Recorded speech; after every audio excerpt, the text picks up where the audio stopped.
Hi, hi, hi. Hi, everyone. Happy New Year and all that. Anyway. Stone Ah! disc. Thank you for the stone disc. And thank you for the head pads. I hope we're all doing good.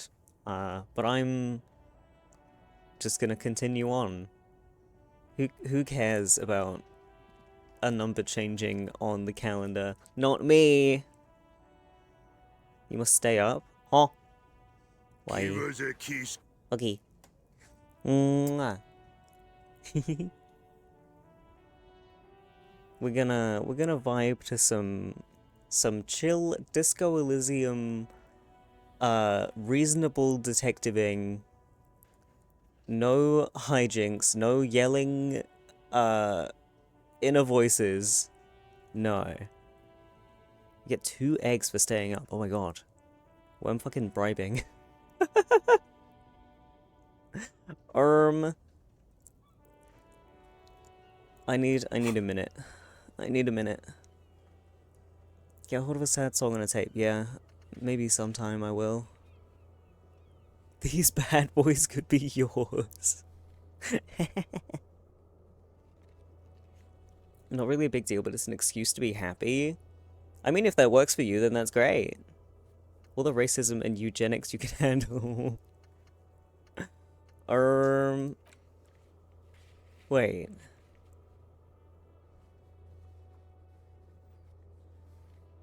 In order to succeed, 1, the body has to be down. Done. 2, the autopsy has to be finished. Done. Kim has to be absent. He wouldn't approve. This will be devilishly tricky, so don't beat yourself up if you manage to send the body to the processing without getting hold of the boots. Huh. There's so much stuff I need to do, when Kim is away.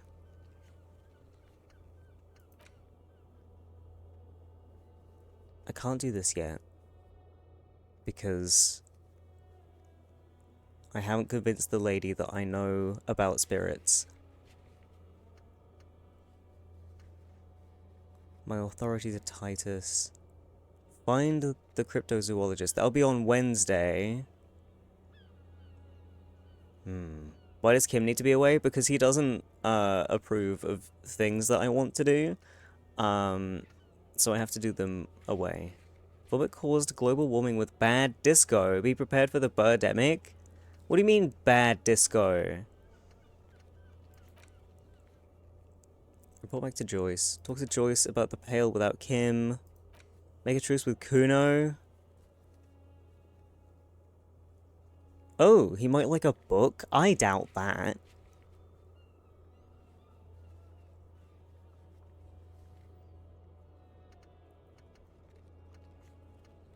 Find speed and sniff it. Where am I gonna get that from? Don't know. Maybe the drug trade. Needs to be the union boss. Run the number. That's for tomorrow. Find booze and drink it. I really want the pale vodka. America left disco in the 70s and early 80s. Europe never left disco. And why would we? I don't want to pay GART. I don't have money to pay GART when I want to buy alcohol and cigarettes and boomboxes.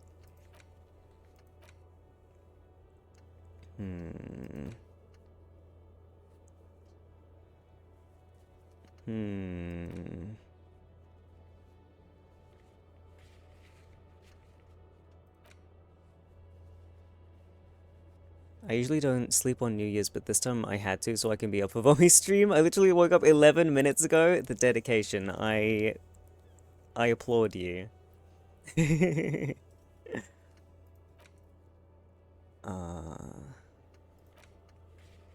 Secret passage. Sing karaoke tracked on my gun. Oh, I wonder if this is insinuating that someone pawned off my gun. Like they found it and they sold it. Hey officer, got a minute? Wait, what do you want?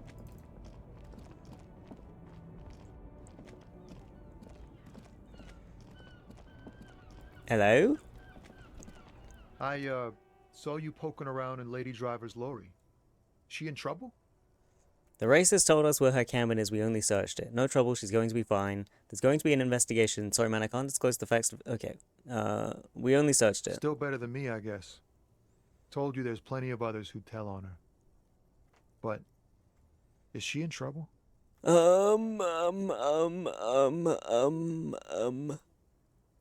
can lie to this guy. She's just gonna be Oh fine. man, that's like a load off my mind. All that stress was messing up my rhymes. He chooses to believe what's best for her. What's the plan with those rhymes anyway? I had another question. What's the plan with your rhymes? Oh, you know. Tommy Leham's gonna be a musician. Sprechgesang, but with beats. I've got a lot of free time on Sprechgesang. the road to hone my craft. Fair. Hi, Kaz. The correct grammar is Tommy Lahom. Why Tommy Lehom? Tommy Lam was taken. My real name's Jerry Lafitte. Tommy's way better. Okay. Good luck with Yeah, that. you too. Be safe, detective. Bye then. I have 15 money. Oh yeah, because he gave me 10. Let's go. Let me, ask the pawn shop guy if someone sold him my gun.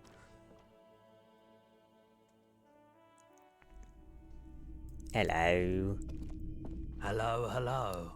Let me know if I can help you with anything. I like this guy. Do you have any recordings of the Col du Mama d'Aqua? The Coldima Madakwa.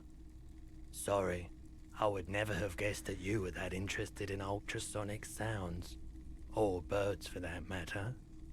Been thinking of quitting the RCM and becoming a cryptozoologist. I have hobbies just like all normal people because I'm a normal person. Oh, I didn't mean to imply otherwise. Well, it's been a while since I've gone hunting for the Coldima Madakwa myself. Once knew a group of young musicians who decided they didn't want to play music anymore and started looking for all kinds of interesting sounds instead. This was before, you know, lost touch with them after all of that.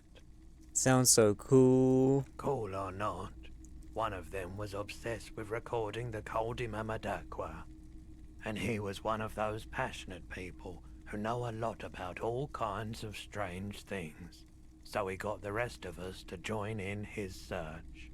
Did you ever find We it? thought we did. We got together all these recordings of unusual sound patterns, compared them, cut them up and combined them into the Symphonia Coldima Madakwa. Can I listen to it? Unfortunately, I don't have any recordings from my old life. Aw. None at all. But I do have a tape with some ultrasonic sounds that might be what you're looking for. Wahoo! He's having a rummage. Do we really have time for this? Yes. Spin that bird song. This recording comes from down the coast. Wasn't looking to record anything specific. Just left a recording device there one morning. Keep in mind, I have to slow this one down enough to make sounds well over 200 kilohertz audible to the human ear. It will be strange. Bro, I love strange. Speakers begin to emit a low hum. As the hum grows louder, modulating but always unnaturally uncomfortably low, like it's coming not from the speakers, but also from inside your chest. Breathing is becoming difficult. This better not make me take damage, can you imagine? Are you fucking kidding me? You feel something in your chest, an unnatural pressure. It's spreading to your left arm, your jaw. Well, this feels familiar. Help! Yeah, screaming isn't happening on account of extreme shortness of breath. You're just making it worse. Oh God, it's painful. All you feel is pain and weakness. You have to surrender now. We all do. It gets so dark. You don't even see her face. like you always thought you would. You only see pain and fear. Cop suffers final heart attack. A detective lieutenant of the RCM. We heard that before when I died by smashing myself into a door. Bird-songed to death. What the fuck? Are you kidding me? I need to go talk to this fucking guy again.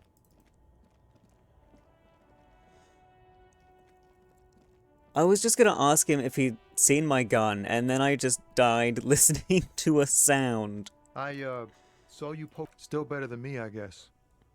Oh, man. He chooses to believe what Oh, you know. the correct grammar. Tommy Lam was taken. Yeah, you... Right, there we go. Redid that. Are you fucking kidding me? Why am I always fucking dying? Hang on. Medicinal purposes of the pill. Very well. First, choose a base. Next, you'll need to... Lastly, you've created a delicious tincture of whiskey and ginger. According to the pharmacopoeia, it should increase your energy and focus, though, in your experience, it's only done the opposite. Would you like to try again? I want a thing that cures my health, but I can only cure my morale with this fucking book. You close the book. Piss and shit.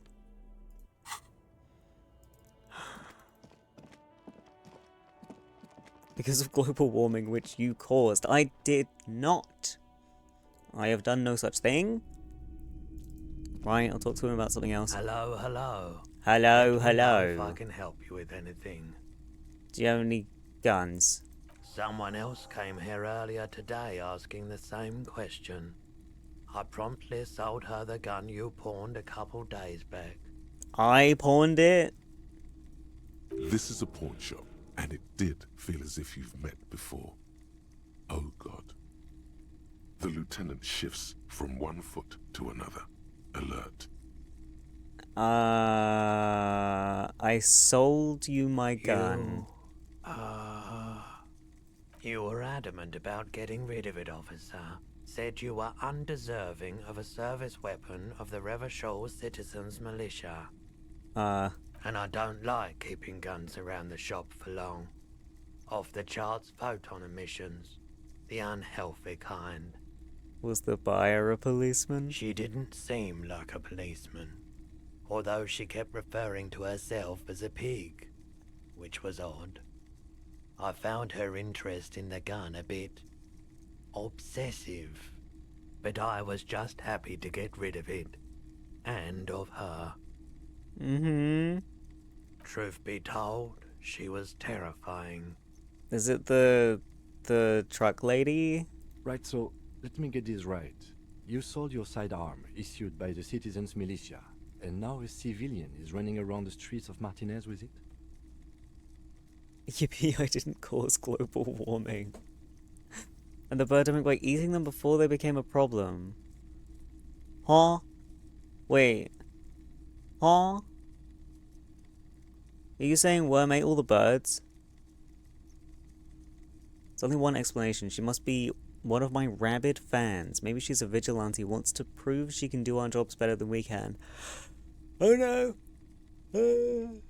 I don't like it either. What if she intends to commit a crime and blame it on the Citizens Militia? I'm sorry I sold my gun. Yeah, it's not good. I do hope we manage to clean this mess up somehow, while also keeping our focus on the murder investigation. Any idea where I can find this buyer? My apologies, officer, but I have no idea where she was coming from or where she went. A needle in a haystack. There is nothing you can do about it now. I could ask what You she just looked have to like. hope you luck upon her somehow. Whatever. Single-handedly manage the global bird population. That's all the eggs, is it? It all makes sense now. Of course. I have to go. Hey, so we've been monitoring you internally, and now we know your Copo type. There are Copo types? Yes. Guess what's yours? Cool cop. Some kind of weapon cop. Sorry cop? I'm sorry. I'm not sure. I was kind of hoping I'm the apocalypse cop. Yeah. That is only a ludicrous daydream. Oh. Guess again. You're the... Cool cop. No, you're the sorry cop. Oh. The cop who's sorriest. Let's make it official then, shall we? No! Where'd she come from? Where'd she go? Where'd she come from, Cotton Eye Joe? Good question. That's why I know about the bird hole when no one else seems to. Huh? Oh, wait, no, I remember that bird hole. Man, I want to go there with you someday. Wouldn't the other copper types be jealous? You know, Actually, I'm not sorry. I changed my mind. Fucking, they should be sorry. Yes, yes. Impotent rage and lamentation. Let's wrap it up? I'm not sorry. No, you don't. Come on. You'll be back to saying sorry in 2 minutes. Stop wasting time and begin the repentance. No, I'm really not sorry. Fuck off. Wow. Okay. Fuck off. Maybe we were wrong about you then. Thank you. I'm way more apocalypse cop than sorry cop. Get in the bin, man. Get in the fucking bin, man. How dare you? How much was this boombox again? The boombox's weight on the 12. shelves. And your boombox, that gold and amber Harmon Waushi, stares at you longingly with its real eyes. Hello? Hi, Eric. Go crabbing, go bird hole, lovely day out. That sounds fantastic. I can afford this. Equip this to play tapes, but I don't have any tapes.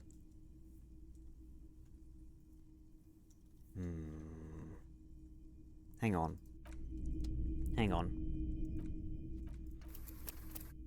We're doing a save. And if it turns out that I don't make use of this, I can come back and I'll have my money. I could probably just sell it back to him. The boombox's weight. And here you are. Quality sound reproduction on the go. It'll play anything, wherever. Turn any tape into a conversation of sounds and shapes. Thanks, man.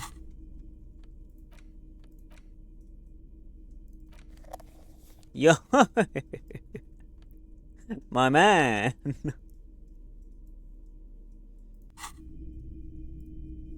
Am I cool now?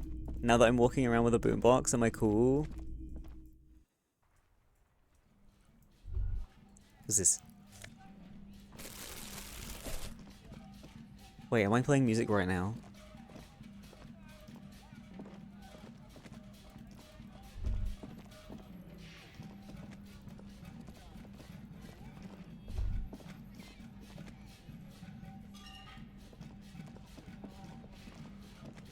It's not very disco though, is it? I need more tapes.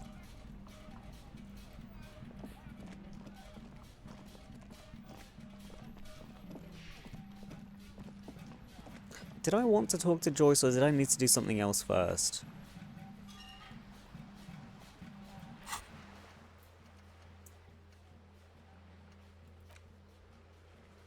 Was there something else I had to do first?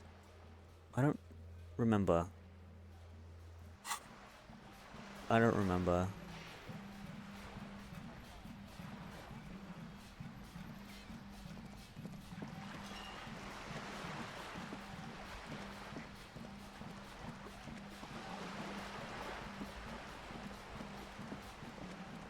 I can't believe I'm wandering around with this boombox and just a bag full of actual trash.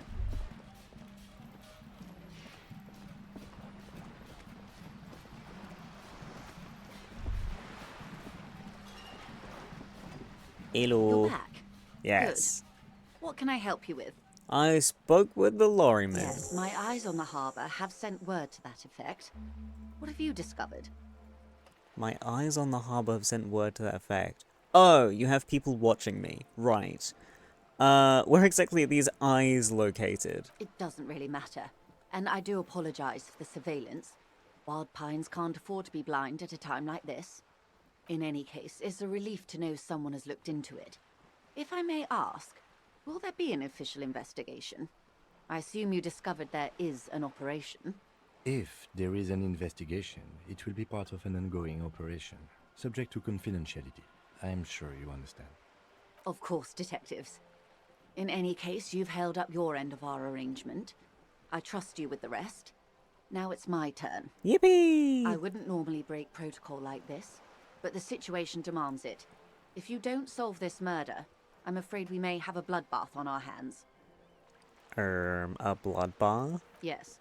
I'm afraid this strike may descend into a small-scale civil war, with possible consequences for all of Rivershoal West. Since you are sharing, ma'am, this is also the RCM's worst-case scenario. Then we're on the same page, as grim as it may be. I've already heard about a connection between the lynching and the strike, but I need your testimony. I have an indirect role to play, I'm sad to say. My employer experienced a momentary lapse of faith in me. In that moment, they elected to deploy a private military contractor as an insurance measure. They called it my security detail. Is that the dead man? They were dispatched after I relayed the union's initial offer. Every worker a member of the board. I tried to convince my employer it was simply a piece of rhetoric and not a serious demand, but the stridency of it seems to have spooked them. Do you need a security detail? Absolutely not. These mercenaries are muscle, pure and simple. They are meant to intimidate the Union into surrendering. Who are they, exactly? Crenell, an Oranese military company. As far as I know, 3 arrived in Martinez. They report to me sporadically, but they do not answer to me. To be frank, our relationship is deteriorating. They wear ceramic armor, have semi-automatic weapons, and years of combat experience. They also have trauma and stressor disorder, and no idea how to conduct themselves in an urban civilian environment. What does that mean? So, what happened? The story is, one of them, the colonel, I don't know his real name, sexually assaulted a local woman while he was drunk and separated from his unit. This allowed some of the more militant Union members to subdue him. He was taken out behind the whirling in rags and lynched last Sunday night. Nothing. Mr. Clare refuses to let me into the harbour. I have not been able to discuss this matter with anyone there. The remaining 2 Crenell contractors carry out their orders, for now. Yeah, but where? It's a smokescreen. In secret, they are conducting an independent military tribunal into the lynching. Once this investigation is concluded, executions will follow. Oh. What is the nature of this so-called investigation? Whether to execute one, some, or all of the Union militants. You've made a mess. I have to say this is not Disco. Maybe the investigations can team up, you know, share resources and intelligence. Boy, oh boy, is that not good. It's not Disco. It is very far from Disco. My only hope is that you provide a single, concrete suspect before the mercenaries indiscriminately pick theirs. Simply put, if you don't pin this on someone good and do it fast, they will identify and execute everyone present at the lynching. This in turn will force the Union to respond. The Debarders have over 2,000 men. It will be 1,000 to 1. Have you ever seen a hornet invade a beehive, Lieutenant? It's not pretty. The Serai's giant hornet, the world's 2nd largest insect, can kill 40 honeybees a minute, while a group of 30 can decimate an entire hive of 20,000 bees in less than 4 hours. What? These men work in tandem using semi and fully automatic firearms. Their armor is virtually impenetrable to muzzle-loaded weapons, even yours. Most Union workers don't have guns at all. Bug facts, let's go. As I said, a bloodbath. See, Kim, this is the great bloodletting I've been telling you about. Wait, is it?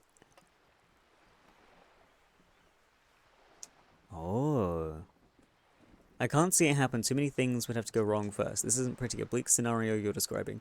God, Confrontation is inevitable. This is the Great Bloodletting. It appears you found it, yes. And I'm not happy for you. Oh. It's a bleak scenario. Many bleak scenarios have already come true. Nameless, badgeless detective of the Citizens Militia.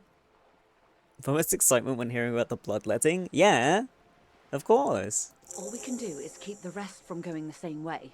One single concrete suspect delivered into civil court, and I may be able to defuse this situation. Krenel. Who Krenel? I wasn't paying attention. Tell me about Krenel. Not much. Their public resume is relatively good, as far as private military contractors go. I believe they were once called Downwell. Hi, Alvaro. Thank you. I will do the stretchy.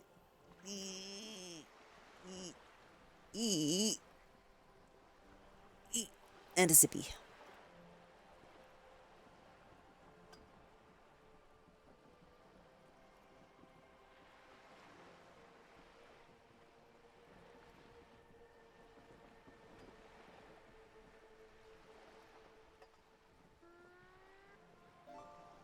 And double tapped my unmute.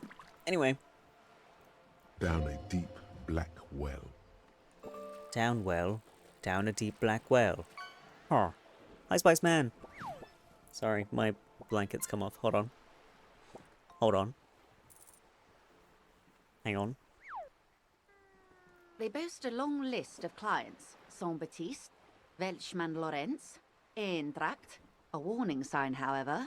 The operations concerned all take place in third or fourth world countries. Guarding facilities, escort missions and such.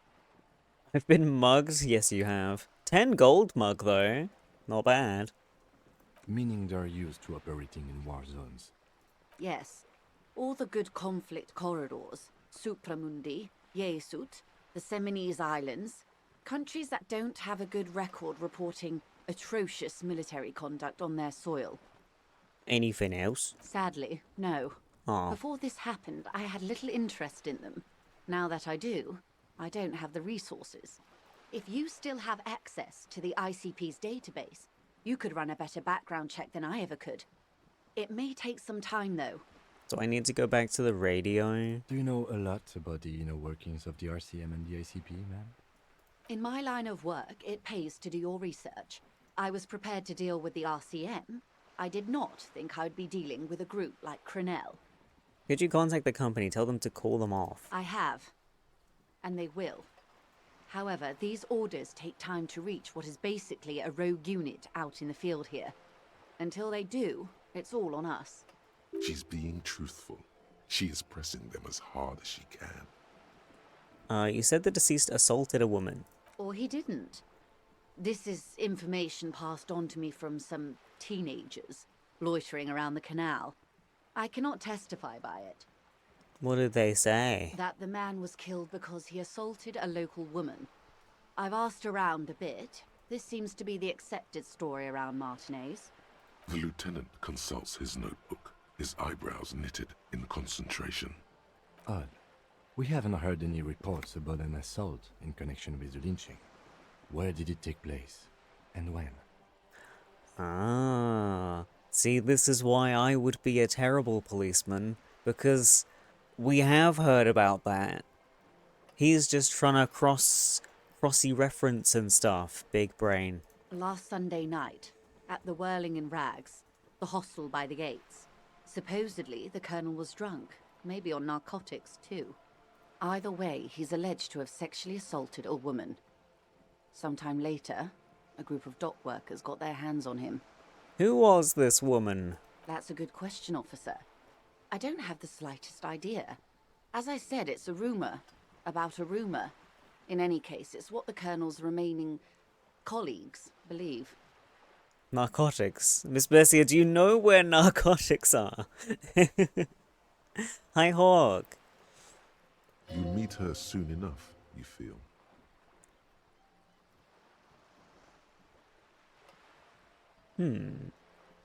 This colonel, the one who was hanged, did you know him? If you mean did I see him alive? Yes. But I did not know him. His name was Lely, Lely. his service name, a nom de guerre, most likely. He wouldn't divulge his full name. Only one of them did. A bad sign if there ever was one. This Lely. Anything else? Nationality? How old would you say he was? He was 40. Or 50. It's hard to say which. He had a combat injury on his lower jaw. It made it difficult to estimate his age, or gauge his facial expressions. Indeed, this matches the dental reconstruction we saw on the body. What else? Nationality? Accent?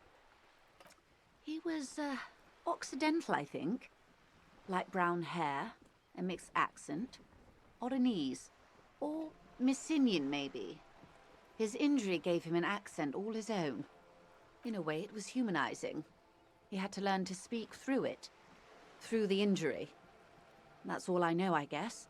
I only met him once. Gotta say, these eggs from the boiler have been some of the most perfect eggs I've ever eaten. Holy shit. I'm so glad. I'm glad you're having an extraordinary time with it. Oh, anyway, where are the remaining two works? Mercs? They've gone to ground, as it were. I don't recommend seeking them out. For one, they're almost certainly armed to the teeth. Get out? No, I won't. They don't have the same respect for the Revachol citizens' militia as I do. To put it bluntly, they think you're vigilantes. Ghetto savages. It will not be a fruitful meeting. Still need to know where they are. We'll confront them directly. Steer clear for the moment. I need to know. You're likely to run into them eventually. When that happens, I'll be in a better position to mediate if I don't appear involved. Where are these mercenaries? One is obviously the scab leader at the harbour gates. The one chanting the idiotic slogans. He's barely maintaining his disguise. Oh. He's fucking massive, and he's got a big coat on to hide his armor. Hi, Mac. The other has a vantage point in a building south of the roundabout. They were keeping tabs on you while you were canvassing the lorry drivers. One must be the goon in ill-fitting work clothes by the harbour gate, the scab leader. That may be so. I still hope you heed my advice. There's no need to kick the hornet's nest. Vomit wears a big coat for other reasons? What are you implying? What are you implying? For all your talk of averting this catastrophe, the situation at the gate is a powder keg. Does this not bother you? Of course it bothers me, Lieutenant. But my hands are tied. How would my employer react if it appeared I were intervening on behalf of the Union? Your concern may be appearances. Ours is keeping the peace. One's probably in a building overlooking the roundabout. That would afford a good vantage point. In any case, it's practically inaccessible. Where is your radio for contacting them, if I may ask? Do you have an earpiece? Heavens no. I'm not an undercover agent. There's a shortwave at the ship's wheel. I hope I can answer it better. How much time do we have? Until the executions start? Truthfully, I don't know. It depends on their progress identifying the members of the lynch mob, and their impatience. They don't report their progress to you? Not on this matter. I'm afraid they consider this a personal initiative. Seagulls squawk over the bay. No, watch out! 5 days, not more. Maybe sooner. It's a matter of days, not weeks. Okay. I am sorry to have been the bearer of bad news. If there is anything else I can help you with, please ask. Tattoos! Of course. Excuse my hesitation before. So cute. I made the ears one tiny bit bigger, and I think it looks good. Seagulls are such a menace, terror birds. Yeah, especially when they fly into things and explode. For about half a minute, in silence.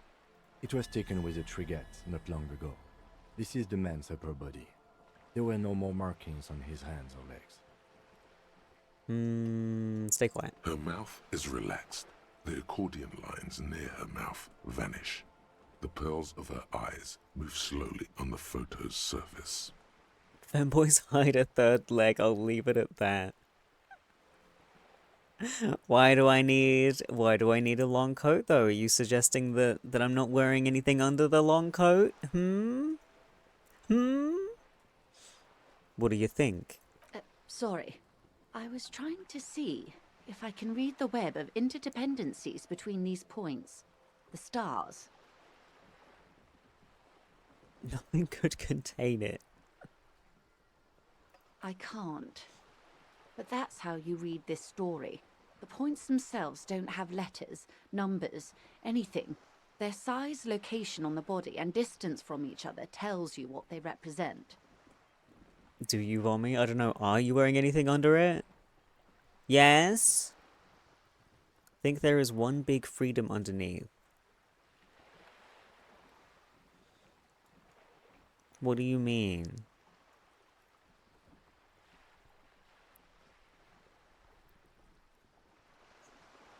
I am not in the nude. Where's the button? I've lost it. There it is.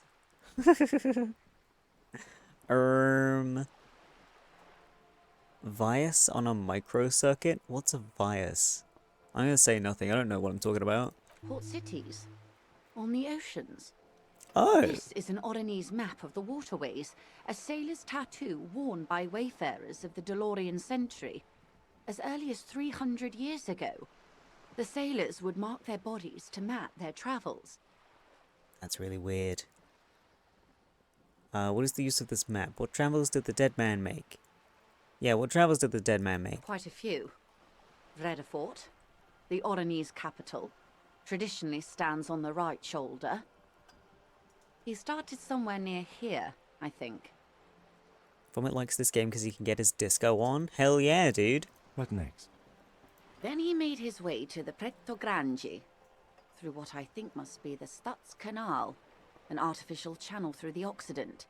From the Pretto, he sailed to the Insulindic Ocean, first the Semines Islands, then this. What's that? Revachol. Those are the two constants. Vredefort on the shoulder, and Revachol in the heart.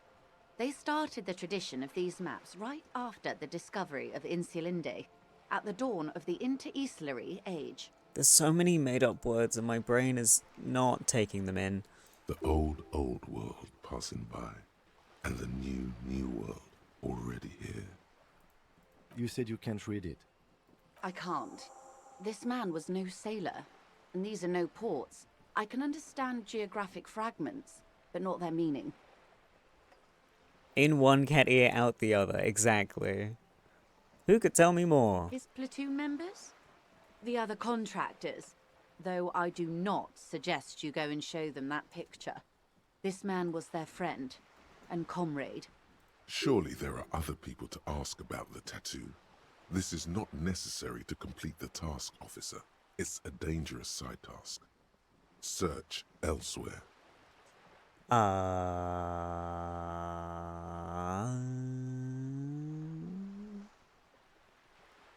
I can mark it down and still not do it.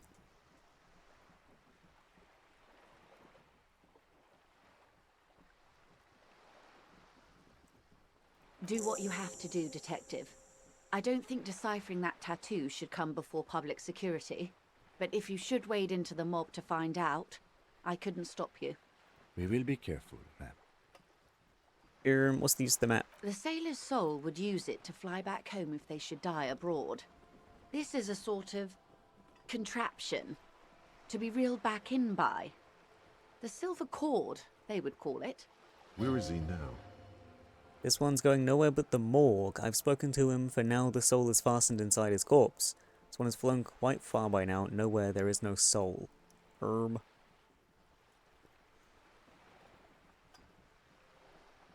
That is precisely what the sailors feared when they drew these maps.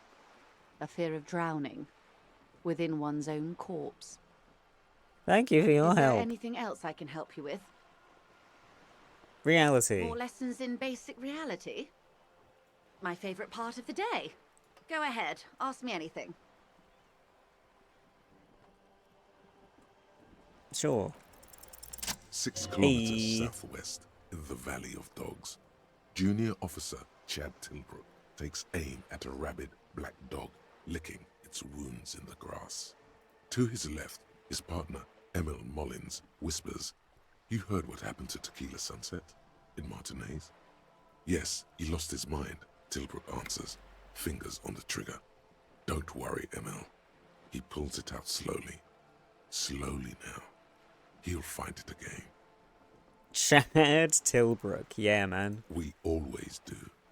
What am I? You? You're an officer of the RCM. The Revachol Citizens Militia? Preciso mundo. Good, and what is the Revachol Citizens Militia? Nothing more nor less than the de facto law enforcement body of post-revolutionary Revachol, Detective. Pull it out slowly for me. Say one thing. Thank you, thank you.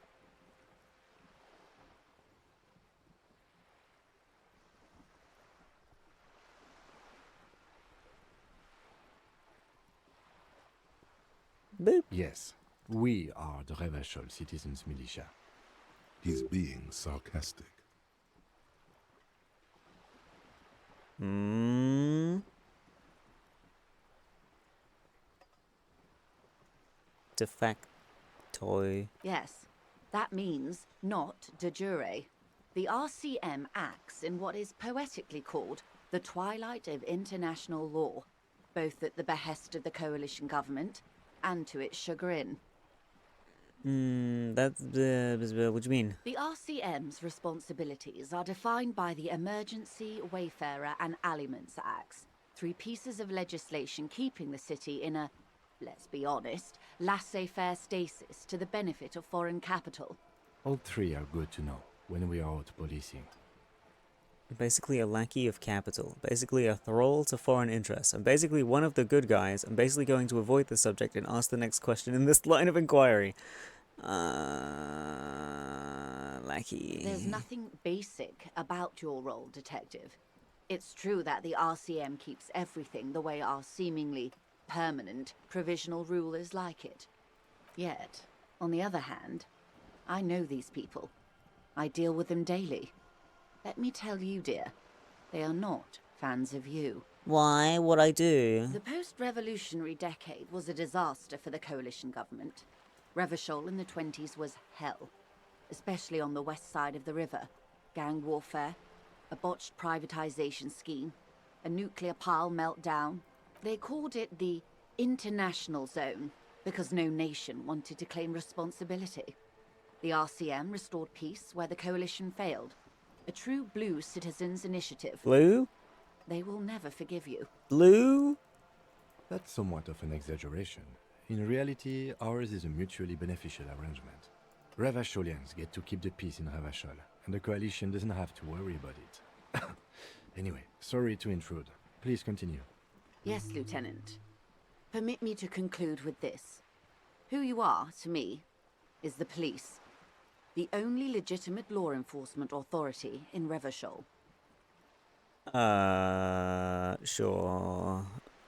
And if those authorities drink so hard they need help recalling the basic terms of reality, well, I'm here to help. Well, that's nice. Anyway. Glad to have been of assistance. The little that I know. Anything else? What do you do? What we do. I'm afraid I don't speak for Wild Pines as a whole. It's a giant undertaking. There was a touch of discomfort there. She wants to merely represent. What do they do? The Pines' core competency is logistics. Container shipping, freight, that sort of thing. See those airships there, blinking? Those are the shipping side of things. And that is the terminal. Another subdivision deals with energy, oil and gas exploration, offshore platforms. The Wild Pines Group is one of the original Revacholian Indo-tribes. Companies awarded royal monopolies by the king, the suzerain himself, centuries ago. The king is long gone, but several of the Indo-tribes remain. Who are the other Indo tribes? Son Baptiste, Elysium, an unknown entity known as Brightest Star. That sounds ominous and fun. You're in good company. Why, thank you. How much money does the Wild Pines have? I'm not at liberty to discuss the company balance sheet, but I can tell you that last year, the company booked more than 20 billion real in revenue. Wow. 20 billion is a large number, but the conglomerate employs 72,000 people. They all need to be paid. Then there are capital improvements, interest payments. Brightest Star sounds like vomit. Ah. A conglomerate the size of the Wild Pines is like a shark. If it stops moving, it will die. Then what becomes of those 72,000 families? It's a tremendous responsibility. Where does Wild Pines get all these They billions? started as an exploration and cargo fleet conducting trade between the Samaran and Insulindian Isolas 250 years ago, when pine ships explored the South Seminese and charted Lomantang on behalf of the suzerain. High five. Centuries of care, deliberation, and madness have gone into this endeavor. Vessels pass through the great unrest to re-emerge with apricots in tow. The logic of the Apricots. system is totalizing. It's taken everything from its employees to build it. Probably helps to start with a royal monopoly. What does such a huge system want with a place like this? Well, probably helps. You know more than you let on. Certainly it helped, but most of the original Indo tribes have failed or been absorbed. To survive, Wild Pines had to grow and adapt. No suzerain did that. What do they want with a place like this shithole? You mean aside from being the terminal's legal owners, who are responsible for moving 8% of the world's cargo? You don't keep it moving, the workers do. The company is nothing without them. We built this district. Okay. We. There it is. She owns up to it. All the best parts of it. Rue de Saint-Ghislain, with its bastions, the plazas Meteor and Mosaic. Even some of the old street lamps have been put back thanks to the investments from the WP. Before Martinez was swallowed by the industrial harbour, even before it was part of Revachol, long before Terminal B was erected here, the Pines built it as a resort for its Revacholian employees. A company getaway, for a weekend or a summer holiday. Then came the revolution. But that's another matter. I'm here to make sure the Pines can fulfill their responsibilities to the place they built. With your help, hopefully, says her warm tone. Okay. What's this? Call the Mama Dakwa. Ooh. It's not only your eardrums that register sound anymore. Your very skin has become an organ of hearing. Looking for a whisper, light and low. A god who's very, very silent. Nothing escapes you. A cockroach in the other room. A candy wrapper falling on dry grass. A drunk falling from a chair in a bar 20 meters away. In fact, you haven't heard the Col du Mama Dakwa, but you have discovered that you have amazing hearing. It must be the only part of you the alcohol hasn't drowned out. Keep listening. Ooh, +3 perception? -1 encyclopedia, no room for anything else. I mean, that's fine. Encyclopedia's a bit of a freak sometimes. That's pretty cool. Look at all of these minuses I have on the int skills that I picked. Okay.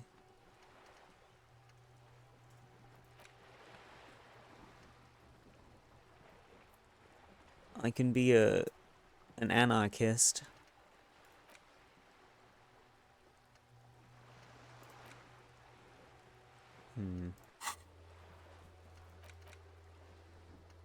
Perhaps another mercenary can tell you more about the Hanged Man's tattoos. The so-called scab leader at the harbour gates. It won't count as one of the people informing you about the tattoos, but could be interesting.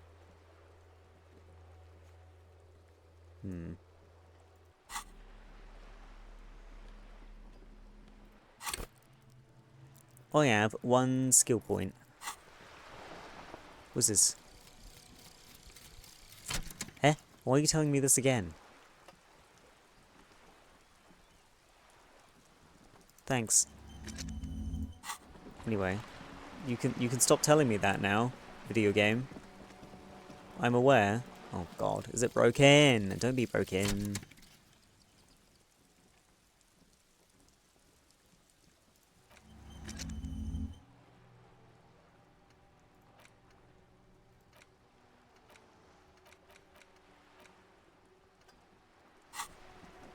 Ah.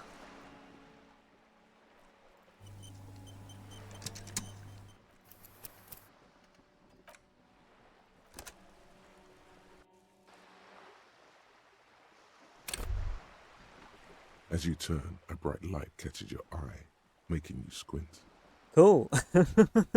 Where's it coming from? From a distant sunset, a stage light, flash photography, nowhere in particular. It's just what superstar law officers do. They squint at lights, and they solve shit. Actually, now that I hear superstar and law official in a sentence, they sound weird together. Yeah, that's me. I've been establishing my superstardom hard lately. Yeah, you have. You're a big dick cop. Dick Mullen. Salam Rocky Bayi. Badass on the edge disco cop. Time to recede into a ludicrous fantasy world. Here we go. Camera. Lights. Action. Wait, what's that about a ludicrous fantasy world? No, fuck you. Big dick, totally vommy, I know, right? With a sudden flash, the world freezes around you, and you along with it. In an iconic monochrome solution, a black silhouette against a rasterized orange world. It's on.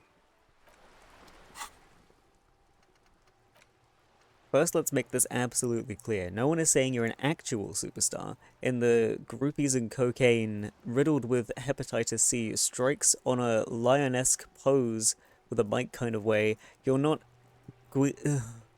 that guy or Davy Dewis. No, you're a metaphorical superstar. You bring that rock and roll authenticity and passion to a line of work where people don't expect or want to see it.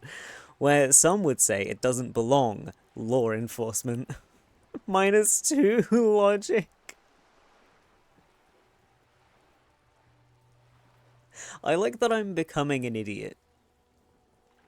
That's fun. I'm slowly, like, whittling this man down to more like me and less like an actual policeman.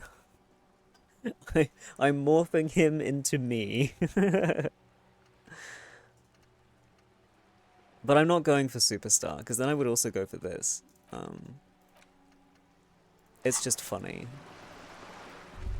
But I won't be picking it. You're a confident and suave idiot. Yeah, man. What am I gonna do until Kim goes away? What stuff do I have to do? I don't know. What's this? Another splattering of bullet holes on this wall. Oh yeah, someone's been using my gun. Orange bum hat. Let's go. Let's go. Reaction speed. Yes. Oh wait, I need to put my these gloves on. There we go. Check me out. Hobo cop. Can I interact with that? No, it's too far away. Balcony with a view to the yard and the hanging. So that's where the guy's gonna be? Can I chat to you? You Hello? see a young man on a balcony nursing a cigarette. His eyes have been following you for a while. Not looking for any trouble, officer. He says in a quiet voice. Despite the cold, his shirt hangs unbuttoned on his frame. It's the voice of someone who has something to hide, my liege. You hiding something? Speak up. This is the police. No trouble from me. I just want to know what's going on here. Too late, young man. Trouble's found you. I just want to know what's going on. I don't want to be seen talking to the gendarmerie, if that's okay. I just want to finish my cigarette. Don't let him go. This could be your witness. The balcony has a great view of the whole thing. Actually, the gendarmerie really wants to talk to you. Is it really that important? Yes. Like a nervous cat. he keeps stealing looks at the neighboring windows. I think this might be the only game in existence where thinking to yourself is the most entertaining part of the game. Not to discredit the other characters, love Kim, but man, the voices speak to me. Yeah, I love my inner thoughts. Especially Half-Light. Damn, dude. All right, but make it quick. Once I finish this cigarette, I have to run. Tell me your name. Looks like you've got a good view of the Whirling's backyard. Can you tell me anything about the hanging? I can tell that you finally got him down. Thank you. It was quite a disturbing sight, even by Martinet's standards. What were you doing last Sunday? Oh. You already asked me that, didn't you? Wait, is someone else investigating the lynching? Did you look at Kim? No, not you two. Some more muscular type. Oh, no. The military man. And when did you speak to this more muscular gentleman? Last week? I don't know. Look. Looks around the courtyard again. Rain patters on the windowsills and dead houseplants. Too late to do them any good. Oh no. It'll take more than rain to bring this place back to life. You didn't answer the question. What were you doing last Sunday? I had a friend over. What kind of friend? It was my Sunday friend. Sunday friend. A Sunday friend. How intriguing. What's your friend's real name? Did he see something? He doesn't reply, gesturing no with his cigarette. Under the grey sky, the neighboring windows are streaked with rain. Can you tell me your name? My name? My name is Martin Martinez. Uh-huh. Martin Martinez? Good local name. Let's go with that. Okay, we'll talk later? No. We won't. Takes a last drag of his cigarette before stubbing it out on the balcony. Now, if you'll excuse me, I really need to get going. That's my signature move. Suggestion, even though this is like the only time I've used it. This Hey! isn't the place or time for questions. Who knows who might be watching from the distance, hidden behind the curtains. Hey, listen. I'm trying to make things okay again. Can we meet somewhere else? For a moment, the man on the balcony seems almost vulnerable. Something moves in the depths of his feline eyes, compassion, and a hint of understanding. I am sorry, but I really don't have the information you're looking for. His voice is soft and deliberate. With a flick of his wrist, he sends the cigarette butt sailing over the rail. But, hold on, what's that? For a split second, his hand lingers, as though gesturing towards a stone placed right next to the front door. It's a sign. Good luck with the investigation. Is there like a key under the rock and I can unlock the door? Look at him go. Stone. He's gone. Yep. We should run after him, see where he went. No point in running. Tenements like these often have multiple exits. If he doesn't want to talk to us, then he'll know how to hide himself. So we just give up. You're right, he probably didn't have anything important to say anyway. He could be a witness. Him or his Sunday friend. Either way, we need to look into that muscular type who's asking about our case. He did leave us a sign. Did you see that? He wanted to draw our attention to that stone right over there. Lieutenant nods towards a small rock on a soggy patch of grass. If we find a way inside the building, we can ask around for his apartment. Great! I can speak to the rock. Hello, A rock. stone, like any other, lying in a whirl of sleet and mud. Maybe there's something under it. Turn it over. There's a key beneath it, What? rusty from the dirt. There's also a cock on this door. Anyway, This must be for the front door. Pity doesn't have the apartment number on it. This building has many apartments and the man can be in any of them. started this a week ago. Love the game so far. Me too. It's very silly and very in-depth. A keen eye, Vommy? What? The cock? How are we gonna find the right one? We'll just have to go in and see. Put the stone back. Let me in.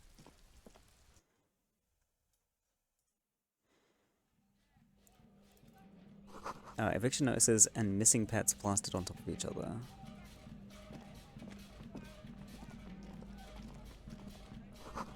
Boxes filled with cleaning chemicals and smells of laundry detergent.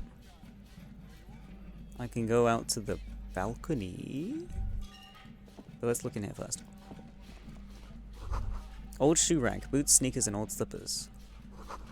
Shoes come in 3 different sizes.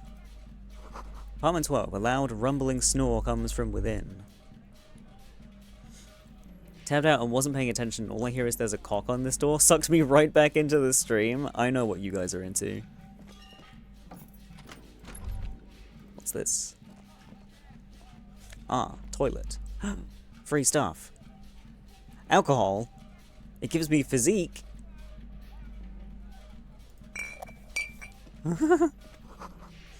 Moss crawls on the bathroom tiles. Actual moss. Shower curtains are covered in some sort of slime. Slime. Money!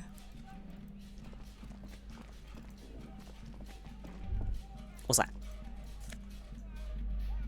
Flip up glasses. They give me logic, but no authority because they look stupid. Could play as an alcoholic? Yeah. I mean, the character you play as already is an alcoholic, but you can make him more alcoholic. I just want to see what these look like. Wow. Fucking hell.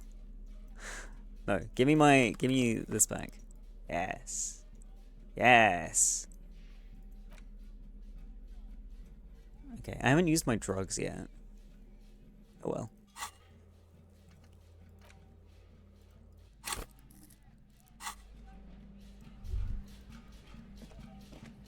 We could bump up drama and talk to the bookstore lady. We could do that.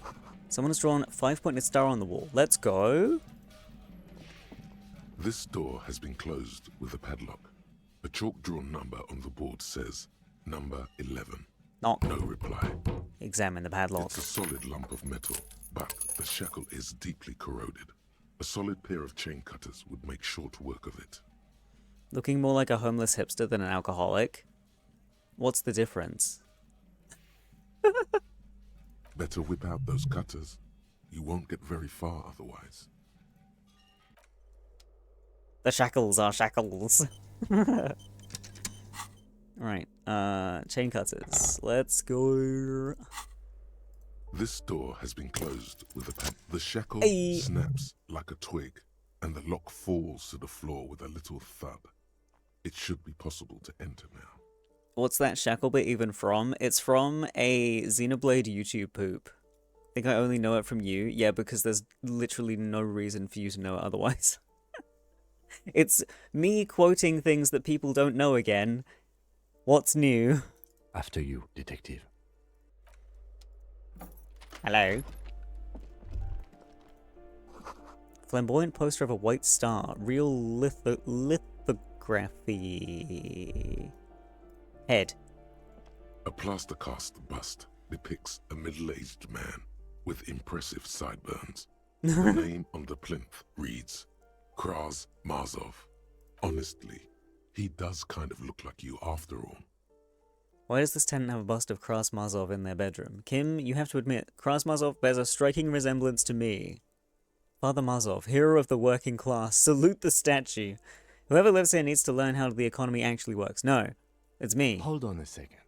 Is this why you broke in here? To find out whether you're Krasmazov? No, I didn't know what was in here. I have to consider and investigate all possibilities. No, it's purely coincidental. I'm not saying that I am Krasmazov, just saying we look alike. Yeah. Sure you are. Just humor me for a moment. Don't you see the resemblance? Well, you both do seem to share an affinity for sideburns. But it seems like old Kras here didn't drink nearly as much as you. How do you know the bust is probably a romanticized depiction anyway? Maybe the bust shows him before he started drinking. No. Very well. Let's look for identifying features then. Doesn't he have a birthmark right here? What about you? I can't tell. I can't see my face. Alright, but here's the big thing. Krasmasov looks Samaran, and you don't. No, he doesn't. I'm part Samaran myself. You're right, that's definitely something we don't have in common. I'm part Samaran myself. Okay, you win. Be Krasmasov then. I don't care. Why are you so hell-bent on proving that you're Krasmasov anyway? Because I'm a communard. Because I believe a powerful nation state is the only way to protect the working class from subhumans. Because actually he wanted stability and incremental progress, and so do I. Because he was totally a gangster and a bank robber who went for all the cash in the world. That's me. I'm not sure, just a feeling I have, but I trust my feelings.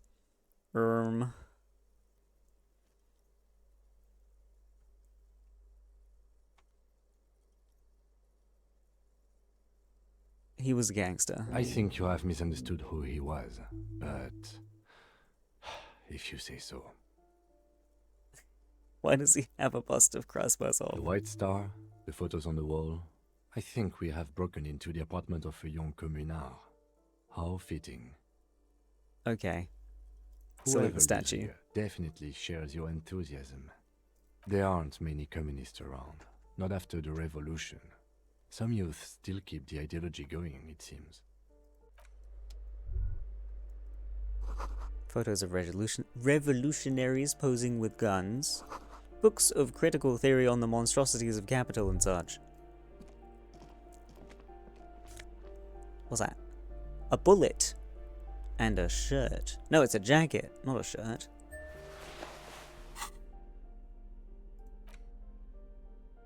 Conceptualization compared to... Yes.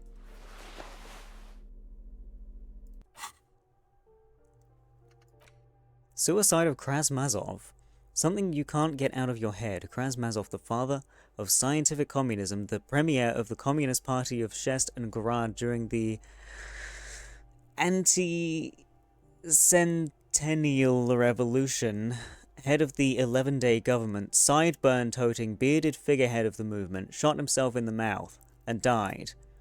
One day in his cabinet, as things were collapsing around him, just gave up. That's not good propaganda, is it? Be a communist, shoot yourself in the mouth. Something about this irks you. Are we saying he was killed? Let's dig into communism. How many points have I got? I got 2. So we can do this. And we still have a point for the bookstore lady. Shoes! Hi Hikari! Money. Money in the shoes. More money! Yo, bro, let's fucking go, bro. What's this? Postcard, Boogie Street. Happy New Year! Door number 9 is locked. What about this one? You hear someone walking around inside, rearranging the furniture. The number on the panel says 10. Knock. The walking stops abruptly, but no one comes to the door. You can feel tension on the other side. Knock again. A poor communard, from the looks of it. The room is barely bigger than a closet. It did the wrong... This time the steps come closer. Who is this? Demands a female voice, wary intent. This is the police. Open up. Do I have to open the door? You hear the clacking of heels again as the other side walks right up to the... Walks right up to the door. Her tone is now getting a defensive edge. Do you have a warrant? I'm not obligated to open the door if you don't have a warrant. Your voice is very annoying. Let's go. We don't have a reason to get inside that apartment. It's generally easier to do things if you have literally any reason. Fine. Money! Wait. The sweepy lady. From over here. Ah. Give me a moment. Elderly woman is leaning on her broom, her knuckles white as bone. She seems to be having difficulty breathing. Oh dear. The cold never does any good for my bronchitis.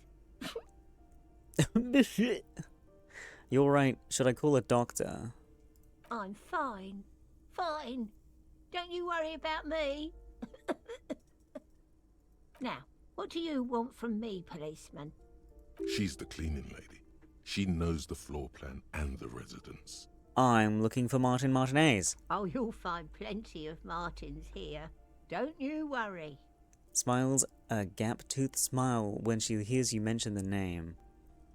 What do you mean? I wasn't joking. No, you don't understand. I'm looking for a real person named Martin Martinez. He told me he's Martin Martinez. Bro, fucking get a grip. It's a fake name that people use when they want to hide their identity. My god. It's like being called, I don't know, John Doe. Pea-brain. Someone played a trick on you. Martin Martinez is a name for anyone who comes from Martinez, like Tim Jamrock or Raoul Ravachol. Oops. You really didn't get the joke there. I thought it was obvious. Anyway, officer, we don't have the witness's name. How about a young male in his mid-20s, dark hair, skinny build, a smoker on the balcony, know where he lives? Yes, yes. I know who you mean. The scrawny boy who's always smoking like the devil, right? Looks at the other end of the hallway. Somewhere in the building, a child starts crying. You hear a radio tuned to a talk show and someone taking a shower. What's he in trouble for? No trouble, just want to talk to him. Do you know where he lives? He's wanted for murder. He's going away for life. Fuck, that's too tempting. But I won't do it. Talk?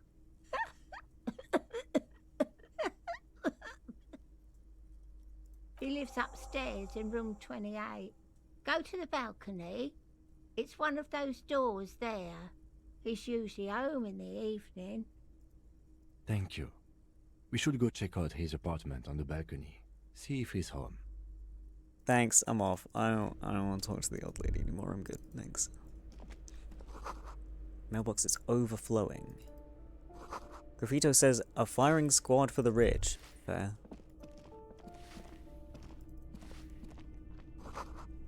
Note reads, foreclosed by Martinez Realty Associates. That's a balcony. It's an exit. Can I, if I open this, does it then unlock from the other side? Ah, let's go. I can now get in from there. Okay. But I also want to go this way. And look at this. Someone has torn down the wall. Sea below looks cold and winter grey. Sounds like Britain. A fridge. Oh, stuff. Let's go. Old grocery list on the table and checks. What happened here? Can't foreclose on an apartment with a hole in the wall. This looks so sad. Well... It will still be accessible through the apartment next to it. That one didn't have a door. Sadly, nothing of great value remains here. Except the stuff in the fridge. Indeed.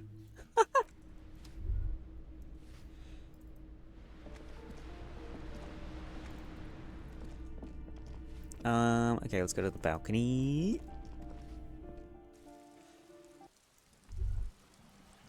Oh, hello. Ooh, the piggies have learned how to saunter up staircases. I didn't think you could do that with hooves. But here you are. That's right, we've evolved. You're in trouble now, little lady. We cops don't like closed doors or unreachable perches or people having high ground on us. We've evolved. Yeah, I can see that. Cool mutations. That smell coming from her paint bucket. It's not paint. It's heavy fuel oil. Is that heavy fuel oil? Red-dyed heavy fuel oil, intended for exclusive use in government vehicles, to be precise. What did you think I was using? Aquarels? Sucked it out of a cop's fuel tank myself. Back in Jamrock. Fumes are bad for you, okay? You better hand it over. That's some clever cultural commentary. You ain't seen nothing yet, piggy boo. Know anything about the murder? I ain't no snitch, pigstein. Go forth and forage in someone else's shit. No shortage of squealers in these parts. Actually, there is a shortage of people who talk to us in a normal, calm, informative manner. We weren't put on this earth to make your life pleasant, fucko. So you won't talk about the murder, but maybe you can tell us something about the murder victim's missing armor. What do I care about some fucking tin eggshells? Isn't armor art? Art for the body? Just help me out. Ugh, alright, sad piggy. I'll give you this one. I saw a little girl in the fishing village running around with military-grade handwear. Looked cute as hell. If you haven't been there, the village is a shithole down the coast from the main plaza. Have a good time. Got Piggy, it. I have no idea why I just told you that. You look like a shaggy dog left in the rain for too long. I have a weakness for animals. See you later. And also thanks, I guess. Ah. Jeans. What was that? There it is. 100 tiny feet scurrying beneath the grate. The rats of the city. Someone's been sleeping here recently. Cindy? I suppose so. Enough coal to last several winters. Smells of chemicals. Money! Let's go!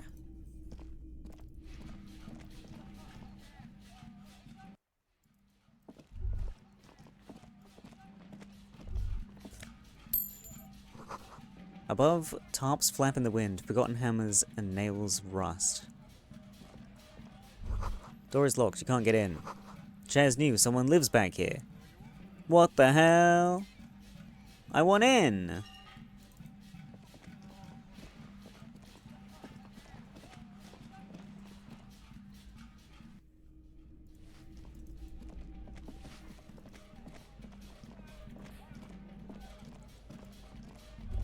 Oh, what's up? That isn't just a five-pointed star.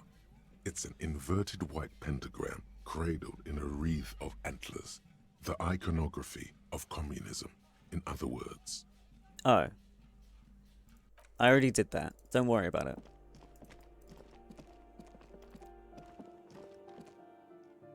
Holy shit, okay, I need to go to bed.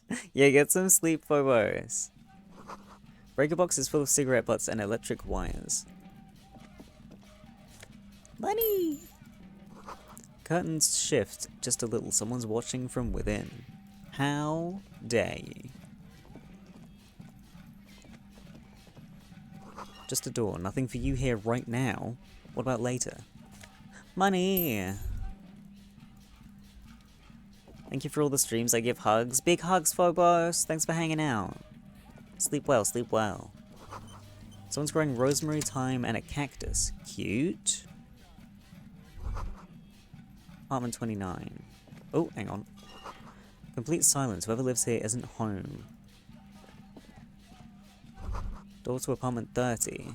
Voices from within, singing along to some buoyant dance track. This door is made of metal and appears to be reinforced. Someone here really values their security. Hope you have another 1,000 followers this year. Thank you, thank you. Good night. Number 28. This is where the cleaning lady said the smoker on the balcony lives. Let's see if anyone's home. Knock on the door. No one answers.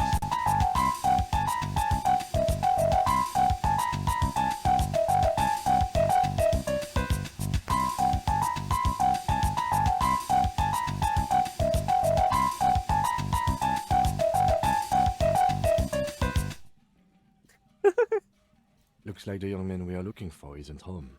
I think our best chance to catch him is in the evening. We should return tomorrow after we have finished with our day's work. How about 9 p.m.? Sound good? Tomorrow, 9 p.m. Tomorrow, 9 p.m., right here. Apartment number 28. Good, let's go. Damn. Turns out it's quite tricky finding someone in a big apartment building. Don't worry. You'll get him. Remember, tomorrow. He's probably gone for today. I have so many things I need to do tomorrow. Oh, I'm gonna forget.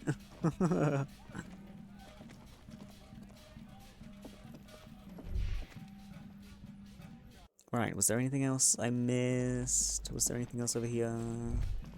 Can't go in there. I already went in there. Okay, let's go.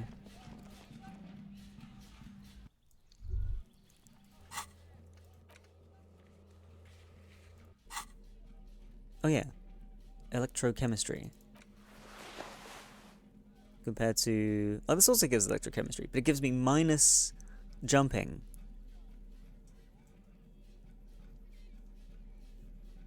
That's fine.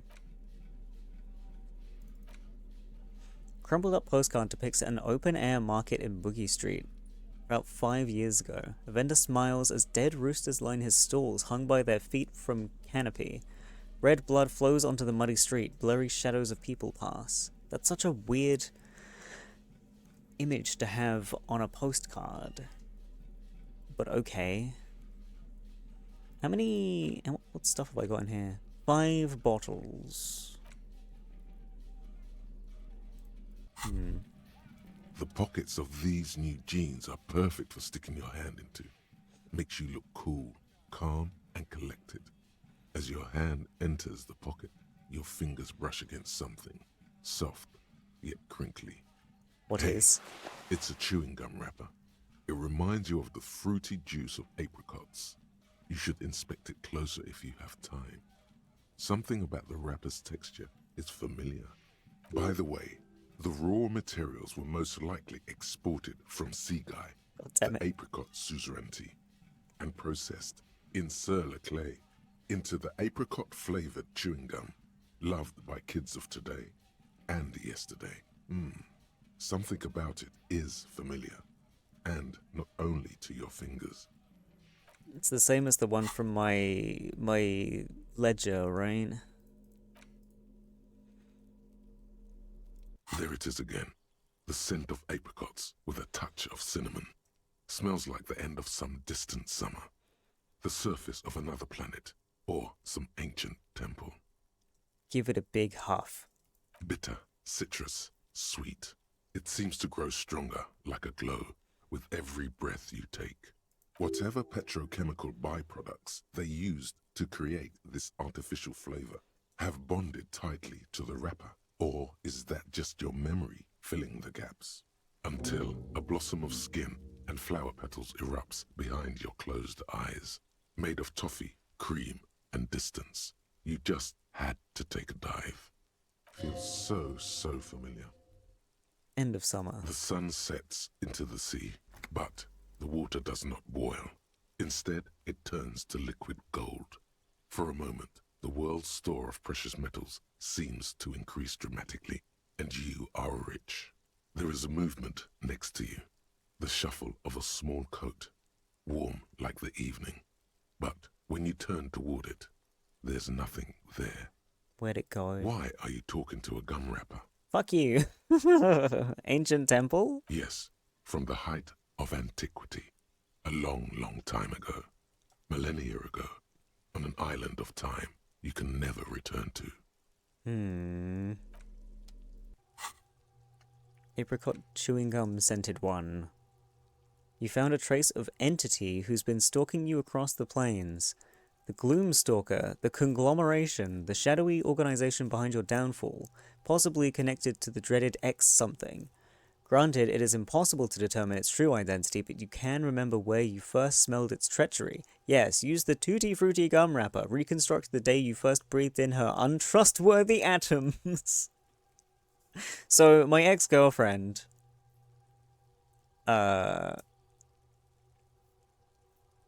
is haunting me. I don't know. It's unclear as to who left who.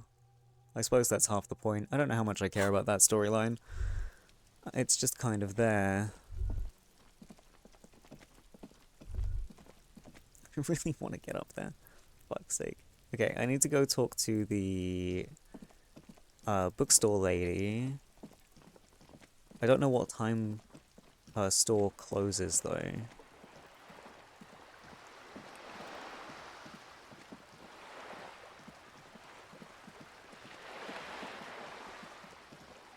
just hold it down? How long have I been able to do this for? Forever? Can I go in? Thank you. I need to do one of them. And then I need drama. Right?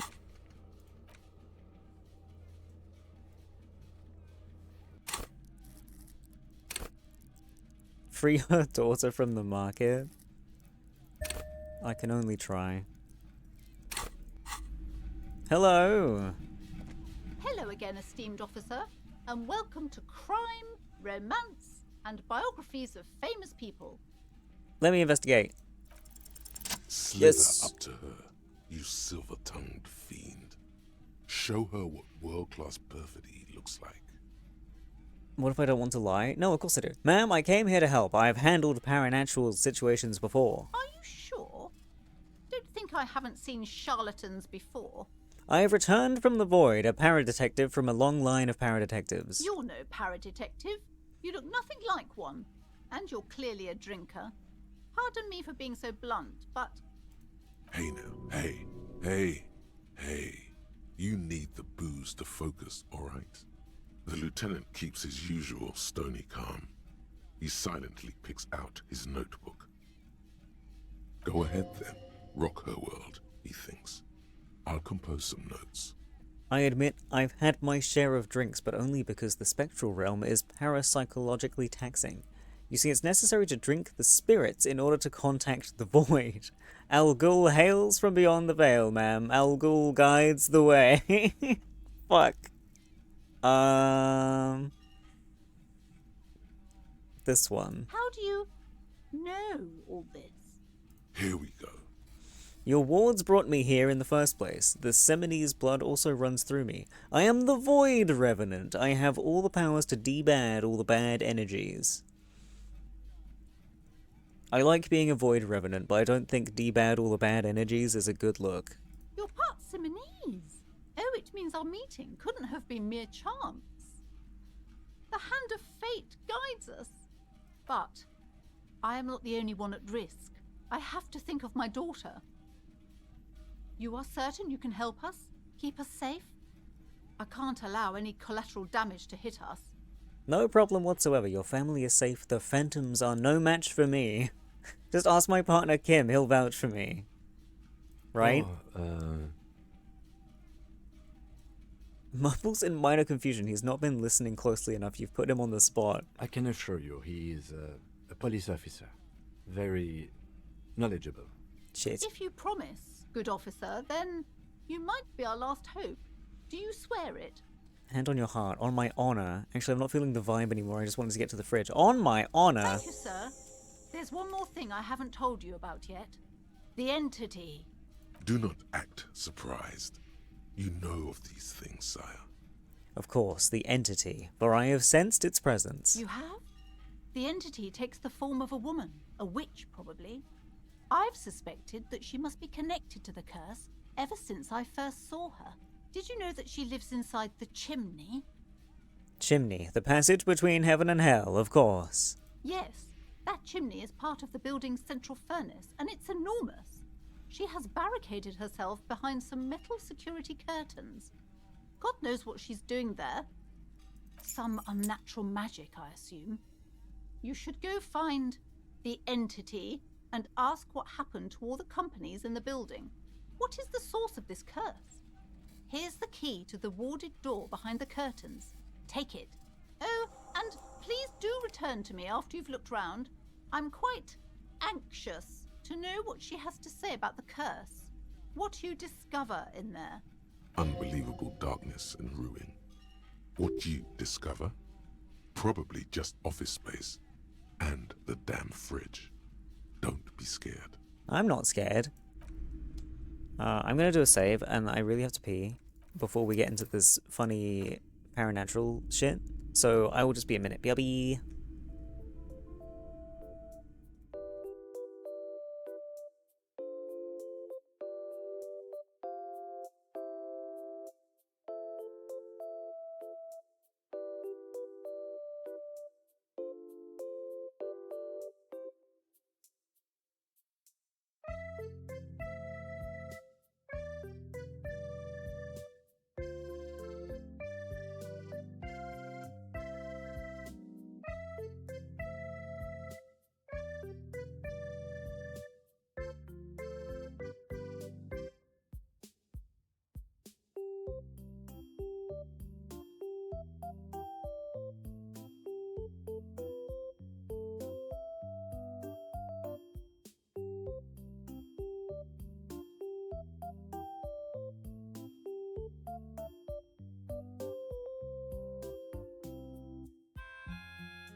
Hi, hi.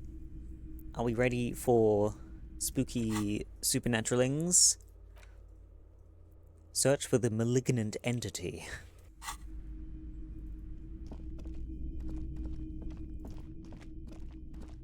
A heavy door with a missing handle stands before you. Okay. After exerting some force, you manage to turn the key. It's eerily silent. The door slides slightly open, letting a draft of cold air into the room. Spooky, scary skeletons. Time to delve into the portal. Ooh, open the door. Oh, shit. Wait, we already completed this. Oh my god, is it fucking broken again? Bro, what? What's wrong with this shit, man? What is this place? Lieutenant stares at the dusty training equipment.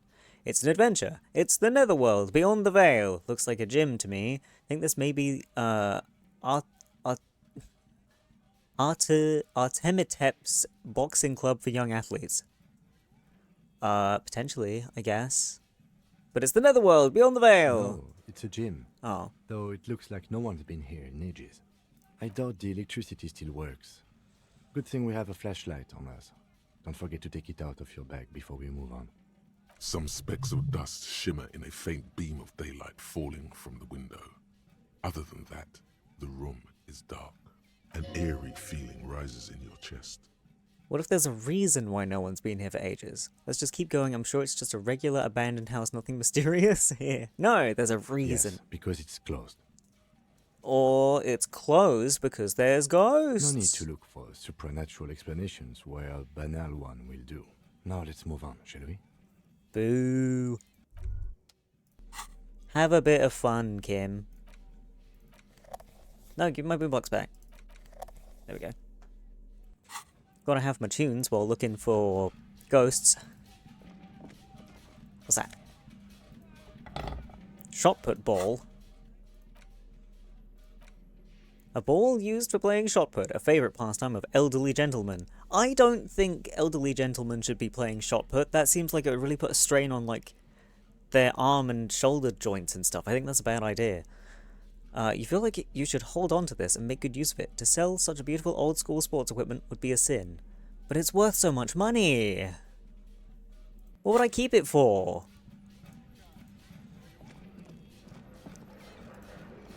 A barbell lies on the floor. The color has worn off its weight plates. It's 60 kilograms. Your triceps hum at the sight of these weights. Show the world what kind of beast it's dealing with. Lift them. There are no collars on the barbell. This is a safety hazard. Why does it feel so familiar? Familiar? Is this familiar because I'm a weightlifter? Look, Kim, it's a trap. There are no collars on the barbell. It's a trap. You're right. The weight may fall off. Better not touch it then. Hi, Big T. What kind of bastard would remove the collars? That should be a felony. Actually, I don't really care about safety hazards. Nah. It would be a violation of EPIS safety regulations if the gym was still operating, but it isn't. No one's supposed to come here anymore. Sorry, I'm fidgeting. Is it familiar because I'm a weightlifter? No, it's not that. It's the stale smell of rubber, the squeaky sound of sneakers, your bruised knee against the mat, and a whistle. Then the feeling is gone. It's just a memory. Okay, well, I'm not picking that up. I will hurt myself.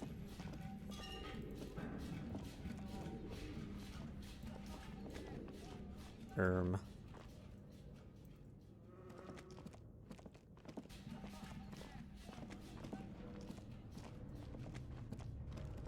bird.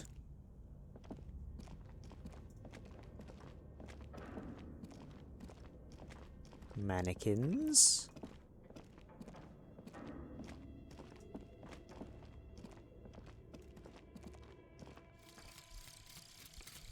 Oh my God, I didn't mean to click it. I didn't mean to click it. I meant to click on the thing on the wall. Hang on. Let's do the let's do this again. I think that worked last time.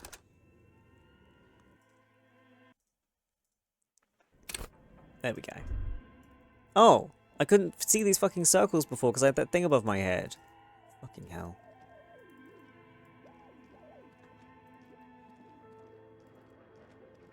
Hang on, we're redoing. Right. Sand is dripping from the punching bag. Poster says, Citius Fortis. The rest is worn off. Worn out wall bars, they look unsafe. Smells like leather and sweat.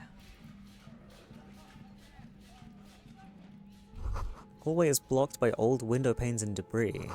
Looks like the remains of the 24-hour window repair shop. Ah. A large demijohn full of strange liquid. Can I have it? Wild animals stare at you in the dark, stuffed and mounted.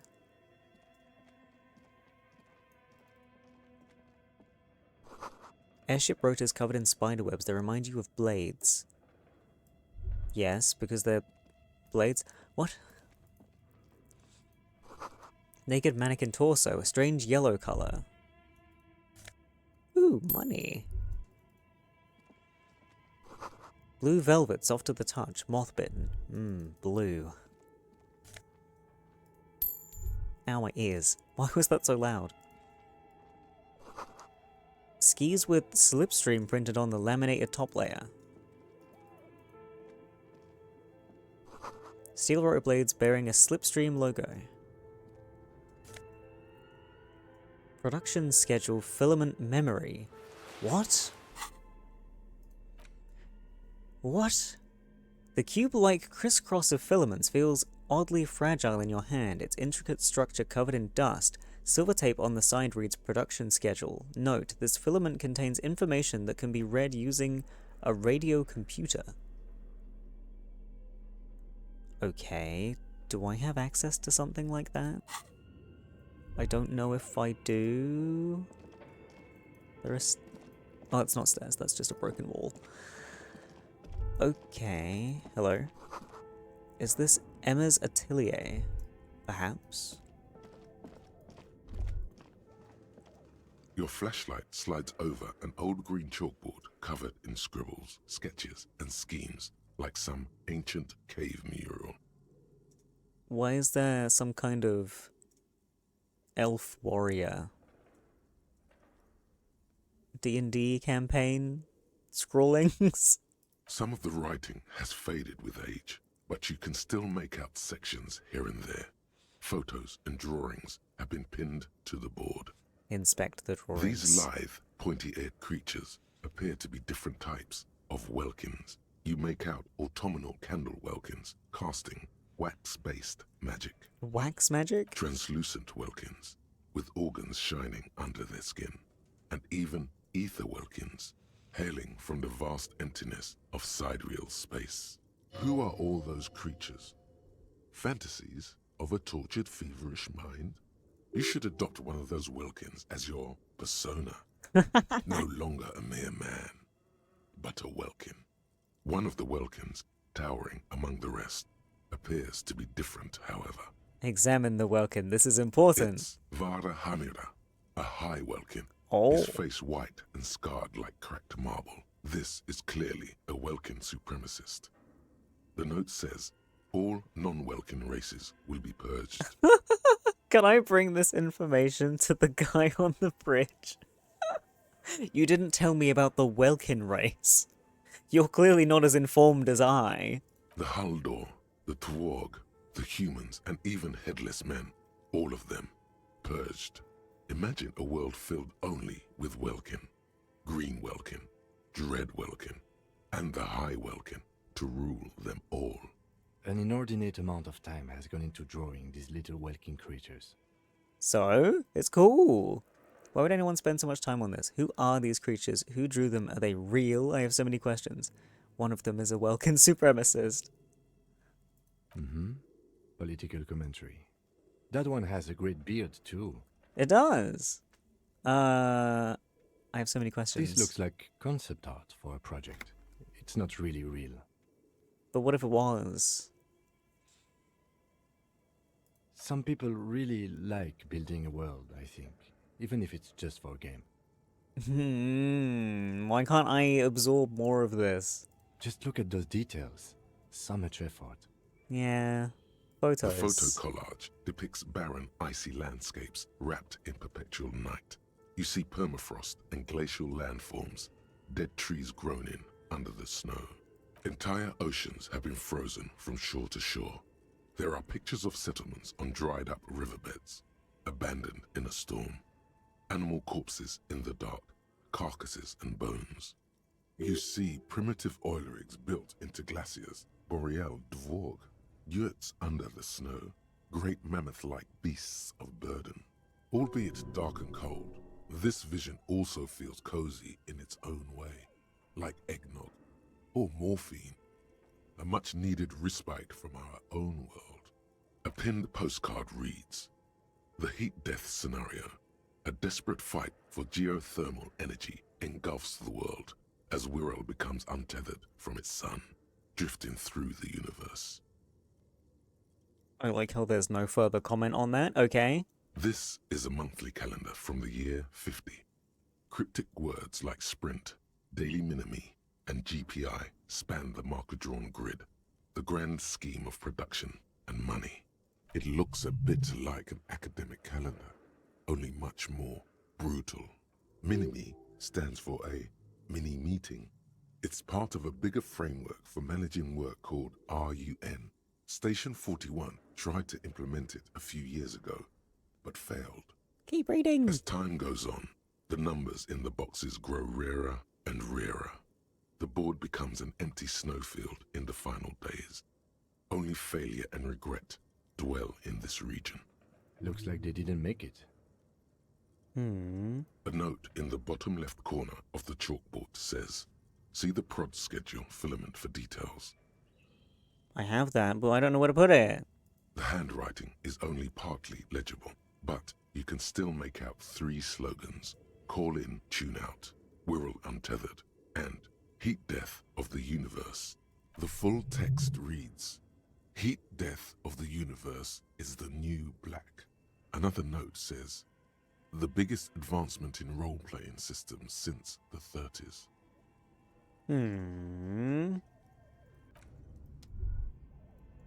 A role-playing game about the heat death of the universe. This appears to be some kind of machine with Ah. a cube-shaped heart and a wired framework. The keyboard has a rectangular on-off button. A piece of paper still hangs from the printer. A radio computer. Just sitting here without anyone inside. But we are looking for a fridge, and we are pressed for time, so... On the other hand, it's not that I'm not interested in abandoned radio computers. Turn it on. The machine lights up like some prehistoric animal stirring I ain't got nobody. Oh my word, a visitor. Hi. Hi Shima. Thank you so much for the raid. How are you doing? I saw that you were streaming over New Year's, right? Sorry, the game's making weird noises right now. How did it go? You played you were playing Elden Ring, right? Teehee. I hope you had fun. Oh my word, a visitor. Doing fine. 13-hour stream. That's crazy. Are you gonna get some sleep now? Is it time for sleepy fish time? Sleepy fish. Sleepy fish.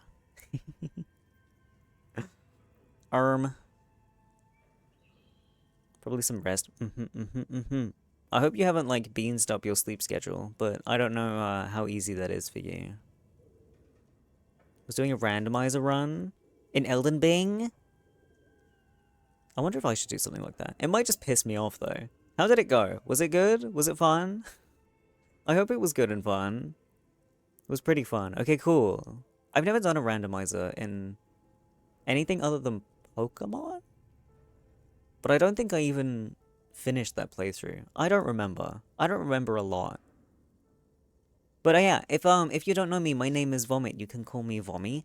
I'm just a little femboy incubus. We're vibing playing silly detective game, and I like picking most of the silly options, unless I think something horrific's gonna happen if I do it. I'm trying to bring about the end times, maybe, but before I bring about the end times, I want to find cryptids and spirits and purchase random items, pretty much. Yeah. But yeah, if you need to go, please get some rest. But if you want to hang out, that would be pretty cool. If you wanted to hang out, achieve pretty rad fashion, look like a Babylonian warrior. I have heard of such things before, but I can't put a picture to the words in my head, so I'm just gonna have to say I'm glad you looked pretty cool. It's empty, like a beehive without its brood. Some cables have been left dangling, disconnected. The filament you have would fit perfectly inside the compartment. Insert. Like a smooth drawer, the filament slides into place. On the keyboard, the play key starts blinking. Play. A bar of fabric right above the keyboard starts producing a soft hum. The sound of static seeps through the machine's planar magnetic driver. Hope stream's been going well for you. I died listening to a noise, but it's okay. I'm fine now. Have you stirred the ghost of the doomed commercial area from its rest? Could this be its dismembered heart beginning to flutter? Maybe. The static gets louder, slowly filling up the abandoned hall, until a voice speaks out, crackling and old, cutting into the air. Good afternoon. Fortress accident en rue de Saint-Ghislaine. This is East Insulindian Repeater Station 1. Please repeat. Is this the production schedule? Wait, Fortress Accident. That was on the doorbell list. What are you, a machine, or are you alive? Yes, I am alive. I am 74 years old and my name is Yvonne. Now please repeat. Is this the production schedule? She repeats passwords. Programming people are all paranoid. Yvonne, my partner tells me that you're here because radio computer guys are all paranoid. Okay, but where are you? How did you know where I am?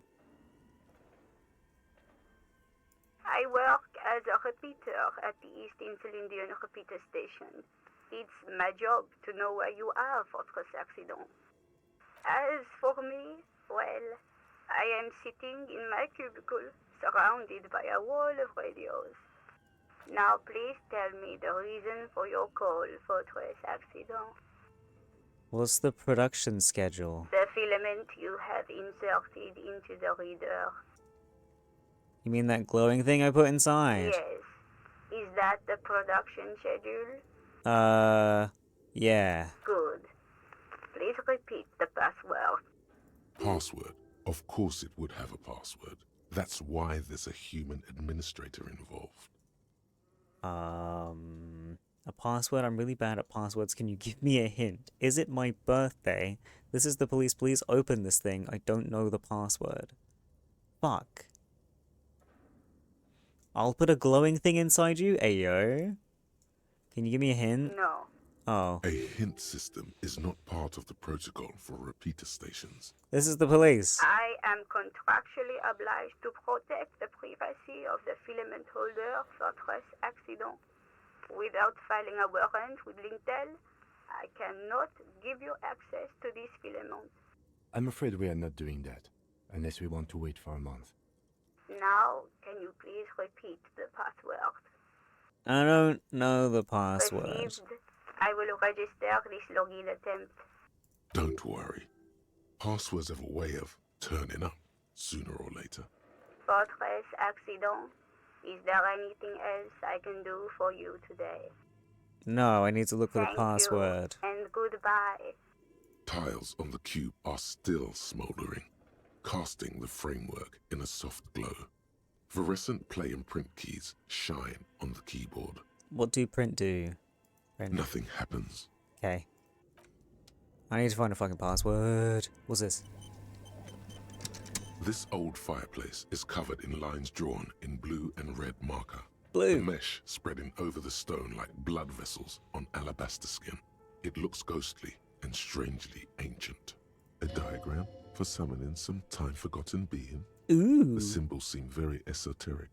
The whole thing resembles Kadran mosaic tiles. Very pedantic. How do I know what they look like? History classes, students with their textbooks open, studying the roots of our civilization. Those aquarelle blue tiles look beautiful in the sun. What am I looking at? Radio frequencies, it seems. UKV 123.6, UKV 123.7, UKV 123.9. Some written notes, too. Sparse and cryptic. Radio frequencies for what? Unclear. It looks like a cardiovascular system split into veins and capillaries. Very advanced. So we're dealing with something medical here. This must be an elaborate piece of art. Of course, the anatomy of the curse. Perhaps. The web is comprised of radio stations, all lead back to one red heart, titled the Game Master Frequency. A note says, this one can listen in on any station it wants. Wait, is this like for people doing D&D over the radio with each other? Or am I putting the wrong pieces together? Who's the game master? Someone very important. Okay. The leader of a massive on-air game built by these people. A conductor for the hundreds of story threads that pass through the Game Master's frequency. Who's playing? Whoever decides to call in to a call-in station, it looks like. A list of names under the stations suggests people across 6 Isolas would be playing. Muindi, Insulinda, Kotla, Grad, Samara, and even Ilmara. There's no way a little basement studio working here could pull anything like this off. My God. It's as if the less money they had, the more ambitious their project became.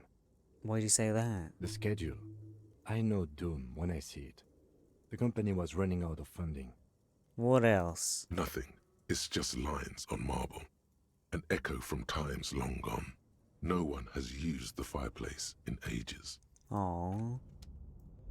They were trying to run a big game, but... Aww, that's sad. Wait, you want to talk to me? Okay.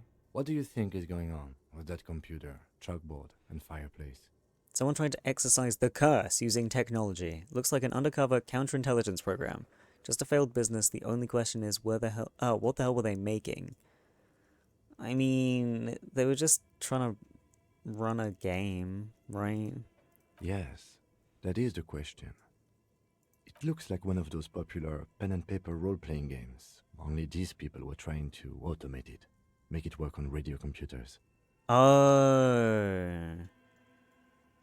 Okay. Utter madness, he thinks, as a compliment. How are they planning to do that? Has anyone ever done this before? This was a role-playing game. What do you think happened to the company? Wow. How are they planning to do that? Through call-in stations. None of the players have to be physically present.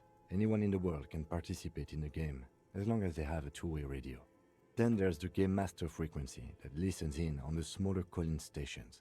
I think that was supposed to coordinate the stories, functioning as a master of ceremonies of sorts. His fascination has swept aside other concerns for the moment. He's a little hooked. Nerd! Nerd! He's a nerd. Has anyone ever done this before? Not to my knowledge. They make automated games in Grad, Messina, Königstein. You know, places with industry. But I don't think anyone has attempted to create an inter-isolary game before. We just don't have the technology. Shit's too fucking complicated. Role-playing game. Indeed. Those Welkins are a dead giveaway. Role-playing people love that stuff. The world looks like a modified version of the WeWorld board game, with hit death thrown in. Super cool. Super Someone cool. should give them millions of real immediately. This game is too good to be left unfinished. So true. I want to know about these Welkins, bro. No idea. They stopped filling out the schedule on the chalkboard. Wow. Indeed, it's ambitious and untethered from reality, but... They were insane if they thought they could do this. It was just a play to cheat money out of their investors' pockets. The curse got them. I see no other explanation. The world is cold and lonely. This would keep it company. Let's finish it. Do we have any money? Let's give them more money so they can finish it and make it even bigger. Well, they're not here, so we have to finish it. It's too late for that, I'm afraid. Aww. Okay, let's keep moving. Aww. Scribbled across a notebook. Developers of the most advanced RPG in the universe. Yeah, it's a bit too advanced, darlings. What could the fucking password for this be? Was it on here? Your flashlight slides over an old... Some of the writing has faded with age. The handwriting is only partly legible, but you can still make out 3 slogans. Call in, tune out, Wirral Untethered, and Heat Death of the Universe. The full text reads, Heat Death of the Universe is the new black. Another note says, the biggest... Wasn't it this the is schedule a had calendar. something to do with It that? looks a bit like Minimi stands for a mini meeting. It's part of a bigger... Your eyes glide over 4 sections of... This, it looks at Minimi. As time goes on, the numbers... Looks like they didn't make it. A note in the bottom left corner of the chalkboard says, see the prod schedule filament for details. But what's the password? Is there anything else I missed around here that has the password on it? What's this? Looks like someone tried to reconceptualize their business here. I don't get it. Look, the skis and rotorblades both bear the same Slipstream logo. It seems likely that they started out making one, failed to turn a profit, and then pivoted to producing the other. Question is, which did they start with and which did they pivot to? Strange leap of imagination, yet they still failed. How sad. Just speculation, we don't know anything for sure. Well, let's keep going. That's a good question. Okay, well, how sad. Reality is ruthless. Thanks for that, brain. Where's the fucking password? I mean, it could still be, like, through the door or something, I guess.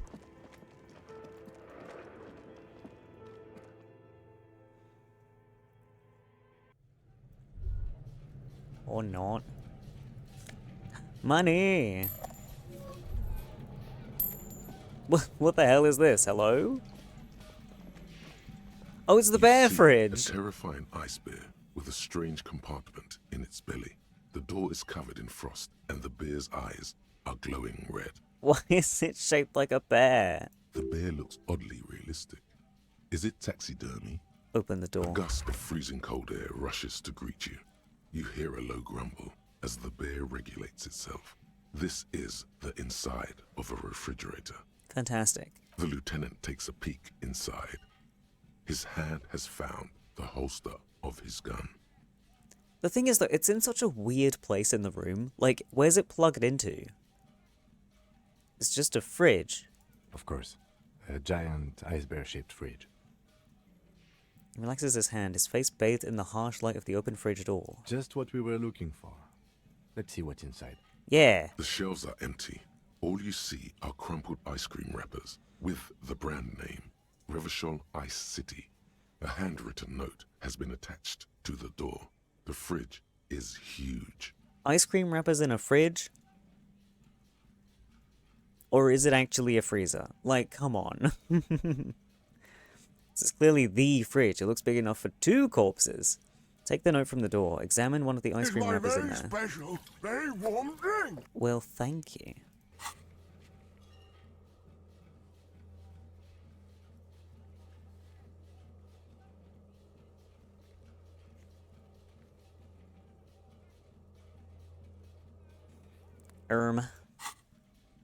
Big enough for 2 corpses. It's certainly an eccentric choice, but it is capacious and cold enough, too. But the optics on this are awful, he thinks. We need to be as silent as we can. Yeah, it's going to be hard to get the body up here. Your visual confirms you could fit 2 more bodies in the ice bear fridge. Shall we go and get the body, then?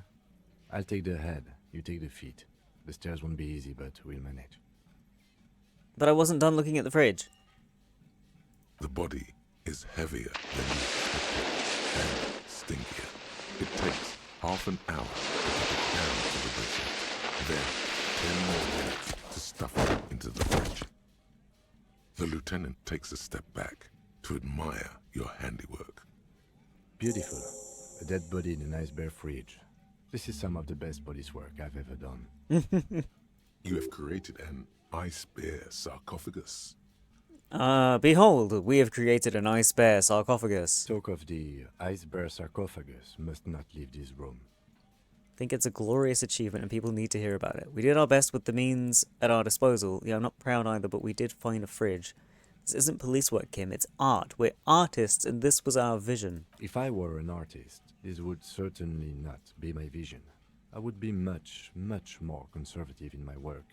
He's right. His work would be much more formal. At least we've stopped the body from decomposing further. Now you can conduct another inspection under controlled circumstances. Inside the icy realm of the ice bear fridge, the corpse stands slumped, waiting.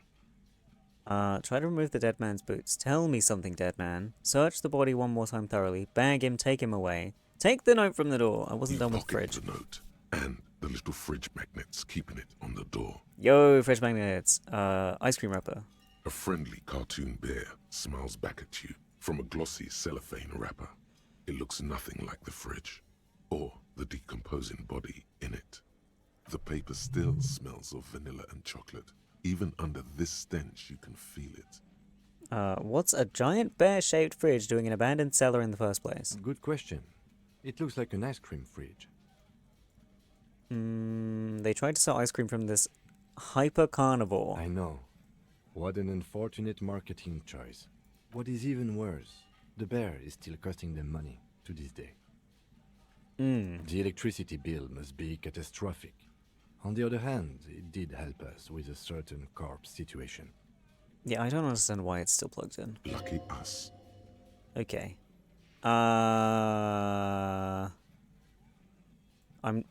shouldn't do that while Kim's here, apparently. So let's try this. Wait. No, let's not.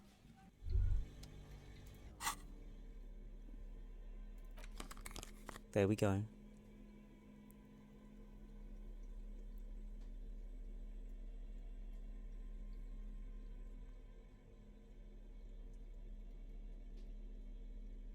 Alright. Now we can try. Wait. Why does art inspire you so much? Excuse me. It does, yes, but what is art? No, art is for arrogant blowhards. Why am I getting into this? What is art? Excellent question. Art is a diverse range of visual, literary, auditory, and performative creativity. It's an expression of imagination and technical skill. Additionally, it's history, criticism, and pure enjoyment. In short, art is the highest form of human communication, representation, narrative, emotion, and agency intertwined. Sorry, I hit my mic if you heard a noise. Would I fit into the art world? I mean... Have you looked in the mirror lately? Yes. You have the exact features of a savage art critic, with that beard and those clothes. Disheveled and prophetic. Perhaps you should try to critique architecture too. Hold on, is architecture also art? Guess I have been feeling critical lately. That's stupid. Architecture is stupid. Yeah, architecture's art. Of course not. It's autism. Is it? Box drawing. Masturbation with a ruler and a sextant, or whatever they use. You should demean and criticize the genteel institution of architecture, while extolling the virtues of the pure arts. What's wrong with architecture? What about music? Only the most experimental kind. That's stupid. Architecture is stupid. Music's stupid. No, I have been feeling critical lately. Yes, you seek substance. No vapid representations and reproductions of social mores as made manifest in stuffy biennials. We're talking real, living art here. Become the art cop. Half art critic, half cop. Wait, but don't I have to be 100% cop to get this case finished and all that? If I were 50% art critic, if 50% art critic is what's needed to be free from rote repetition, so be it. No, I cannot risk another corpo diversion at this point. Go away.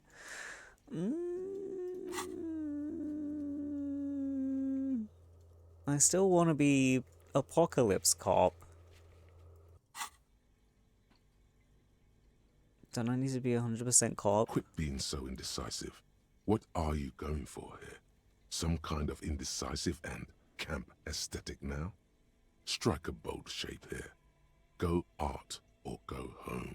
So be it. Exactly. It's not only your duty to only catch the criminals off the street, you must also apprehend criminals of the printing press and the gallery, the trite and derivative artists and writers of the world.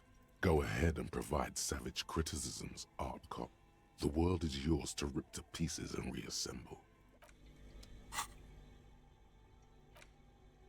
Yeah, it's another copo type, the worst one, the most savage and brutal, the art cop. Nothing is good enough for him, everything is shit. You have to employ an armada of adjectives to depict and demean the mediocrity of the works and visual institutions around you. Really flex that critical muscle, until the vocabulary for punishing mediocrity becomes second nature. Here we go. -1 perception can't even look at this shit. Fucking hell, savage, savage. Okay. The bear's eyes are still glowing red. Search. It's guarding over. Your arms reach out and your eyes close, as if by their own volition. It's dark all around.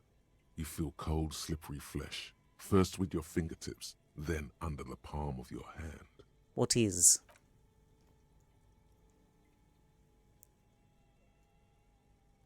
His face, his cheeks, his nose, his fat, swollen lips. Like a spider, your hand crawls over his features. Everything is silent. Crawl up his nostrils, put your fingers in his mouth, squeeze his nose. I mean, I was very interested in his mouth before.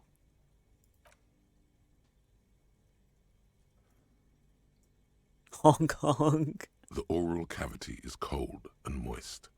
A ball-like tongue attaches itself to the base of the mouth, lolling around like a scallop. You're on the right track. Play with it. This feels right. Open your eyes and look. No, touch something else. Play with it. The tongue moves freely in the cavity. The mucus of the mouth is slippery, delicate to touch. From the soft meat, teeth are budding. Hard pearls of bone in the gums and in the back of the mouth. Can you feel it? You're so close. Rip his jaws open now. Look in. I didn't save before this, but I have means to heal myself if I get exploded. A vision of black and dark red death, pried open by your naked hands and studded with teeth. Hello? Looks like he's laughing. Hello? Death fumes rising from the throat, and there, in the back of his mouth, above the bell of the uvula, right in the soft palate. Hi, Shana. You see a hole, barely visible to the human eye. It is swollen shut, almost vanished. No larger than 0.4 centimeters in radius, the edges appear darkened. An abrasion collar. This is what we're after. What does that mean? I don't know what that is. Abrasion collar. Abrasion collar. Lieutenant looks in. There's a pen in his hand, his notebook open at the copy paper. Touch it with your finger gently. A black trickle of liquid runs into his throat from the wound. Put your finger in? Bro, what is happening? Joining later than normal because I'm at work. Happy New Year. Happy New Year! I hope work is going well for you. Your index fits right in there. A tight tunnel of flesh opens up. Tissue damage. Wide enough for 2 fingers. As you push both in, you reach through his mouth, right into his brainstem.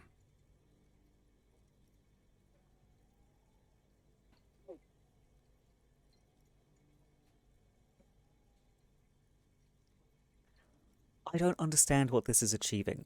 I'm fingering a hole in this man's back of this man's head. What? Brainstem. Feel around first, push deeper. Brainstem? Yes, that's what this part is called. Thanks. Feel around. The basal ganglia feels clumpy. What entered here has torn apart his reptilian complex. What's a basal ganglia? What? This man will never sleep again. Never wake. Well, he's dead. Push deeper. Your fingers slide into the remains of his limbic system. There is no resistance. It's gelatinous. The slug-like structures are damaged too. The tearing extends deep into both hemispheres. Basal ganglia is on the brainstem. Okie dokie. I can finger your hole, Vommy. I hope it's not the same as this guy's. The ululations of the limbic system have ended. All is quiet.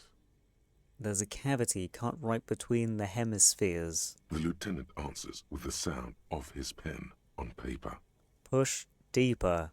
Your fingers are all the way in now, reaching toward the inside of his skull. The cavity goes further, but the entry wound isn't wide enough for the rest of your hand to follow. Wriggle in. Your fingers reach toward his skull. His cerebral cortex feels like jelly. Cold jelly. Strange fluid streams down your wrist as you push deeper until you feel it on the tip of your finger. Sharp, serrated material. The edges cut right into your skin.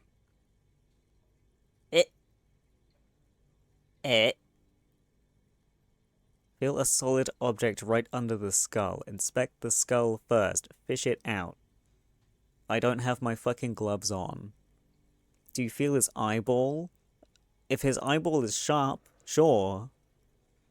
Solid object right under the skull. Can you get to it? Searches his pockets for something. Is he gonna get me some tweezers? Inspect. There's a tiny crack. A protrusion in the cranium. Right in the back of his head. Your finger must be pointing straight at it. From the inside. The object that is in there stops just short of the skull, in the encephalus, knocking this tiny fracture into the cranium. We have the makings of a very small exit wound here. Fish it out. Hey.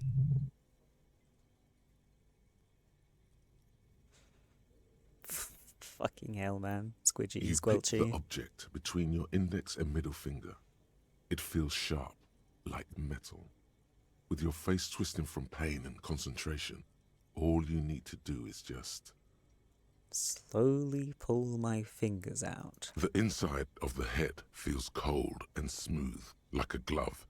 Sweat dripping down your brow. Careful not to lose the prize between your fingers. I wonder if it's a piece of the ceramic from his armor. With a plop, your hand emerges from the mouth, covered in blood up to the wrist. Between your fingers, a small flower, a blossom made of lead. Oh! So it's a bullet that's been, like, squashed against, like, the inside of his skull? A bullet. Evidence. Here you go. I'm very The bullet goopy falls now. in the bag, leaving a smattering of blood on the plastic.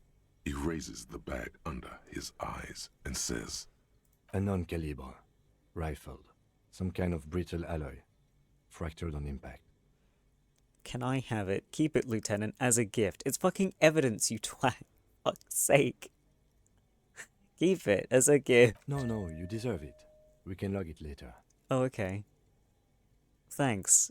Bloody bag in my bloody hand. We need to add an item to the injury list. Injury number 4. Oval entry wound with an abrasion collar. Soft palate, back of mouth. High velocity. Temporary cavity in brain tissue. Small exit wound on the occiput. How does that sound? Sounds about right. Opinion, fatal injury. I'm still not sure. Look at your hand quizzically. No, agreed. And one last thing. We can now fill in injury number 3. Ligament mark. Opinion non-fatal. Post-mortem. Treatment. He's proposing the bullet was the real cause of death. and the hanging an attempt to conceal this fact. Uh-huh. Ligament mark, fractured hyoid bone. It was all treatment. Treatment? Treatment, officer, is an attempt to manipulate the body after death, to hide the real cause with a false cause. In this case, yes. This injury here. Okay. Yes, and the belt around his neck, the hanging, even dragging him to the yard. All of it was done after this man was already dead. Dead, dabba doop doop. Deadity dead. Thanks. Agreed. I have had my doubts for a while now, since I saw there were no signs of struggle on his hands, and no claw marks on his neck. There have been other signs too, small things. We were right not to assign hanging as cause of death, as the perpetrators expected we would. No such luck for them. It's a good thing I've got a huge brain. We didn't fall for it, he thinks. There's pride in there. There is, of course, the very real possibility he was both shot and hanged. Maybe they just shot him while they hanged him. No. Who would do this? Why would anyone do this? I need to wash myself. Oh, you really do. I am glad to hear you say that. Your room in the Whirling in Rags should come with a bathroom. Be sure to make use of it in the evening. Maybe the bullet holds more answers. Yes, we should take a closer look at it. I am certain it has more to tell us. This little thing could reveal much about the weapon that shot it. What if it's my gun? What happens next? We bag the corpse and carry him to the holding pen of my kinema. I can transport him to processing myself, but I will be gone for the rest of the day. The rest of the day? No, no, no, no, no. Fuck, you're already gonna leave in an hour. No. You'll be gone. What should I do in the meanwhile? Work on the case. Tend to personal matters. Try not to do anything too dangerous. An officer needs backup in a neighborhood like this. I'll leave that choice to you. And one more thing. Great work, detective. After you bag the corpse, Lieutenant Kitsuragi will leave the party until tomorrow morning. You can do side tasks, and even the main case, but it might be more difficult. Plan his exit accordingly. Right.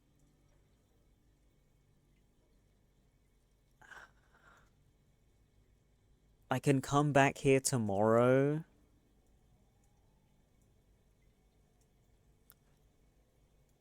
No, I can't. I was gonna come back here tomorrow. And make him do it tomorrow. But I need him in the evening tomorrow to talk to the cigarette man. Is this your first playthrough? Yeah. How can it be your gun if you arrive to investigate the murder? Oh, you're so right. Boots?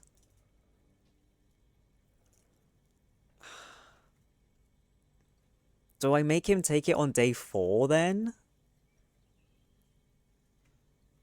Can we leave it here until day 4?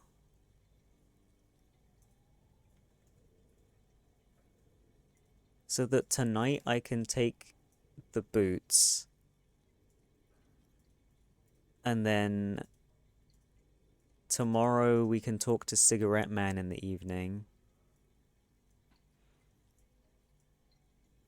And there's a bunch of other stuff I need to do tomorrow, and I probably want him to be here for that. I'll try and make him take it on day 4.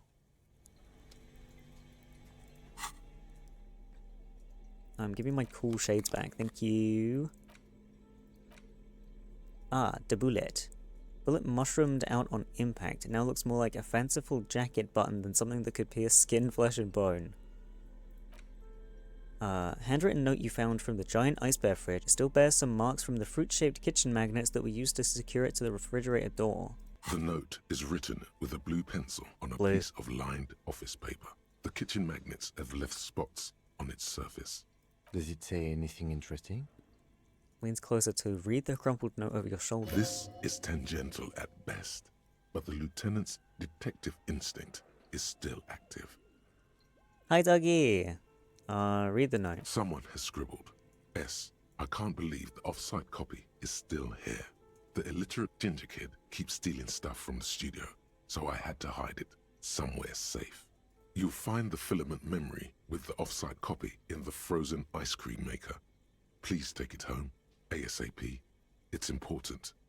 I'd do it myself if I lived in a civilized place with a freezer. Take care, Sully Swaff. Do you have any idea what a frozen ice cream maker could be? I mean, probably not. I wonder who wrote that note. Looks like someone from that radio game company upstairs. I'm a little surprised they just left their property lying here. Maybe they had to leave in a hurry. That's a plausible hypothesis. Frozen ice cream maker. I don't know. I assume it's somewhere close to the ice bear fridge. Okay. Okay.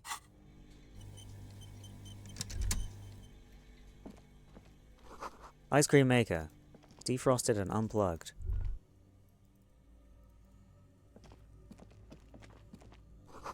Flashlight casts a strange shadow. There's a hidden doorway here.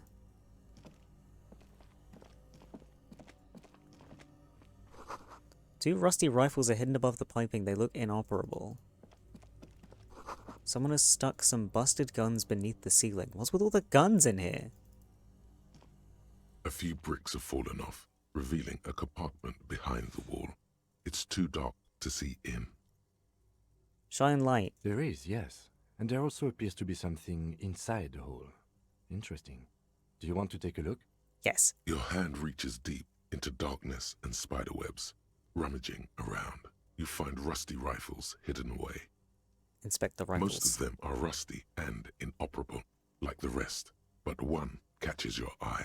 A bolt-action model with a fine wood stock, in better cosmetic order than the others. This one looks nice. That's a rare sight. Seems to no longer be functional, but still a beautiful thing in its own way. He didn't say what it was. It's an old bell Margrave from the Revolution. What does this mean? It A means rifle? there are firearms, albeit inoperable, still lying around in Martinez. It's an interesting coincidence, I would say. Might come in useful in the future. He likes this find. Where are we? Seems like an old bunker from the revolutionary period. Look at all those rifles. Must be an old weapons cache. Okay. Cool. Wait. Is it worth, like, loads of money? 1132? Oh. I mean, it's something. Is this another ice cream maker? Frozen ice cream maker that's still running! This orange machine is buzzing like an old submarine. It has a hand-cranked ice cream churner on top and an electric freezer that appears to be frozen shut. Try to crack open the You lid. slip your fingers under the frozen lid, but the ice is too cold for you to get a good grip. A pry bar would come in handy here. Okie dokie. If you want to try again, then you need to have the pry bar in your hand, detective. Yeah, I guess that. Equip the pry bar. Shut your mouth! I've already done this kind of thing before. Right, wasn't it interfacing? Give me these. This orange machine is buzzing. Heroic? Like an old Pry bar not submarine. strong It enough? What's wrong with my pry bar? And where am I supposed to get a better one from? Maybe there's another one around.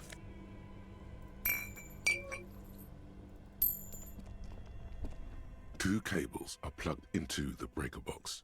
The red one leads to the ice bear fridge, and the black one to the ice cream maker nearby.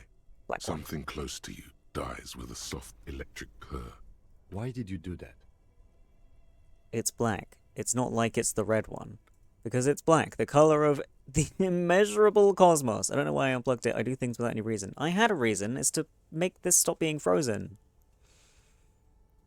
It's not like it's the red one. The lieutenant raises his brows, but doesn't say anything. The electric distribution board now has one cable missing. Fantastic. Can I do this now? This orange machine is dead still. It has a hand-cranked ice cream churner and an electric freezer. The ice around it slowly melting.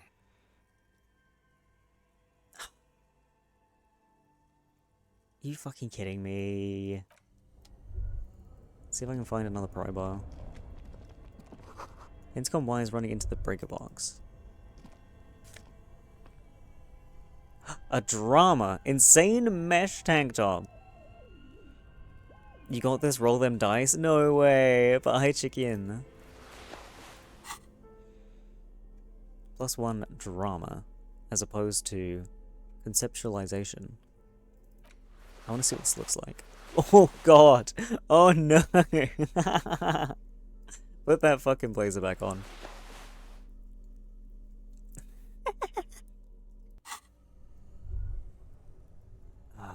Is that on my list of things?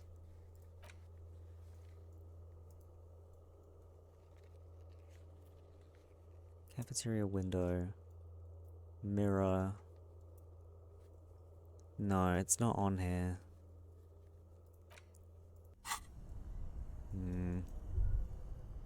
I want to get a new pry bar. Oh, I need to put my fucking flashlight back on. I can't see. Money on the floor! Cellar window. People's feet shuffling by on the street.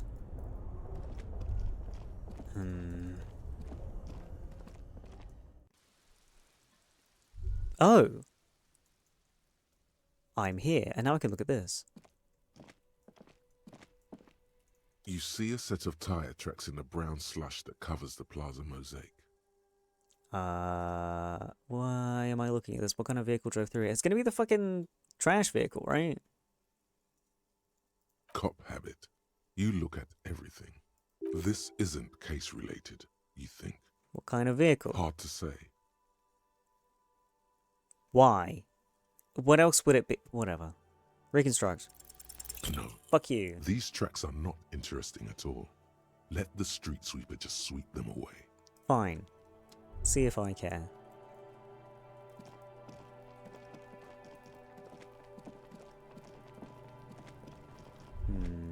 Oh, I can look at this now. There are several footprints in the mud, left by work boots. Anywhere from 6 to 12 pairs have walked here. Wow, still not doing it. You're bad at this.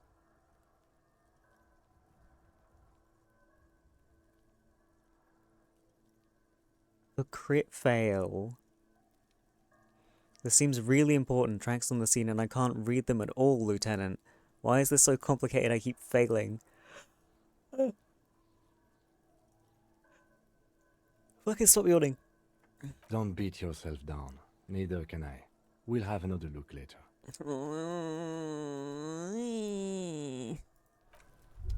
Where? I don't think I can jump for my coat again yet. No. Don't think I can ever jump for my coat again.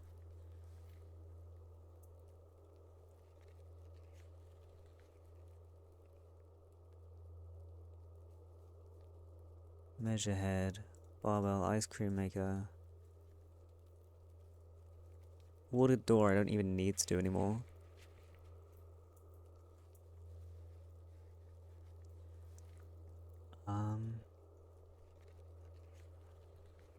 Why do I need reaction speed on the crime novels?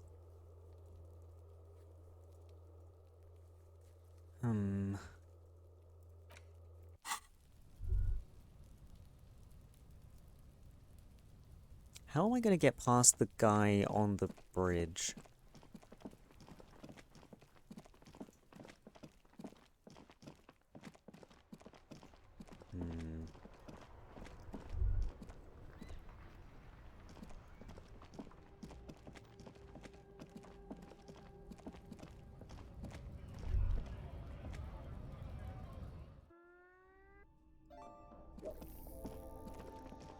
The tear machine stands in the corner. Your bottles clunk into the...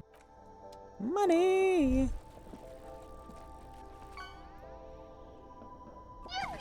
Yippee! A colourful display of cigarettes and alcohol bottles. Again, I'm obliged to inform you that both Fuck. alcohol and cigarettes damage your health. I can't afford the pale age shit. Fuck. Commodore Red. Potent Pilsner. Astra cigarettes. Do you Do you sell speed at this establishment? Huh? Speed. Like, speed.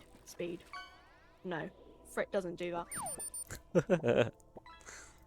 Of course not. Frit is an establishment that acts within the law. Is that all, detective? Yes. I only have 25 real, and I need to spend like 20 of that. Or is it even 25 of that? How much is it for the fucking rent?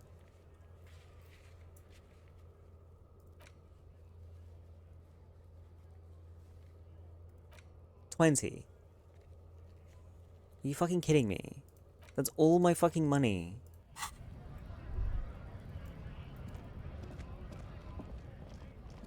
I finally had some money, and I have to give it all to the stupid rent man. I don't want to do that. Took me so long to get this money. Oh, what's that?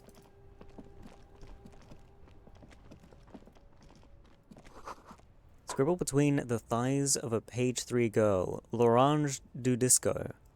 Okay.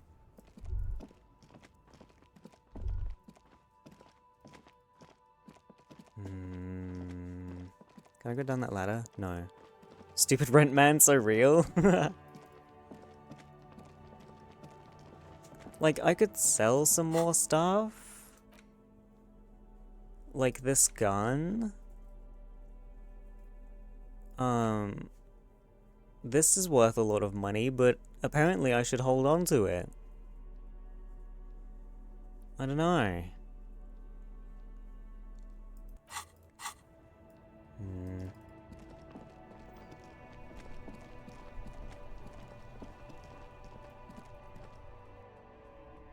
Oh wait, I need to take the flashlight off. There we go. Hello. Hello. If I can help you with anything.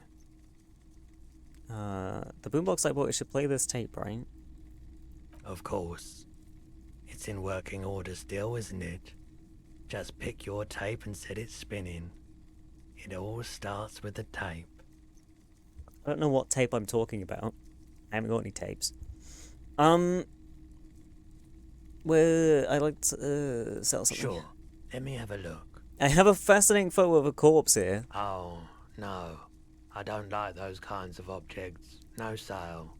Do you know what the tattoos mean? A photic path, counter-radiance network, anti-magnetism. It's darkness. That's all I know. Sell me something lighter. Okay. Anything else you're thinking of selling? This. Born.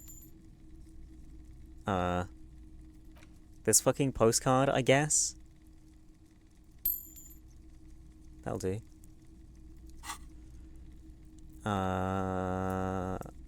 Another time, perhaps. Now, I can heal myself. Let's do the bird. Sorry, I would never have guessed that you were that interested in ultrasonic sounds. Or birds, for that matter. Wait, I've been really into all kinds of art lately, experimental things, you know? What an interesting development. Well, it's been a long while since I've gone hunting for the Caldimamadakwa. Once knew a group of young musicians who decided they didn't want to play music anymore, and started looking for all kinds of interesting sounds instead. Interesting sounds. This was before, you know, lost touch with them after all of that. So cool. Cool or not, one of them was obsessed with recording the Caldimamadakwa. And he was one of those passionate people who know a lot about all kinds of strange things. So he got the rest of us to join in his search. We thought we did. We got together all these recordings of unusual sound patterns, compared them, cut them up and combine them into the Symphonia Coldimamadatwa. Right. This time, I won't die to it, right? Unfortunately, I don't have any recordings from my old life. None at all. But I do have a tape with some ultrasonic sounds that might be what you're looking for. Do we really have time for this? This recording comes from down the coast. Wasn't looking to record anything specific. Just left a recording device there one morning. Keep in mind, I have to slow this one down enough to make sounds well over 200 kilohertz audible to the human ear. It will be strange. As the hum grows louder, modulating but always unnaturally uncomfortably low, like it's coming not from the speakers, but also from inside your chest. Breathing is becoming difficult. Hi, Elder. I was taking a sip of coffee, but I'm fine. It's fine. It's Not my very good, special, not good. very You're warm about drink. to start suffocating. You have to stop this.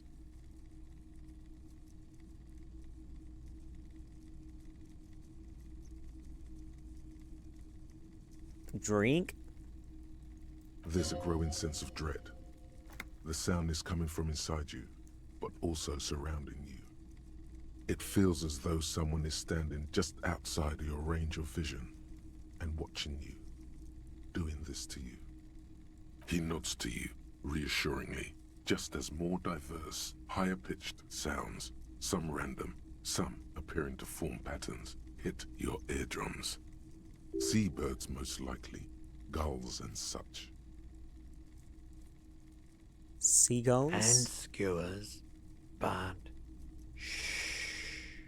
He raises a pointer finger and inclines his head towards the speakers, a new high-pitched shivering sound. That's it. The signal in the noise. The thin whisper. A low range of sounds is easier to handle with a focal point, but still troubling. You are mesmerized by the sounds, but also feel nausea welling up as the motif continues, then begins to recede, dissolving in what must be the sound of water lapping at the bank. you know, now that I've listened to it on these new speakers, it's not the Coldimamadatwa. Wrong patterns, wrong photons. Probably some insect trying to sing higher than its predators can hear. Still, fascinating, aren't they? Early morning sounds. I nearly died for that. God damn it. Anyway. Goodbye. What's this? Wow, a very large red t-shirt with an impressive print stands out from the other garb. Oh yeah. Oh yeah, the print depicts a muscled man striding toward you, a giant sword in each hand, encircled by burning embers. Behind him is a cluster of cabins engulfed in flames. Beneath him are the words, Hyondal burning. The antlers on the hood of the man's cloak and his piercing blue eyes are familiar. Why is the first option to sniff the shirt? What's the deal with the man on this t-shirt? How much are you selling this t-shirt for? Well, I gotta smell it. Smells like worn cotton and a little old sweat there. Worn cotton with a side of flea market or trash bin. Sniffing is okay, but please don't try anything on. Can't have you leaving your photon emissions in the fabric of things you're not going to buy. Sure. You're not imagining it. Photon emissions? What is he talking about? I'm sure it's fine. How much are you selling this shirt for? 2 real. That's dirt cheap. Cool, I'll think about it. You should. +1 physical instrument, +1 shivers, -2 authority. But can I not give it to Kuno? Maybe? I'll get it. Welcome to Hyondal, officer. Thank you.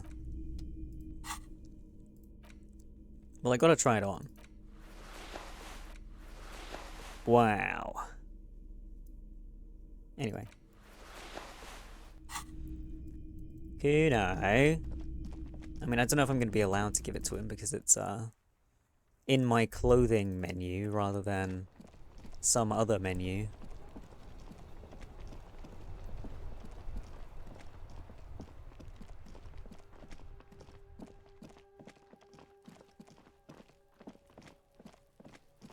Hello, you little shit. Have you come to make your offering to Kuno?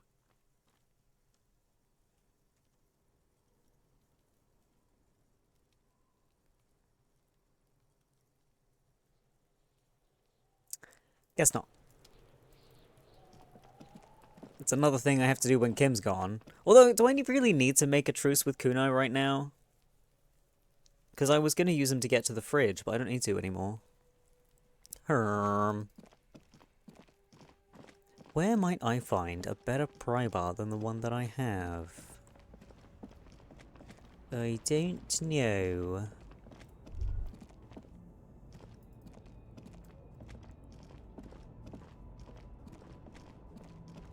Can I look in here again? A lorry, the smell of cigarettes and perfume. A metallic drawer slides out. The pull-out toolbox. You wedge yours, but one odd deep sandpaper adds extra. The movie star clothes. Meh. I mean, maybe I can find one when I go past the water lock. Maybe. Okay, one sec. We'll quick save this one. Hello. Right to work! Right to work! Shame on you!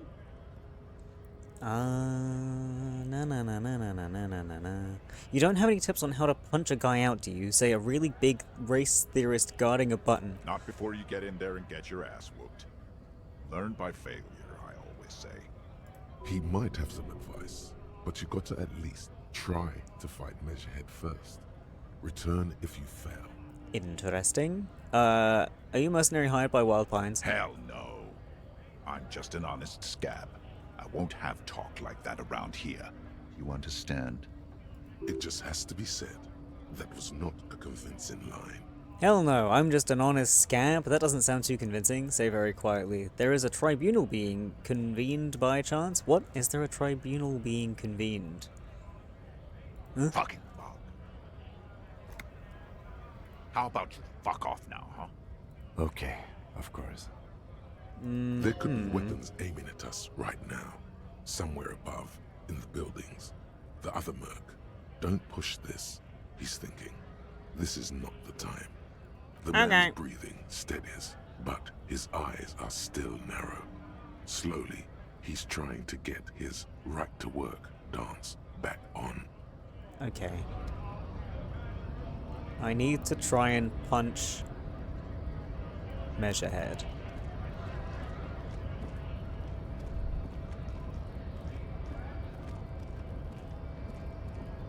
And you know what? I'm gonna give it my best shot. One sec.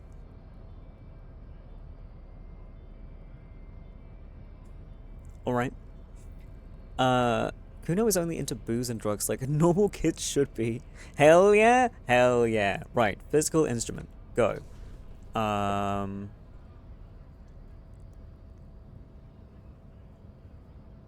Physical instrument. Go. Does anything give me minus physical instrument?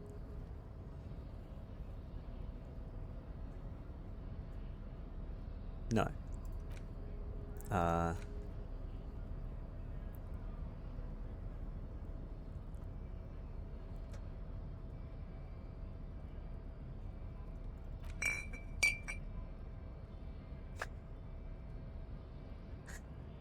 What about that?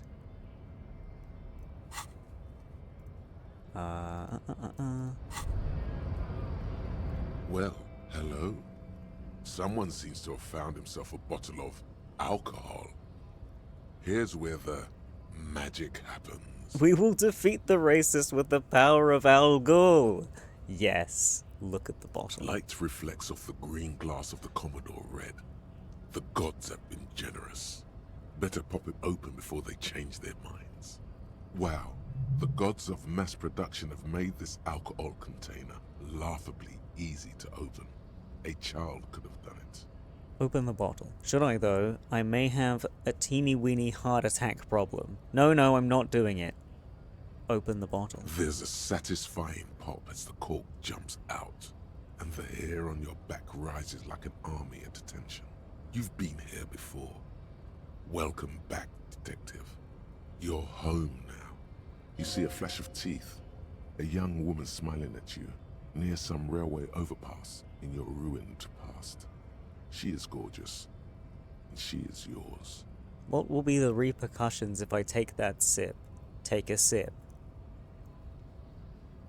Take a sip. A golden sun melts down your throat. Its rays filling your nostrils with sunshine. Your stomach melts from it into a happy, gooey mess. So does your mind. All the bad things are melting. You're you again. A real cop. A real detective. Incredibly well done. I like how that leveled me up. In the bottom right corner... Oh, From hush. the void we came, and to the void we must return. In the bottom right corner. Okay. Let's fucking go. I'm ready for you, Measurehead. Your race descent has only worsened since I last saw you. You have really let yourself go. I'm gonna smack him. I have more HP now. Ooh. No fucking way!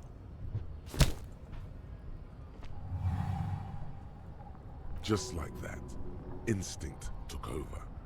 A solid strike straight into his throat, into the cartilage. You could swear you felt the soft palate break. The man is reeling, gasping for air. Time stands still around you.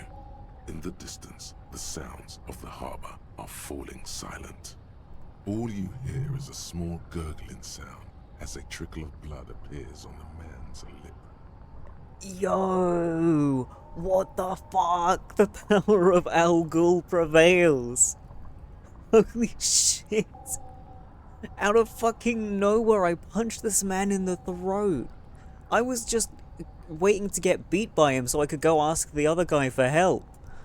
360 spinning kick? Yes.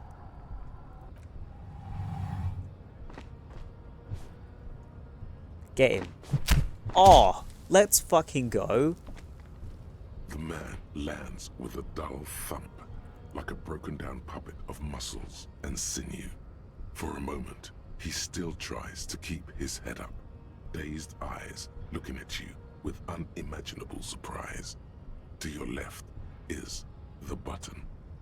Disco Inferno! Press the button. Welcome to Revachol. The end has begun. I am the lion-headed cavalry. I'm so sorry I didn't want to do this. Just press the button.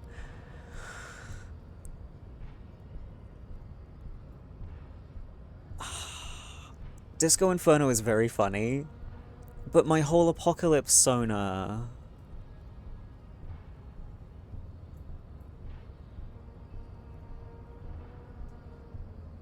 I'm going apocalypse mode. As you slam your fist on the button, the man collapses entirely, his head rolling to the side. I would just like to inform you all I got an achievement.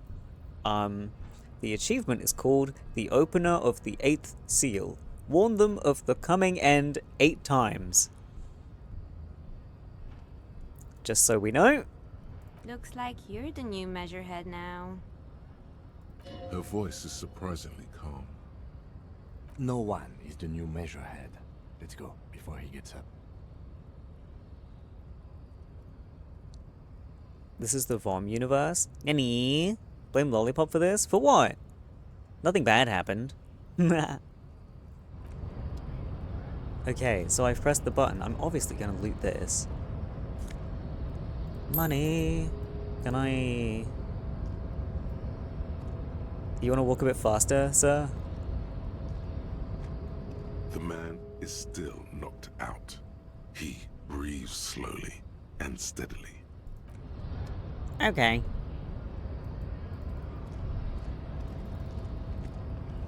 I'm actually gonna save. That was fucking spectacular. Couldn't ask for anything better.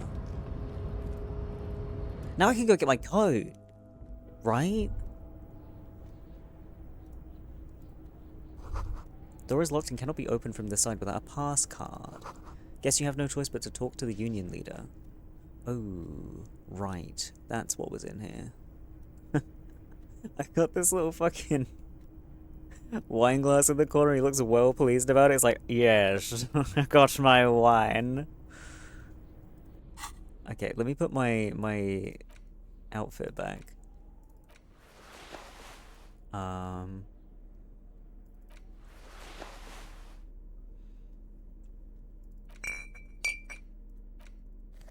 Put this on in case I need it.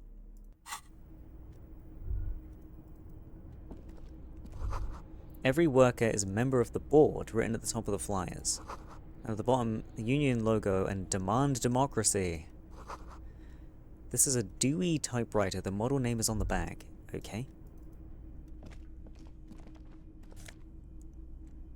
Postcard, Le Jardin 21.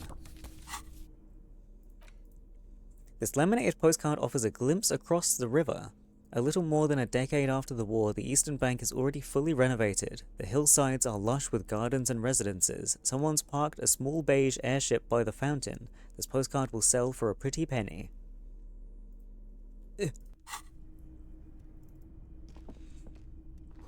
Standard office file cabinet. The drawers seem to be locked. Someone left the coffee machine on. Can I have some? On second glance, someone has forgotten to properly close one of the drawers. Let's go. It's unfortunate for the union to just leave their paperwork lying around like this. Let's see what's inside, he thinks. Open sesame. The drawer opens smoothly. Inside is a well-organized selection of brown folders. Browse? Hundreds of documents containing logistical data. Two kinds of transactions stand out. Materials coming into Revachol from the outside world, from Muindi, Grad, and even Ilmara. And the same materials being handed over to companies inside Revachol. Kuron, Coal City, La Delta, and Jamrock are listed among the many districts where the imports are being sold. Anything interesting? It's hard to make sense of this thicket of company names, dates, quantities, and percentages. You try to focus, but the lines are getting blurry. Honestly, mood. Like, fuck, this is so lame, but this reminds me of trying to look for a new vacuum cleaner. I'm like looking through reviews and like recommendations and shit, and like scrolling through fucking appliance company websites and shit. I just I end up like not taking in any information. Anyways. Whatever's hidden here is hidden well. Concentration isn't enough. Only a trained accountant with a background in logistics would be able to really make sense of it. However, there is a little handwritten note stuck on the side of the drawer. Look at the note. Why would I not look at it? Look at the note. It appears to be a to-do list written in large, uneven capital letters. Remember, Leo, Everart's shoes, special whirling borscht, water Everart's plants, sweep office floor, more banners.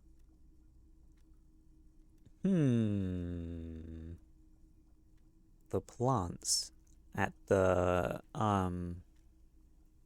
tenant place. All items on the list have been crossed out, and the note itself is crumpled. Bars... What? Huh? What? Turn to Lieutenant. Look, Kim, a to-do note with a list of errands for Everard. Everard Clare, probably. The head of the Debarders Union. One of his aides must have left it. Nothing incriminating here. The special borscht seems a bit odd in the list. What is so special about this borscht? Code for drugs? Booze? Blood? Take another look. Remember, Leo, Everart's all items on the list have been... Okay. The drawer slides shut smoothly. What's this? Dark liquid in the pot looks almost sentient in the coffee pot. Yo. Sentient coffee. Oh! Neat office shades, visual calculus, minus drama, but let's see what the— oh my good god. No, I can't. I need that Inland Empire anyway. What is this? La Fumée, Volume 1, Number 4.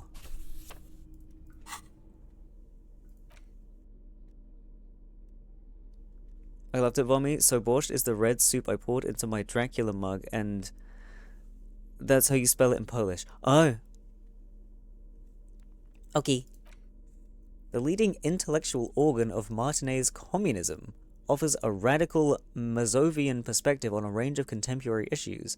The cover features a stylized portrait of the late King Friesel with a pair of white antlers growing out of his head. I'll read that later. Because it passes time, and I don't want to pass the time right now. Giant ass print on the pillow and a pattern of coffee rings on the armrest. Wow. Radio is emitting strange buzzing sounds.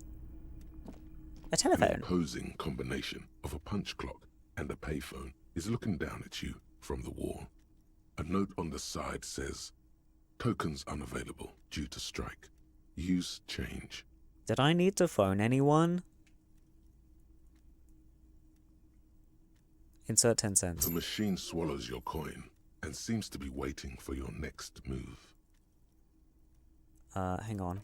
It's interfacing. Put my gardening gloves on, and I can do number better. I don't think I had anything else. Da-da-da-dum-dum, da-da-dum-dum-dum. Dial a random number? Yeah. The already familiar cold Go. touch of plastic. Your fingers run over the dial pad. 005.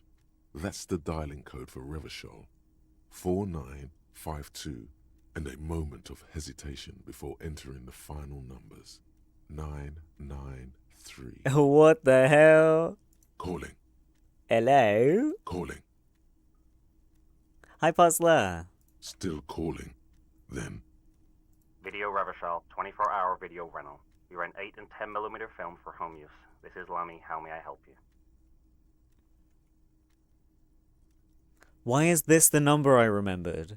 Hi, Panic. Happy New York. Happy New York. Oh my god, sorry, my throat keeps needing clearing. Cringe. Gross. Awful. The voice of a youngster on the other end sounds as enthusiastic as that of a man walking towards the gallows. What is this place? Video Revachol is a 24-hour video rental. We rent 8 and 10mm film for home use. This is Lummy.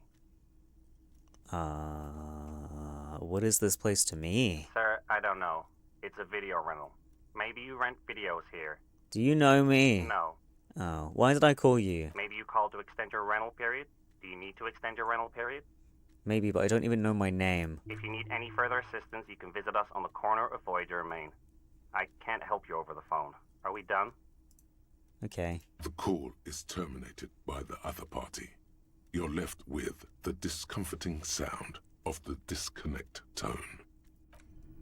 I did so well on that roll, and then it's like, meh, here's nothing, meh. Sad. Okay. Up the stairs. My coat! The tarpaulin cloak is still hanging on the railing. The white rectangle of the Revachol Citizens Militia is clearly visible on its back. Grab the cloak. As your fingers touch the tarpaulin, it almost feels like the cloak wants to deliver a message of comfort through your fingertips. I will shield you from the elements and give my life for yours. That's what the cloak is relaying. Let's go. It only gives me pluses. Nice. I assume it goes in the jacket slot. With this fucking mesh vest on underneath. Bro.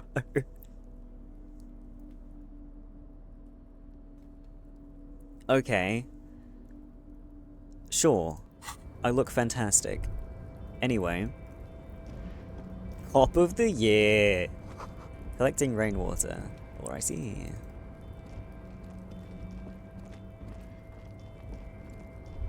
Oh, oh. All around you, great machines in... Quaissance. Oh wait, I don't want to go that way. Bottles! Numerous empty bottles of Commodore Red and potent Pilsner. At least 3 packs worth of cigarette butts. Excuse me, one moment. Bottles, bottles, bottles. I don't like that noise.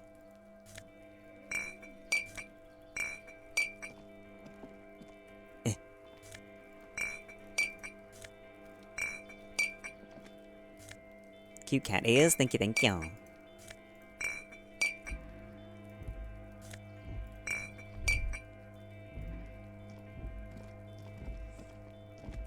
This is the night watchman's booth.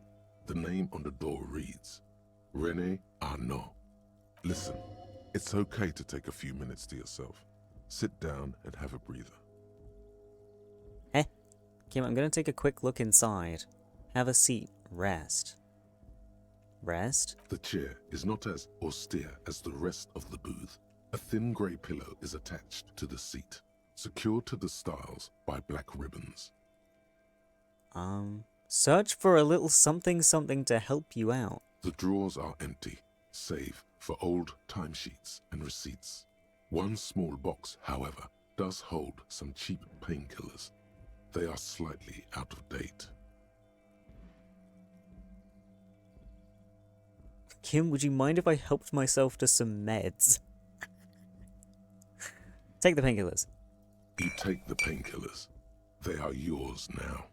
They are mine. Get up. You stand and exit the booth. Take a look. If you must. But please hurry. We are pretty easy to spot up here. Nothing incriminating catches your eye. The cabinets are clean and their sparse contents meticulously organized. There's a framed photograph on the table. Take the picture. It's a black and white photo of a young couple out in a street fair. The man is young, dark-skinned, and dressed in a Royal Carabinieri uniform. The girl is smiling playfully at the camera. Why did you take that? Something about this man piques my interest. I think this can be a side thing. I'm making an artistic photo collage, Kim. Fine. But let's move. I don't want to be seen snooping around here. Okay.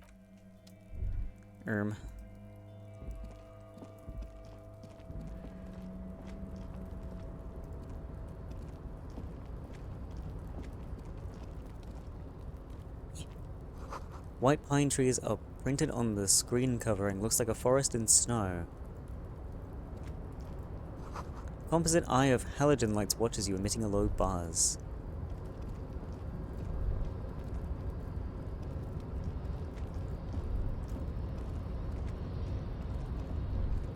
What's this? A rusting control panel with several knobs. 2 buttons marked Marche and Arrête are faded with use. It seems to control the large crane above. A container is attached to its hook block. I feel like I shouldn't be trusted with this. Marche. On. Arrête. Off.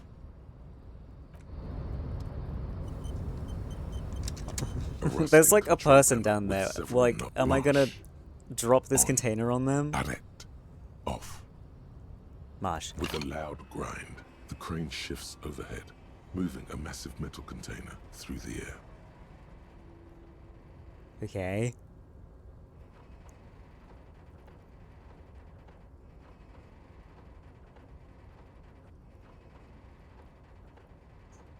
I'm glad it's very automated.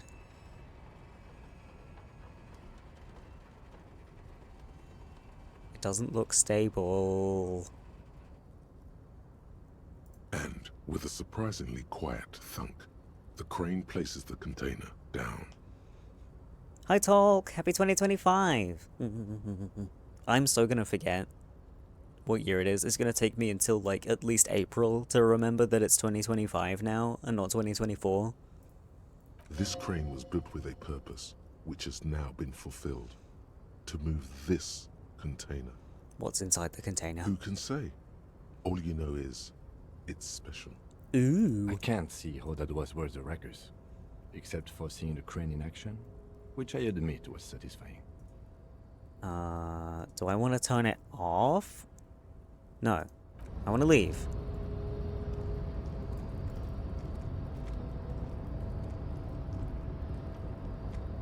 Same though.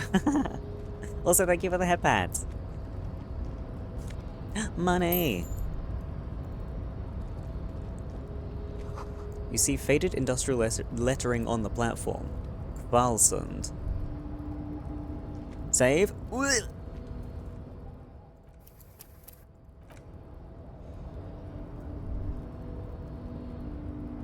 Before you stands a cargo container. Just one of many in the yard. Lieutenant, I think there's something special about this container. You do? Because I don't. Why not? There are a million containers here. Why are you fixating on this one? It was hanging from the crane. I don't know, Kim, it just feels special. Inspect the container. Maybe there's contraband in there.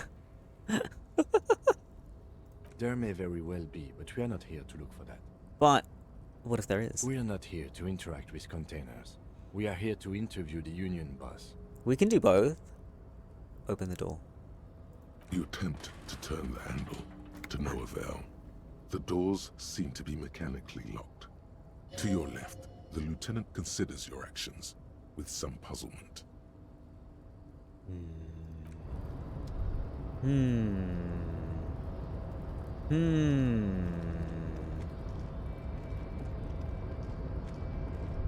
What? Shipyard ahead is oddly quiet. The great machines are sleeping. Aw, sleepy machines. Money. I'm so good at finding change on the ground. Excuse me. Speaker tower is silent. There's no work to organize in the yard below. Facts. Musk of oil and rust comes from the chasm in front of you. Smells like blood. Let me in! What if I had a pry bar? Let me in! Yes! Fallen Ultra Series gloves. More Half-Light. Lamau. Half-Light's so good. Oh, also. Black and white photo of a couple posing in front of a Ferris wheel. The girl is young and pretty, the man clad in fancy uniform and smiling. On the back, a very steady hand has written the words, Revachol Fair, Summer of 91. Hell yeah, dude.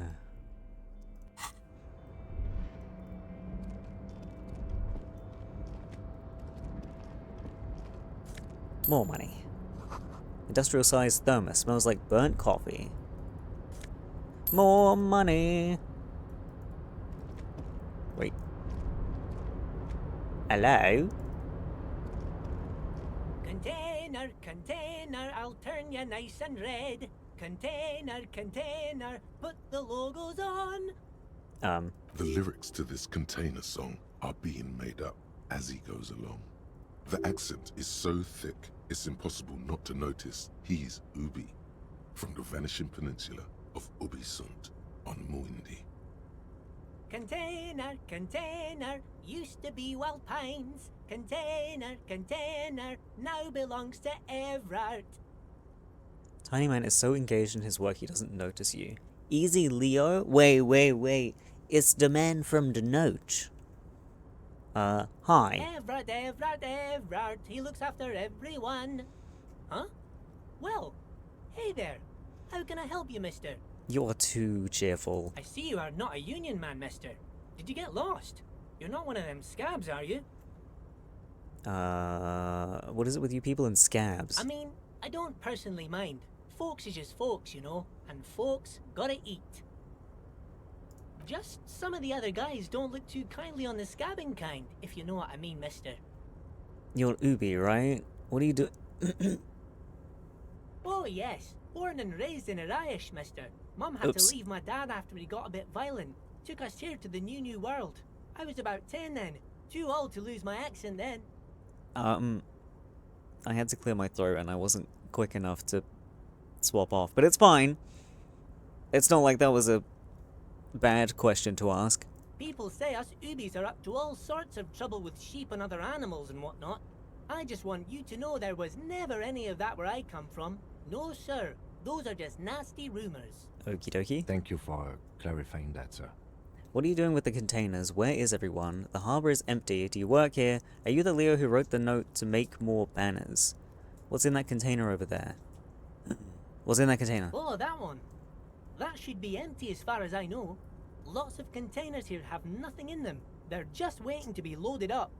Told you. But we didn't know that. I'm looking for the leader of the Dockworkers Union. Oh, you want Mr. Everard then? He's an awfully nice fellow, he is. Him and his brother are both nice fellows. They've lived their entire lives in this here neighborhood. Guys like Mr. Everard and Mr. Edgar, his brother, are real good guys. Made Martinez what it is today. Mr. Everard and Mr. Edgar and I went to the same school, we did, when we were boys. Easy now, Leo. I just want to know where I can find this man. Oh, Mr. Everard is usually in his office, of course. But you gotta be quick if you want to see him. He leaves around 10 p.m. Oh, shit. Ooh. Are you the Leo who wrote the note? Oh, yes, yes. I leave all kinds of notes for myself. That old head of mine ain't so good at keeping things in no more. I almost forgot about the borscht. What about the borscht? Oh, yes. I've been taking special whirling borscht to the men every day since the strike started. Eh? It's very, very good. Makes a man feel so warm and happy. I feel like I could take on Mr. Renadan's boar dogs every time the lunch is done. What do you mean by taking this soup to the men? Is it for the striking? Yes, yes. I'm taking it to them. The borscht keeps them happy and in fighting spirits. Makes you all warm inside. They brew it in the whirling in rags. I'm gonna look into this. Oh, sure, mister. Sure. You do that. Yes, sir. Okay. Bye-bye now. Banner sags under the weight of rain and snow. White waves on red. In his office? But wasn't I just in his office? And he wasn't there? I'm confused.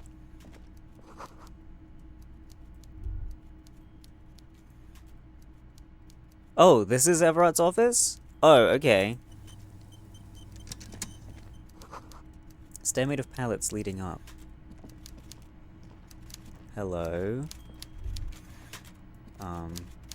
Nice swordfish. Taxidermy fish that tells time. Wait, there's a clock on it? What the hell? Isn't borscht a cold soup? I thought it was alcohol. Am I stupid? Before you is a walrus of a man. I don't like this face. Behind a large desk. He looks up from his work, not the least bit surprised to see you. With great effort, he straightens himself up in his chair, yet says nothing. He simply stares at you. Let's get straight to business. There's been a murder. Welcome, Mr. Dubois, Mr. Kitsuragi. It's good of you two to stop by. Please, have a seat. Is this the same VA as the cafeteria manager?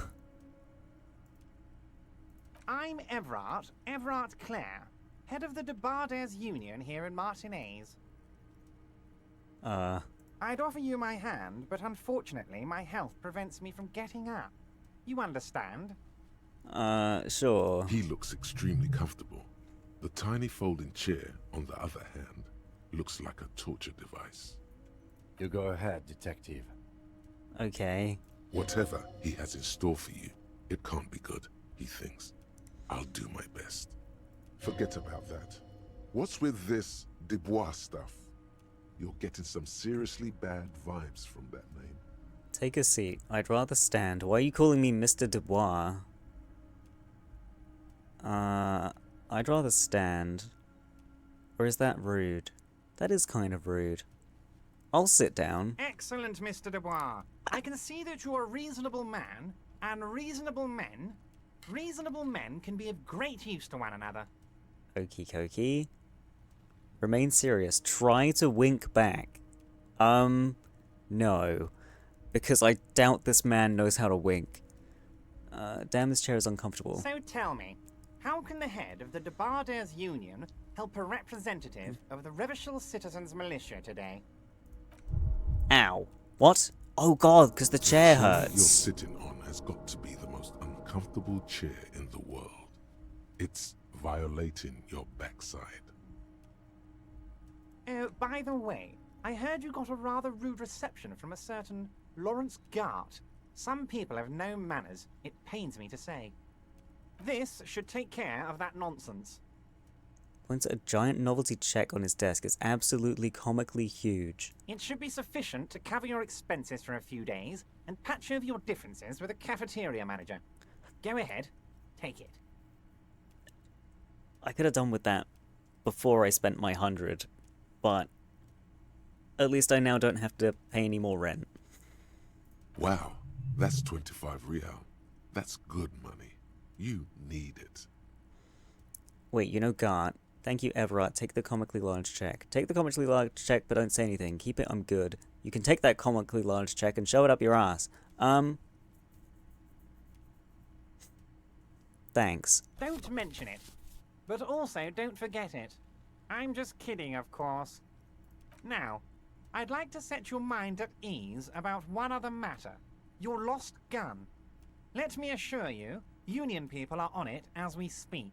I've got my best hounds looking for that lost gun. His slug-like lips move, but all you hear is an echo. Lost gun, lost gun, lost gun. The world is swallowed by a black hole of fear. Only two words escape its gravitational pull. Lost and gun. When he said, "Don't worry," he actually meant, be very worried. How do you know about my lost gun? I'm not worried I got this. I would appreciate any help you could provide. I'm not worried, I got this, I got this. All right, Harry. What? That's You not my say name. You've got this, but you seem a little anxious to me. Don't be. Everything's going to be all right. It's not like you left it loaded. You didn't lose a loaded gun. Local children aren't out there playing with it right now, pointing it into their own mouths. It's in a safe place. I just know it. I have a feeling everything's going to be all right. Uh-oh. Took the novelty check. The chair is killing you. Oh, God. I wish I stood up. I wish I stood up. Oh, Kim. Officer, we will deal with this later. We don't need Mr. Clare's help with this. I wouldn't be so sure about that. Oh, why do I have to do it? God, you're sweating. Your knee is jerking. You're about to cry, aren't you? You're about to cry because you lost your gun and those children are gonna shoot themselves with it. No, I'm not about to cry. Try to stay cool. So what? Men can cry too? Yeah. You want to cry? God, you're weak. Whatever you do, don't cry. He'll think you're disgusting. That's not very nice. Mr. Dubois, you don't look so good. Ow. What is this, Mr. Dubois? He keeps repeating. What is he trying to pull here? You need to cool the fuck down. Chill. I should take some drugs. Mr. Dubois! Mr. Dubois! Harry! Harry! A large man snaps his fingers but to no effect. You're in some stupor. Keep sliding down the chair like a jello shot. There are no Harrys. Let your mind go to your safe space. Mr. Dubois, are you okay? Can I get you a glass of water or something? Are you having some kind of medical emergency? Maybe you could use your hands somehow. In a kind of throw-in motion. Like you're throwing that Mr. Dubois act right back at him. He's Mr. Dubois. Weren't your initials in your ledger HDB? That's not my name, though. My name is the Gloaming. I'm the Harbinger of Ruin. What else have I called myself? I don't remember. Nah, I'm as good as it gets. Mr. Dubois. Vaguely gesture with your hands above your head. Oh yeah, man, I'm fucking great. Keep sliding. Actually, this chair's uncomfortable. I could use that glass of water. Sit upright. I'm melting. I'm melting. What an odd demonstration of... you got me, Harry. I don't even know what. As entertaining as it was, I'm afraid we're wasting our time. And I'm an extremely busy man, as I'm sure you are too. Did I win? Okay, enough. We are here to ask you some questions pertaining to a murder investigation. I fucking threw him right off. Quick, here's your window. Get yourself together and ask him questions. Police officer questions. I'm told the union is involved in the local drug trade. Just finished investigating the local drug trade. Aren't you going to ask me how I got in? You called me Mr. Dubois. Why? Let's talk about my lost gun. I want to talk about the hanging. I'm looking into your shady brew. I met Joyce, the company representative. What's in the container that's outside your office? Everett, I'm going to leave now, but we might talk again later. Hanging. Oh, of course. That's your main thing here. That's why you're in Martinez. I know everything that goes on around here, and I would love to discuss it with you. Okay. I mean, it's no secret that the lynching is connected to the strike. So much to talk about. Honestly, it's been weighing on me so heavily. I understand you need to interview me. But there's a thing that's been keeping me up at night. I want to talk about the hanging.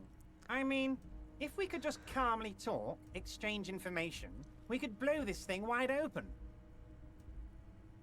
Are you doing what Joyce did to me? Be like, you need to go investigate something else, and then I'll tell you about the thing that you actually want to know about.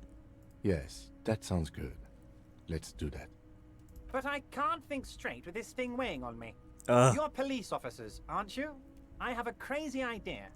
You guys are basically door-opening machines. Incredibly talented at opening doors. I've opened a few doors in my life. And I'm sure you're going to open this one with flying colors, Harry.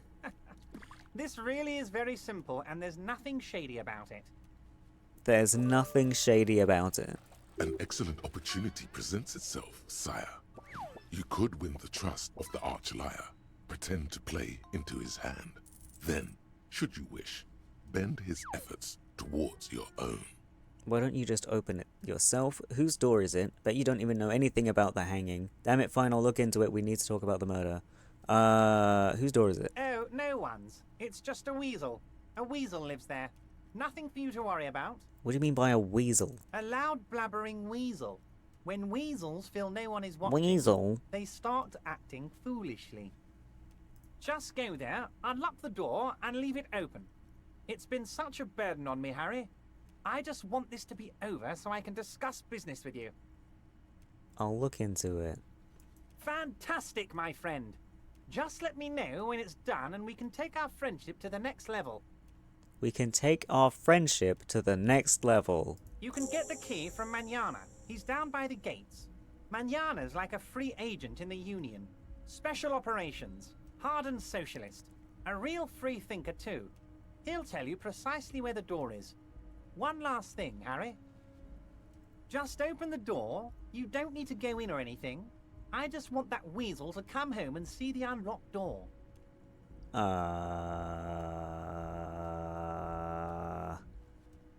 What's in the container outside your office? My dear Harry, there are literally millions of containers in this harbour. I couldn't possibly remember what's in all of them. There's something special about it. It was attached to the Kvalsund crane. Harry, you smooth-talking son of a bitch.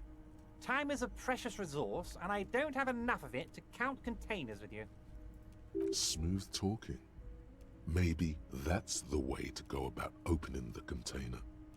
You should at least try convincing it. Convincing the container to open? I'm gonna leave now. You need this to get in and out through the gate. Yippee! I was wondering how I'm supposed to get out. Great, wouldn't want to get stuck in here. Here, you're one of us now. Ah, a Russell-y. real red and white Union man. Take care, Harry. Stop calling me that! That's not my name. I can't believe he's fucking dead naming me. Guess your name is Harry Dubois? No, it's not! Something forgotten on the coffee table. What? No, there isn't. Wait, unless. I need to really look for it. Nope. Anyway. Ah, my giant novelty check. This 20 by 50 centimeter check looks like it's meant to be handed over ceremoniously on a gala-like event. It supposedly exchanges for 25 real at your local Fritz store. Below the number, a careful hand has written the words "Constable's rent," all of it. Note, worthless in a pawn shop. Huh, I guess he doesn't get on with Gart. What is your name then? My name is the Harbinger of Ruin.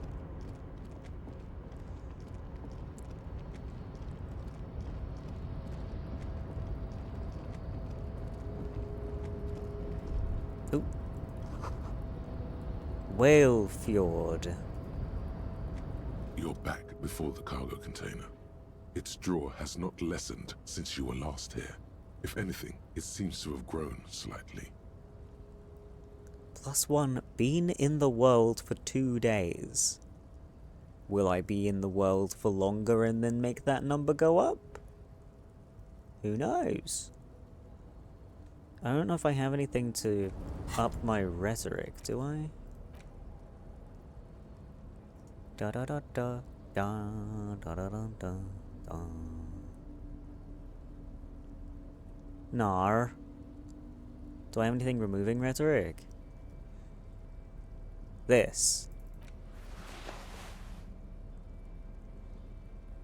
Okay. What is my percentage now? The cargo container. It's the its same. Draw has not lessened since you were last here. If anything. But I can now come in and out of here as I please. Can I go down these stairs? I can. Oh wait, no, that's just here. Okay, never mind. I thought it was somewhere new.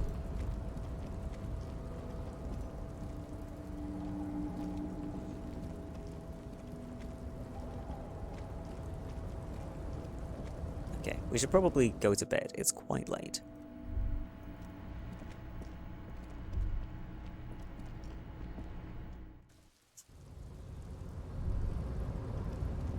Oh, I also need to talk to this guy. He's not here. I'll talk to him tomorrow. Everyone's gone home. Wait. Okay, I think it was just a shadow. I'm going crazy.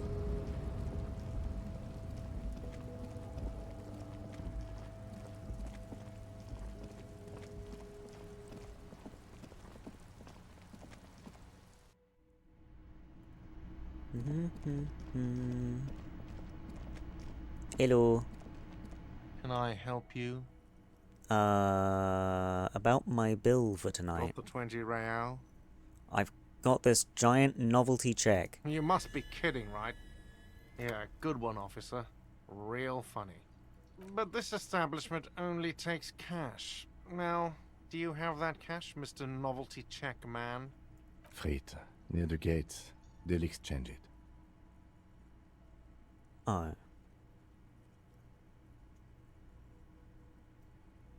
Are they still open? Then why are you wasting my time? Shut up. Cop of the apocalypse. Yo! It's not fire. It's not ash. There will most certainly be a sea of corpses leading up to the event. But it won't be war or pestilence that causes it. Oh no. The event will belong to a genre of cataclysm no man has dared to suspect would ever come to pass. You can only sense the shape of it, like a cavity, a pit opening up in your stomach, a throat into which the world will vanish. The streets, the grass, the stars, all will be rolled back. By whom, by what, and how, you don't know. All you know is, you're not joking around. Learning cap for Inland Empire raised to 6. Learning cap for Shivers raised to 6. Let's fucking go. Very cool. Very cool. Is Frit still open?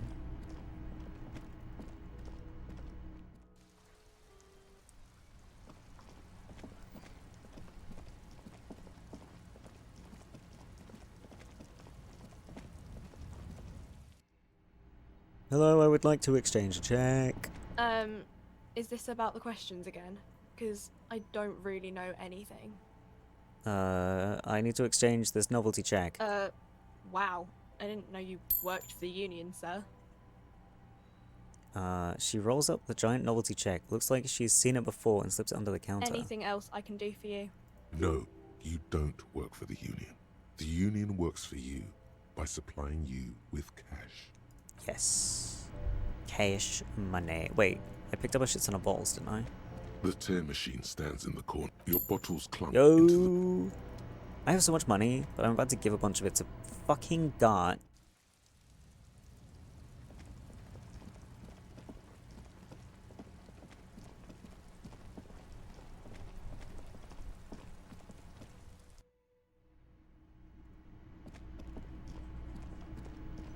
Right, here, I have your fucking money. Can I help you?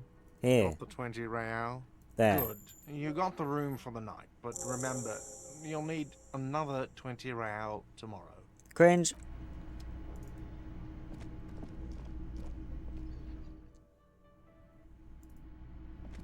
Huh? Yeah.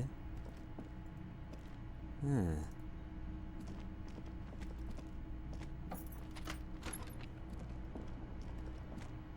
Oh. Good night. Can I say good night? Oh, bye. The bed is still cold from the broken window, and not too inviting. But it's yours. You've earned it. When I played first, I was nice to him and he let me stay for free after paying the initial 100. Oh no! Fuck! Whoa, we got shit to do? But it's so late! Does going to bed late not affect me?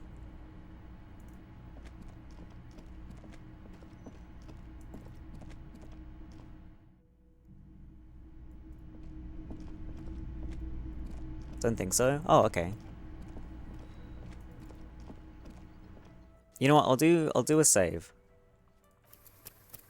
without Kim, just in case I end up like passing out and dying or some shit.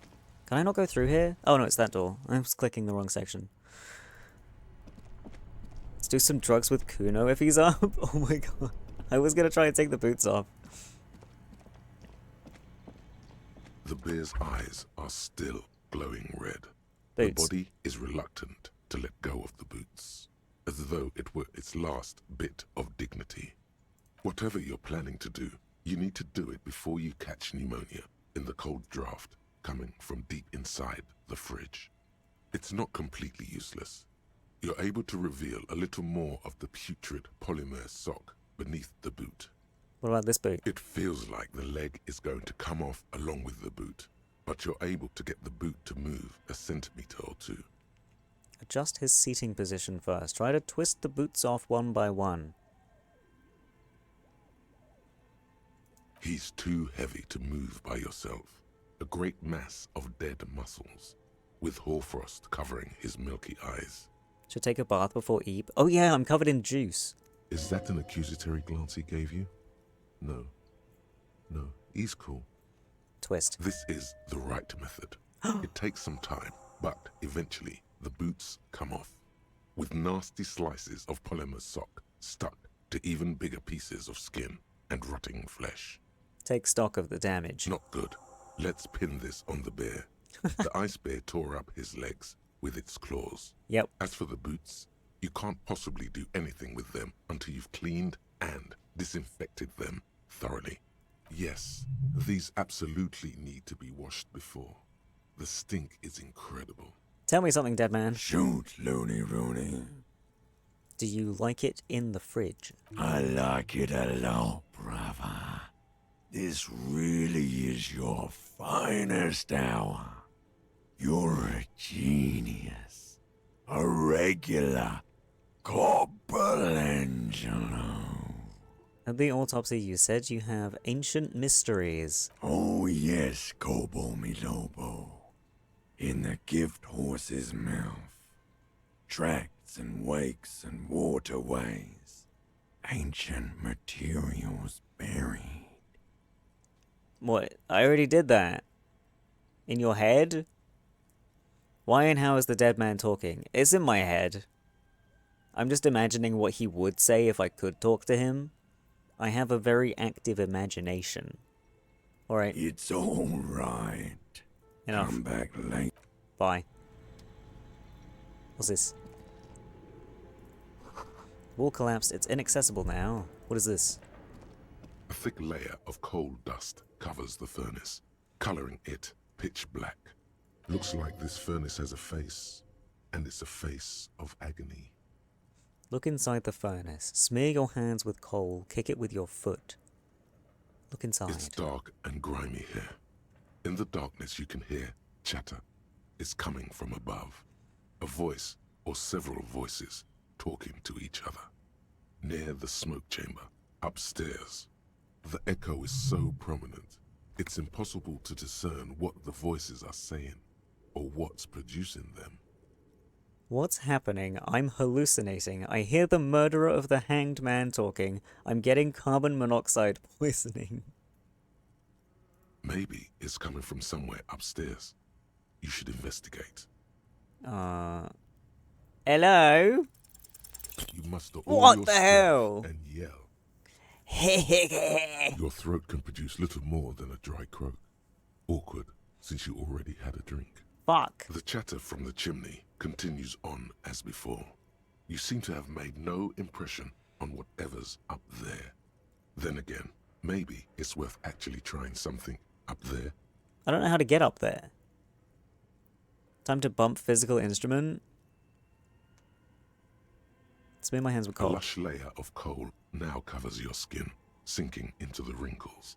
Your hands look ancient. You feel the spirit of Ramut Karzai, ancient hero of Grad, pulsing through you. All that's left is to cover your face in war paint. Hadramut Karzai. Smear your cheeks with black coal. No, let's not express ourselves. Let's just wipe our hands clean on our pants. No. 3 dangerous stripes appear onto your cheeks, telling stories of your wild soul. I can do this again. War painted your face. Shame there's no Kim to see this. Sorry. Uh-oh. Another pathetic yelp sounds off into the vast darkness of the chimney. What? You're a Why? little embarrassed you produced it. Are you fucking kidding me? Fuck off. Unluckiest? It's so weird. I'm like succeeding the low checks and failing the high checks. Like what the hell? Oh, the shoes. Don't smell these boots. Better yet, don't even think about them unless it's to think about how you're going to get them clean, that is. For now, they're unsellable, unwearable, and just downright disgusting. Yeah. Piss and arse.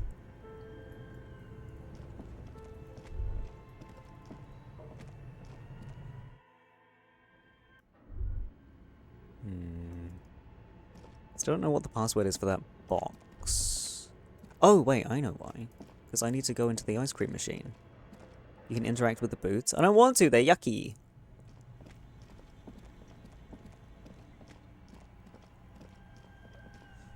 Ice cream machine. I don't know if I can actually try again yet, but we shall see. This orange machine is Oh, I dead didn't even still. try before. It has a hand-cranked ice cream churner and an electric freezer. The ice around it slowly melting. Well, I'm going to try it, because if I'm going to put something into physical instrument, I might as well, you know, get another free retry. The ice squeaks beneath the pry bar. You think you've got the bar jammed in there pretty well, but the lid simply won't budge. What is this? You see the pry bar's metal handle bending right before your very eyes. That's a good pry bar, but this ice cream maker is frozen shut. It takes an advanced tool to get it open, some kind of super pry bar. You have no idea where to get one. Super pry bar? Sooner or later, You will stumble upon a tool mighty enough. Then we will know what's in this mysterious ice cream maker. Okay. A super pry bar. I also need to go talk to Joyce. What is this? All around you, rain falls on the great city of Revachol. Rain drips from the eaves and floods the gutters, washing the filth away. The spring thaw must be here. The snow is melting. What am I doing? Looking up at the sky, cold water dripping from your hair. What do I see? Grey sky like great battleships, clouds colliding with one another. Rain falls down on the world. How does it feel? Humid. Your coat shields you from the rain while the city shivers around you. Motherfucker! What's in the west? Sheets of rain over the water. A flight of stairs leading into the ocean. Wave after wave washing the coast of Martinaise, with its motorboats and gently swaying reeds. The ruins of a half-sunken sea fort crumble on an inlet beyond the Bay of Revachol. Ghosts rise into the sky. Who are you, ghosts? The skyscrapers of La Delta, the financial district. Faint golden light seeps from the office windows. Will you ever go there? Will I? No, you are just one of the hundreds of thousands who watch them rise across the bay from Martinaise every day. What's down the shore? Urban coastline, rain dripping off Eternite-covered roofs, cinder blocks left over from half-finished construction, a defunct research and development building, once seized by revolutionaries. An old wooden church stands on stilts above the water. Beyond that? Coal City, end of all lines. Run your fingers through your dampened hair. Your hair is an oily mess flecked with ash from neighboring coal plants. Smokestacks rise somewhere in the distance. What's in the east? The great gates of the industrial harbor are locked. A chill runs down your back. You shudder like an animal trying to shake water from its hide. Shake my shoulders. You shudder, looking down at your feet.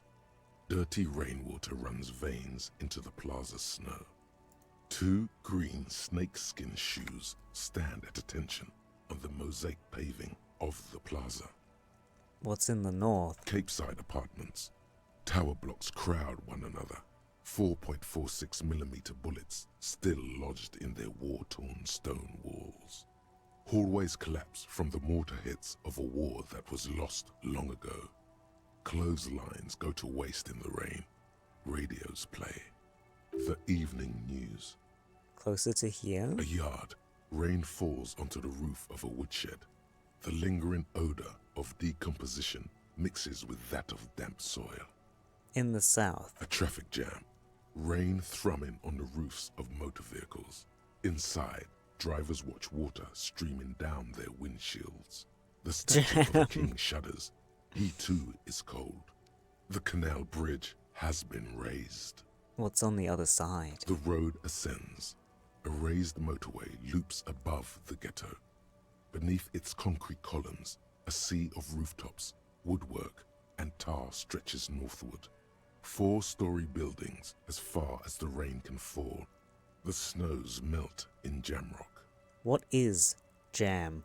Revachol is the capital of the world. Jamrock is the capital of Revachol. Droplets form on your eyelashes. It's home. Where the hood at? Why am I not there? Shudder, look further. In the rain-swept distance, above the rooftops of Jamrock, a repurposed silk mill stands perched above the motorway exit. Precinct 41 hunches in the rain. Your vision blurs. You wipe your face with your hand.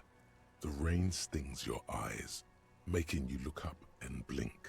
What's above? Coalition aerostatics hang like apparitions under the cloud cover. Way up there, where rain forms, rotors flutter silently. Your sight clears. What's below? Collapsed storm drains, old sewage systems flooded with rainwater. Hidden weapon caches from the revolution.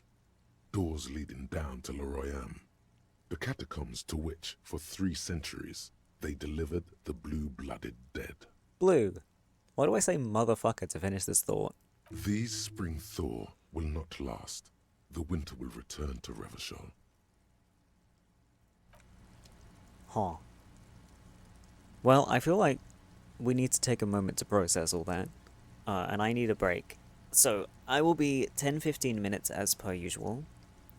Go get yourselves a snack or a drink, have a piss, take your meds if you haven't taken your meds yet, and I will see you soon. Enjoy the fish.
Hello. I am back skis. Should we go see Kuno? What does my thing say? Boots. Wash the boots in a kitchen somewhere. In the kitchen? Okay. I'll try. Why is she still up there? And how do I get up there? I still haven't figured that out. Hi, Kuno. Have you come to make your offering to Kuno? Do I want to give him drink or drug? The cutie back? I am back. When are we supposed to meet Martin Martinez guy? That's tomorrow night. Tomorrow night is Martin Martinez. Martin Mayonnaise.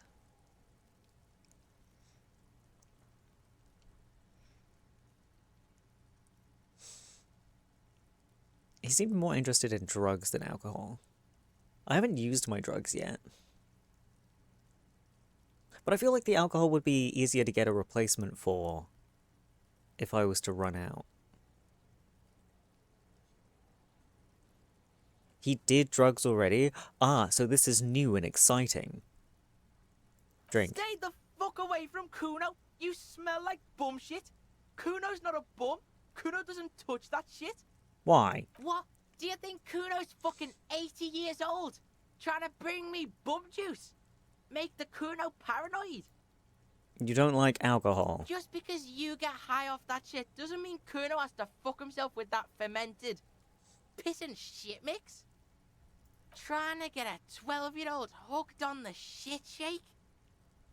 He looks like he can't believe your depravity. Alright, sorry. Have a funny drug then. Oh, not this dreamer shit again. Why do Kuno's bitches always try and bring Kuno that lame sha-la-la-la bang shit? Kuno's not a fucking witch doctor. It was only once. And you fucking asked me to nick it, Kuno. No, I didn't. It's fucking Kuno. Say it right, bitch. Say it like it's said. Kuno. That's an Oranese name. Oh, is that his actual name? Anyway, Kuno doesn't do that radioactive shit. Makes Kuno's dick fall off. Kuno's got a huge dick. Okay. What do you want, though? You can pay tribute to Kuno with drugs or cigarettes. Right, Get Kuno ciggies. to like you again. Some giant-ass wheels would be nice, too. Right. What if I picked that cigarette stub out of the ashtray upstairs?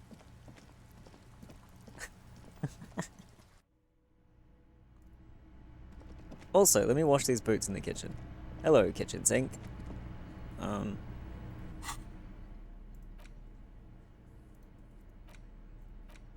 These boots were probably left on the corpse because they were impossible to pull off while it was hanging. They're not exactly pleasant to look at right now, much less smell. Hopefully soon you'll know more about them. Will I ever be able to wear them? Isn't there a saying about walking in another man's shoes? You've seen too much to be that naive. Even if you don't remember it, you'll never know what it was like to be him. Will I ever be able to wear The them? size seems about right. Ooh. Once you get the foul-smelling flesh gunk out. Fantastic. Can I do that here? Can I? Why not? What am I going to do with this pot? This industrial gas-powered stove has been used to prepare food for many hungry hostel guests. There are several pots and pans on hand. Getting the corpse residue out of these boots is going to require patience, and also a huge pot full of boiling water, soap, and white vinegar. Check the cleaning There is supplies. a variety of soaps and bleaches in the cabinet to the left of the stove. There is also a bottle of white vinegar in the cabinet next to the fridge. It's bad with those boots. Don't be stingy now. Soap, that's exactly what I need. Pour lots of dish soap in. Boots are really disgusting. Pour some dish soap and the bottle of white vinegar into the pot. The delicious smells of cheap soap and vinegar waft up from the pot. All right now, chef. Light up the stove and boil them. Add water, add the boots to the pot, bring it to a nice The boil. strong smell of vinegar forces you to step away from the pot. The water slowly comes to a boil. Wait. Strips of polymer fabric and human tissue separate from the lining of the boots. They float to the bubbling surface. Rotting boot soup. Delicious. Wait, some more? The boots look cleaner and cleaner. Those bits of human flesh are beginning to look cooked. You can smell it too. Just like beef stew. A little more? That's it, chef. The boots are as clean as they're going to get. Steam, dense with the smell of strange meat, disappears into the vent above the stove. Dump the sock and flesh stew and examine your new boots. A pair of real beauties. The boots are shiny, hot, and reek of vinegar. Just perfect. MasterChef out. The suicide of Kraz Mazov. It's clearly a lie. Kraz Mazov didn't shoot himself. Reaction was on the counteroffensive. The State Day Palace in Mirova was surrounded. He was either assassinated or died in the bombing. You might even have evidence to support this, somewhere in your brain. Mazov was never given a state funeral by the communists. Some people even say the body that was recovered from the ruins wasn't his. There, good. Hero restored to glory. Carry on, comrade. Hi, Snugs. +1 rhetoric. Sure. White check failures all heal morale. Ooh. Okay. Shiny boots. +2 authority. -1 composure. Who needs composure when you have shiny boots? Oh, these also give +1 composure. But they don't give minus agility. Oh! Yes. Isn't Kim gonna... I'm still wearing this fucking shirt. Isn't Kim gonna be like, where'd you get dem boots from? Or, I can't believe you're wearing dem boots? I look fantastic. We'll do that shit later. What is this? You look down at the white ceramic sabatons hugging your arches and calves, surprised at how well they fit. Your movements cause tiny little clicks, like dice rolling somewhere far away, as the plates reorient to your motions. I will be responsible with this. This is just to protect me from harm, not to show off. Decked out in future armor like a cop ought to be. The hardened vitreous enamel, at once sleek and light, adds a glow to your cheeks and a spring to your step. Just imagine what a full suit of this stuff could do for you. Yeah, I want the full suit. This gear could line my pockets with cash. I could probably sell it to some other cops. The long sought-after enemy technology. I can't just enjoy it, I must study it. No, I want the full suit! It may be a while before you have all the pieces. In the meantime, you should analyze the armor. Figure out its vulnerabilities. Vulnerabilities? Remember, this is a highly specialized kinetic redistributor meant to stop bullets. Wear it. Observe its properties. See if there's a weakness in the design. For the day you have to fight someone covered in the same material. Makes sense. Can I go in here? You see a heavy steel door. Piss. Nothing new about the fun. Are my shoes making a different noise? I don't know. I need to go to Joyce and talk about the pail. I'd love to know about the pail.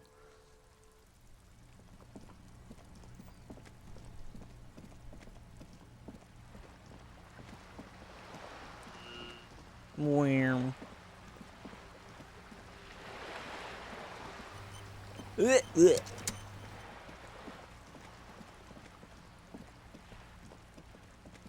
We wanted to try and get the sig bud. Oh yeah, fuck!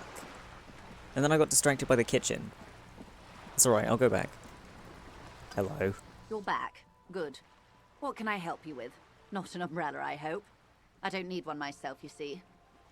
I could use a coat like that. The rain is freezing. I've got a coat on! Oh, whatever. Neither do I. Pat your similarly wet cloak. very rugged. Good choice. Now, I suspect you had questions. Yes. Nothing like talking to pass a rainy day. Am I right? Reality. More lessons in basic reality? My favorite part of the day. Go ahead, ask me anything. Now that we're alone, what is pale? Are you sure you're sure? Your colleague seemed adamant. Yes, what is the pale? Okay. The pale is the most dominant geological feature of the world, Detective. The separative tissue between the islas. It is the interoceanic mass.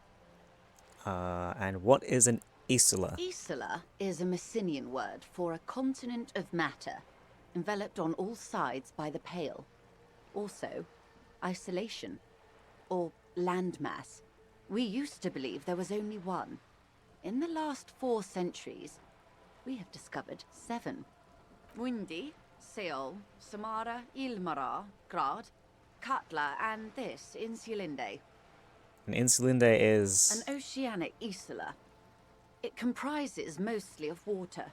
Muindi is the largest, Katla the coldest, Insulinde the bluest. Blue. What can I say?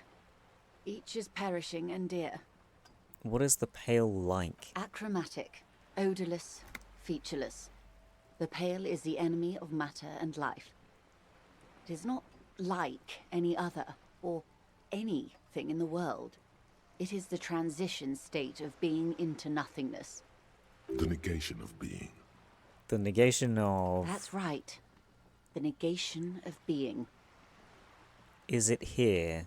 What are its physical qualities? If we're surrounded by pale, how do you get from Isla to Isla? How much pale is there compared to the world? How do we get there? Oh, it is so difficult for us. Huh? A squall of birds. Hardware operating in the harbor. Firm. Self-evident. It is possible to force dimensions on the pale. In modern times, we can even compress its latitude, bouncing radio waves from one end to the other, shortening the path. What? But it is still hard for humans to navigate the pale without getting lost, or having our minds damaged. What are its physical qualities? It's difficult to describe, or even measure.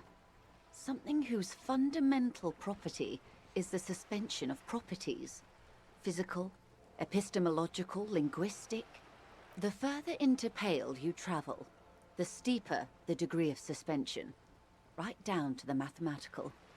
Numbers stop working. No one has yet passed the number barrier. It may be impossible. What? Is it here? No, Detective. We're safe. It begins there, 6,000 kilometers to the north, and even more to the south, east, and west. You are in the middle of the Isla. As your gaze instinctively turns north, a small black pit opens up in your stomach. 6,000 kilometers from the end of the world? Yes. That is enough. Many cities are built much closer. And there? An uproar of matter, darling. Rising into the pale. Rolling. Evaporating even. The great vision. The area of transition between the world and the pale is called porch collapse. Imagine a grey coronal mist. Cold vapor marked by spores of an opportunistic microorganism. A mold that's adapted to grow at the edge of the unrest. It's the most disco thing you will ever see. Disco? Now I'm not scared of it anymore. The pale can damage the mind. Extensively. How? Some say the damage stems from extreme sensory deprivation. Others argue that pale somehow consists of past information that's degrading, that it's rarefied past, not rarefied matter. What? They call it the blend over of the self. What? The pale does not only suspend the laws of physics, but also the laws of psychology, maybe history even. The human mind becomes over-radiated by past. I'm not smart enough for this. Who says and who argues? Who says and who argues? The logical positivists say The dialectical materialists argue. That didn't clear up anything for me. What does this over-radiation feel like? It feels terrible. Absolutely terrible. International standards strictly limit civilian travelers to 6 days of pale exposure per year. Per year? Wait, that book I read said something like, have a stroll in the Pale like once a day or once a week, but only for an hour at a time or something. Wibbly wobbly timey wimey stuff. Get that shitty witty fucking Doctor Who shit out of my ear holes. It's more for her. Way more. You're not a civilian passenger? No, nameless detective of the Citizens Militia. I am a member of the Entropanetic Business Class. I'm cleared and trained for 22 days of Pale transit annually. Interesting. Someone else you've met may have been exposed as well. The strange grey-haired woman in her lorry. Do lorry drivers pass the Pale? Yes, carried in the hulls of airships. It's a horrific job. Automation will abolish it soon. You should ask the Pale driver about this. See what she says. That poor woman must have stories to tell, like you wouldn't imagine. Are you over-radiated? Up to my gills, officer. Oh. What's entropanetic? Entropanetics is the scientific study of the Pale, or a recent iteration of it by way of Grad. The study of the Pale reaches back 6,000 years. The Pericarnassians called it the Western Plain. They had not traveled the entire circumference of the Pericarnassian Super E-Solar. It was not merely in the west, it was everywhere, even then, surrounding them. Did they cross it, the Western Plain? There are signs of pre-modern crossings. Successful navigation of the Pale relies not just on technical know-how, but intensive psychological preparation. Some of these tactics have been known for thousands of years. Thank you. What has entropanetics changed then? Nothing. We remain powerless before the Pale. The only real advance in Pale transit is the speed with which an aerostatic craft can pierce it. Less exposure leads to less effects later. I was hoping there wouldn't be another option there. Hang on.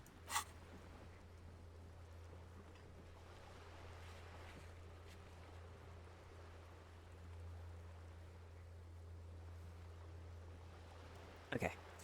Why the fuck is the warp in Disco Elysium? The warp? Oh.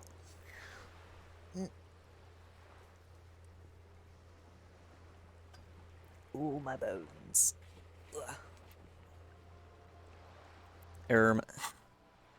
Aerostatic craft? Hybrid airships, detective.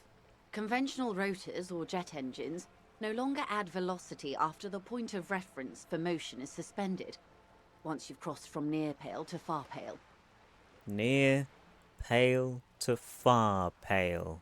Wherever you are, Pale. 'Cause the warp is disco. Warhammer. Oh. In essence, we throw them in and they come out the other end. If we throw them precisely. If we do not, then they don't. Okie dokie. Gone, like a skipping stone beneath the surface. How much Pale is there compared to the world? The Pale outweighs reality 2 to 1. There is more Pale than there is matter, and the ratio is slipping. Slipping how? To our detriment, or...? What do you think, detective? It's shrinking. There's more and more of the world. It's growing. There's more and more of the Pale. Precisely. One of the few measurable effects of the Pale is that it is expanding at an unknown rate. An intuitive conclusion of that development is that one day the Pale will cover everything. But this sort of talk is mostly left to extremists. So, the end times. It's not extreme at all. I know it's going to happen. Cover everything that can't be. Where would we go? It's not extreme. I know the end times are coming. Most people, and indeed most private and government sector organizations, entire civilizations and religions even, find handy ways to ignore or downplay that knowledge. Do you like Warhammer? Yes, but in the fake fan kind of way. I know bits and pieces about it from other people I know, including Worm, talking about it around me, and that's it. I suggest you do the same. Off we go. You see the hanged man's mouth open. Off we go into the wild pale yonder. One and all. They say pale is death, but for the universe. Why should we just leave, and the world get left behind? Yes, sweet reality. But before we do, tell me, Detective, is this the first time you're hearing this? Do you really not remember anything? Nice tentacles talk. Nothing, just alcohol fumes and blackout. Sometimes, I sense vague shadows of a past and it's not good. I'm getting a sense of who I am, but no, I didn't know this. Yeah. Beyond curious. Tell me, what do you think of the Pale? It's terrifying, you were right, it's disco. It will end all life. That we continue to persist at all is a testament to our faith in one another. Its advance can only be stopped with immediate, total, ruthless communism. A powerful anti-communist force, perhaps too powerful, but still, they have it coming. I'm worried, I have to say, it doesn't sound very liberal to me. I don't know how you've all survived with it, it's a huge accomplishment. Who am I to think anything of it? I'm asking because I got a little into Warhammer recently. I like the aesthetic and the setting of Warhammer, though I try to avoid the fandom. I find it hard to get into, both because there's so many factions, and also a lot of the models are very ugly, which is fine for things that are supposed to be ugly. But the Total War game has some kind of hot, like, elves and shit going on, but the models simply do not. The models just fucking... they look horrific. Like, you look at the vampires or the elves, and they just have, like, these really overly creased faces. Like, why didn't they make them look nice? Why they look like ass? I played Vermintide 2. I know very little about Vermintide. There's rats, and you fight them. Couldn't tell you shit about most of the main plot, but that doesn't stop me from being obsessed with the Admech and Drukari. Mazurai Azaresh, my fucking beloved. It's my Warhammer exposure. That's not a lot, but honestly fair. I fucked him freaky nasty style. Head empty. It hit ratties. Yes. Well, the ratties are fun. But I suppose it won't let you play as the ratties. That wouldn't make sense. But I like demons and elves and vampires and that kind of shit, but I don't really get to participate in that side of things, so I don't care. We can now. There's a versus mode. Oh, cool! The rest I originally got into Admech was so I didn't have to look at or paint the organic faces of those ugly-ass models. Yeah, they're fucking nasty. I don't care for the miniatures and stuff. Playing Rogue Trader and now listen to some Warhammer books. Eh.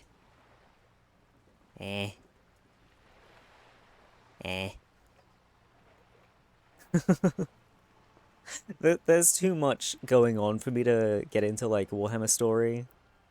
There's just too much. What am I doing?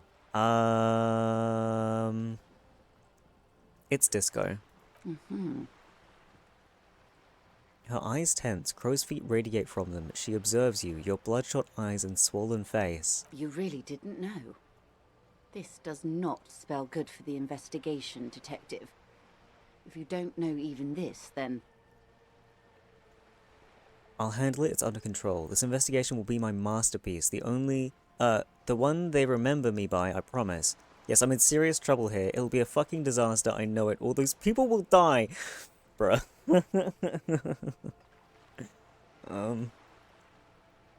This is the one they'll remember me by. I hope so. I truly do. If I may suggest, hold on to your colleague, Kitsuragi. I ran a check on him and he is very competent. In the meanwhile, you have me. I will assist you in any way I can, even if we have to do it one basic term at a time. Thank you for being my teacher. That's all for now. Glad to have been of assistance.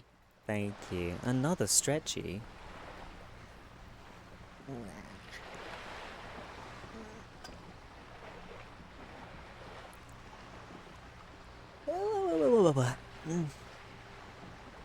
Maybe if the other factions had horny little freaks like Mazahai, I'd care about them too. I just need, like, a hot guy. Like, the fuck is his name? He's kind of pathetic. Fuck.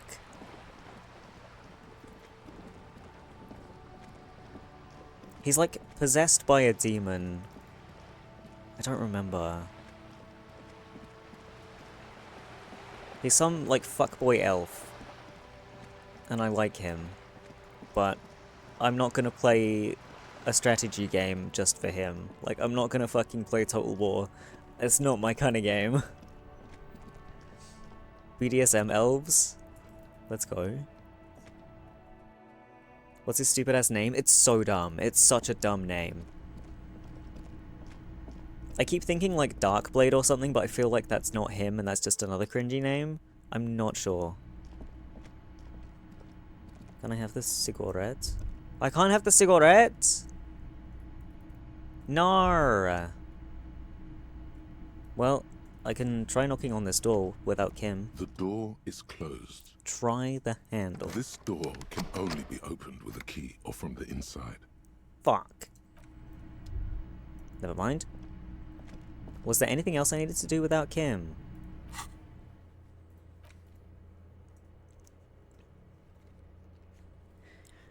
Malice Darkblade. Yes, that is his name. That is his name. I was right with the fucking Darkblade shit. Malice. He's so good. Phallus Darkblade. Oh.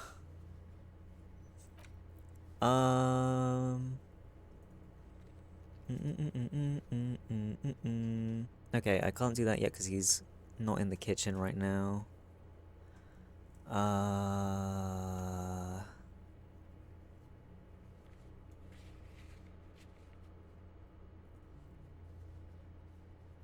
Hi Unleashed, Happy New Year! Wait, my badge wasn't in my coat. I thought my badge was gonna be in my coat. Uh-oh, I still haven't found my badge. Oopsie.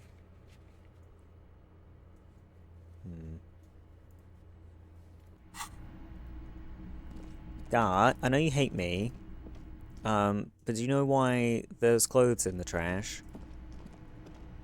Can I help you? I saw a thing. Another thing. Great. I love those. Oh, the phone line's Yes, dead? and the phone company is taking its sweet time sending someone to fix it. Losers.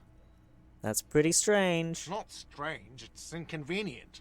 No. Something nefarious is definitely afoot. If you say so. Is it true that there was foul play? Who told you that? Lena. Who was Lena? Wait. The cryptozoologist lady. Give us a kiss. Mwah. I would never disclose my sources. That would be dishonorable. It doesn't matter. I just want to know who you suspect. I'm not going to disclose my sources. Fine, yeah. It looked like someone had messed with the wiring. It was shortly after the hanging, but I don't know if it's at all related. Plenty of assholes around here who aren't murderers. By the way, Vomi, I'm guessing you're comfortable with the text size as it is? I mean, I am, but if you guys aren't, I'll change it. I can make it bigger if you guys want. Why does this guy sound like, Druid Boss Man, the boss of the Mystery of the Druids game? What's his tits, you know him? Uh?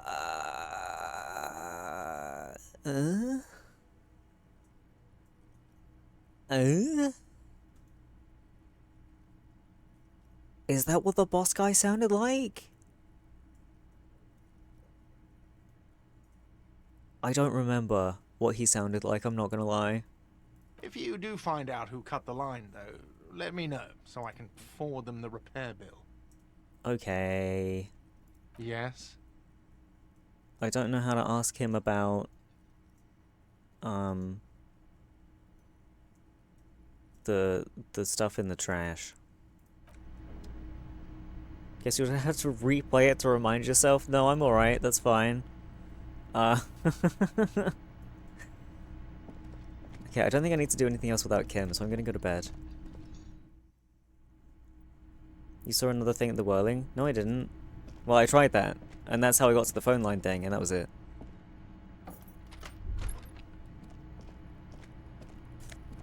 Tape. Empty cassette case. There used to be a tape in this case, but it was destroyed in a fit of rage. Something about the Atene's single smallest church in Saint-Saëns must have rubbed someone the wrong way. The label says the song was recorded in 43. Oh! Really hurts to punch this armor. A sword wouldn't even leave a scratch. A bullet would bounce right off. Still, there must be some flaw in it that would allow you to stand your ground against this dangerous enemy technology. You just have to figure out what it is. Possibly by beating yourself while wearing it. Shooting yourself? Let's see. Take a bath? I will.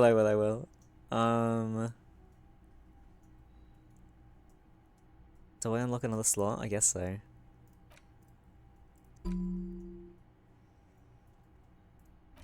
There we go.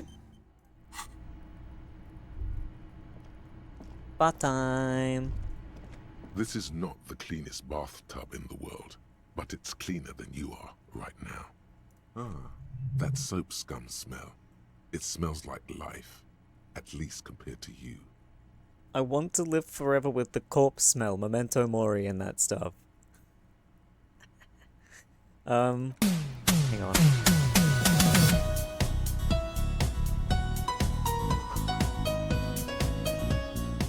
Words fail to describe how rank it smells in here. They should have okay. If you got to read that, good for you. This is not the cleanest bathtub in the The bath. The bathtub slowly fills with water. The water Undress. Close your eyes and submerge. The water is only lukewarm, but still comforting. Like amniotic fluid. A few beer cans are bobbing up and down along your flanks, like sad duckies. Quack, quack. You feel nice and lonely, and so tired. Leave the beer cans in. The cans continue to bob, as do your thoughts, aimlessly splashing up against the sides of the tub. Imagine something. You see the corpse. You can still smell the cadaver on you. It's going to take more than one bath to get rid of that stench. Then, houses along a narrow street. A video rental. Darkness on the planet's curvature. The video rental from the phone.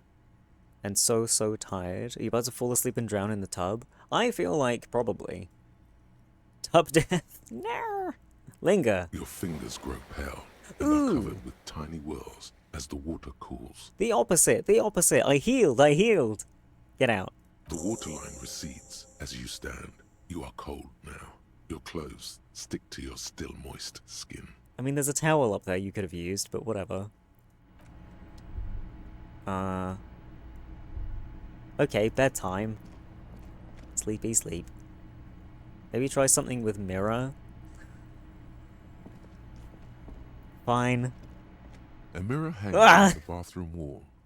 In it, your face, adorned with the expression. The fucking expression! Oh. Attempt to stop the expression from happening. Why would I want to stop the expression? What's wrong with it? I don't think I've put a point into this, so I don't think I would be able to do it even if I put the thing back in my hand. Oh, you like the expression? I mean, I don't, but I don't know. He has a certain charm to him with the expression. Am I not supposed to let him express himself as he chooses? It's his disco expression. He loves disco. Like, I can try. It's not gonna stop happening. We can fucking remove the disco. Hang on, I might have some better clothes to wear for this. Some better, like this. Oh no, they do the same thing. This. There,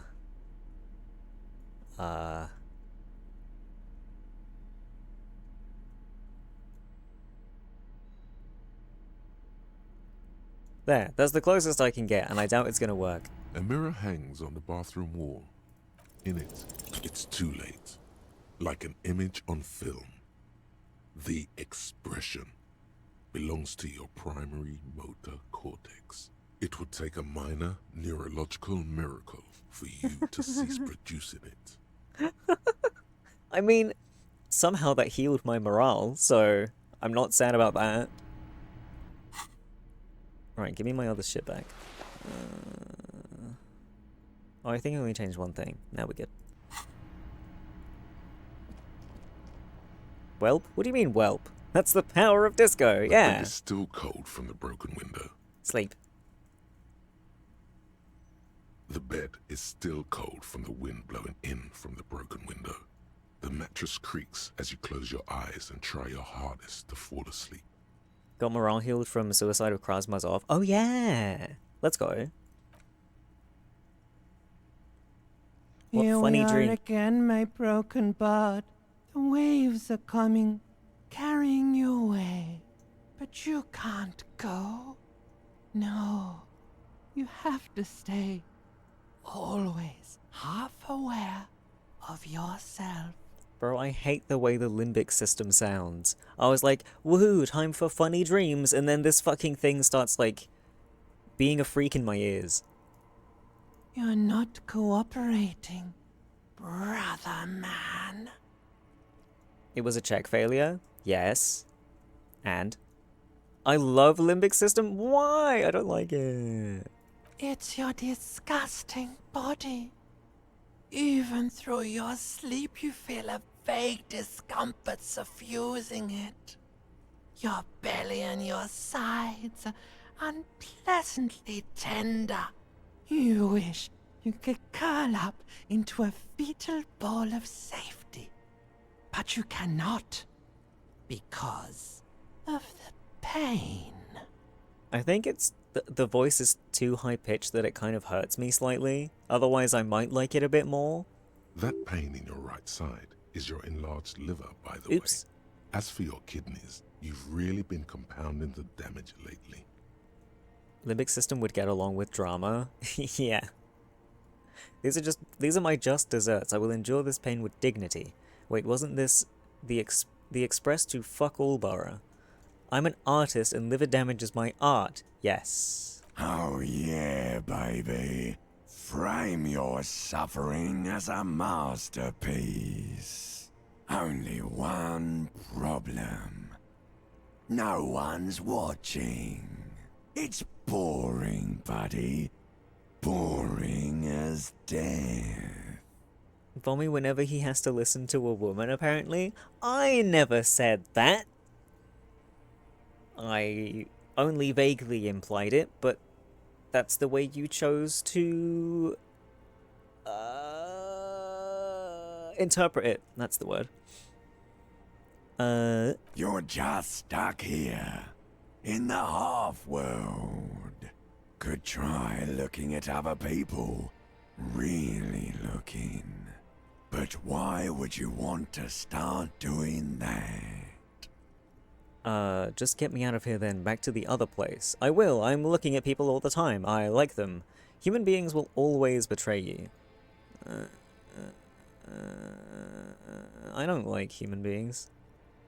Get me out of here. Oh, baby boy, you're already in the other place.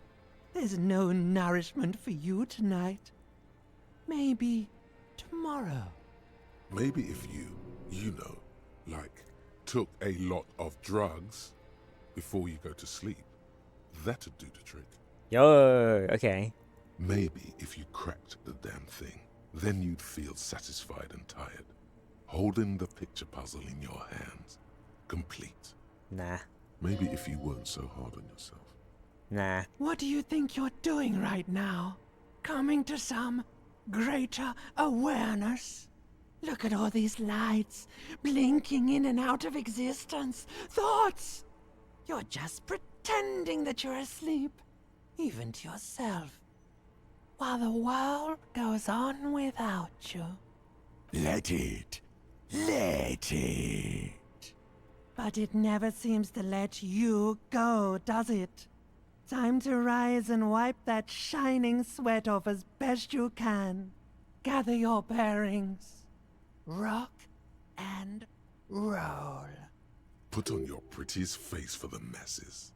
Okay. My prettiest face is the expression. Boing. If this is the fucking Colder Mama Darkwa or whatever, I'm not gonna be happy. Okay.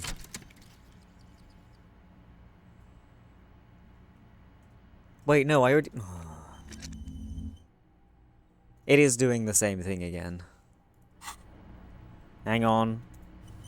Hang on.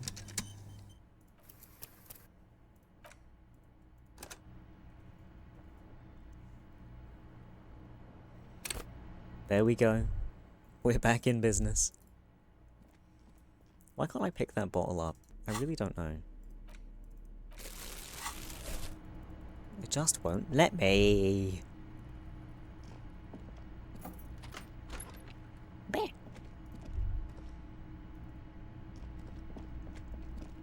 Knock, the knock. door is closed. Still nothing. Okay.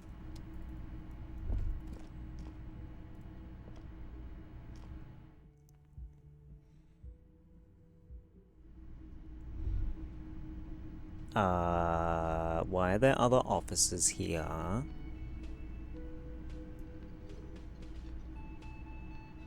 I'll talk to Kim first. Hello. Yes? Aren't we going to talk about the boots I'm wearing? I found out what the pail is while you were gone. I don't think I should be saying these things. I mean, I'll talk about the boots. Okay, let's talk about it. You stole the boots. Yes. Congratulations. That must have taken an enormous concerted effort, considerable ingenuity and timing. Now, I'm going to report you and you are going to go to jail. Oh. Lie. Lie to get out of it. You are? Please don't, I was just... These are not the same boots. I like them so much I went and bought myself a pair. You're joking. Am I? Anyway, did you want something related to police work? I don't care about your insane theft, the lieutenant thinks, and looks away from the boots. Just know, if anyone asks me, I will snitch on you. Oh. Hello. Oh, hello, dear. There you are again. No. What's this? What's on the chopping board? Tomatoes are so thinly sliced you can see through them. Hello, can you tell me about the funny man ponders brew? his cooking utensils and gives you a little nod, acknowledging your presence. Do you know what's behind that door? He looks up at you, then looks away quickly, shrugging and muttering something to himself. What is in that borscht you're making? The man says a couple of sentences in that strange language of his, and then seems to wait for you to speak. I'm pretty sure he asked you a question. He doesn't know your language. You can just say something. Stone disc. Thank you for the stone disc. Yes, no. Mercury rising. Run your fingers through your hair. Borscht need more vodka? Okay. More vodka. Okay, so it's vodka that keeps the men happy and in good spirits. Clever move by the Union. That was so loud. Why? Because it's deafening Stone Disc. Because I had Stone Disc, and then I believe it was Worm said make it louder, so I did. Vodka burst! I love it, Bratan! Turn it the fuck up and then ask for some yourself. Turning it up seems like a dangerous idea, honestly. The place is a powder keg. Yes. Nod and turn your fingers clockwise. Turn the vodka up. No, vodka. Turn your fingers counterclockwise. Cut it. I'll leave the cooking to you. I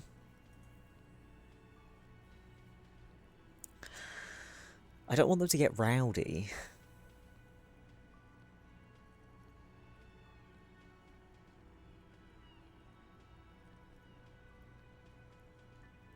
No. The cook gives you a long, disappointed look, then turns the stove off and seems to wait for you to speak. Leo said you're friends with Manana. I don't know how to say that properly. Manana? Is that true? The mention of Manana gets his attention. He smiles and delivers a whole slew of unfamiliar words and lively gestures. Then he falls silent again. People on vodka are more talkative, though. I know shit all about alcohol.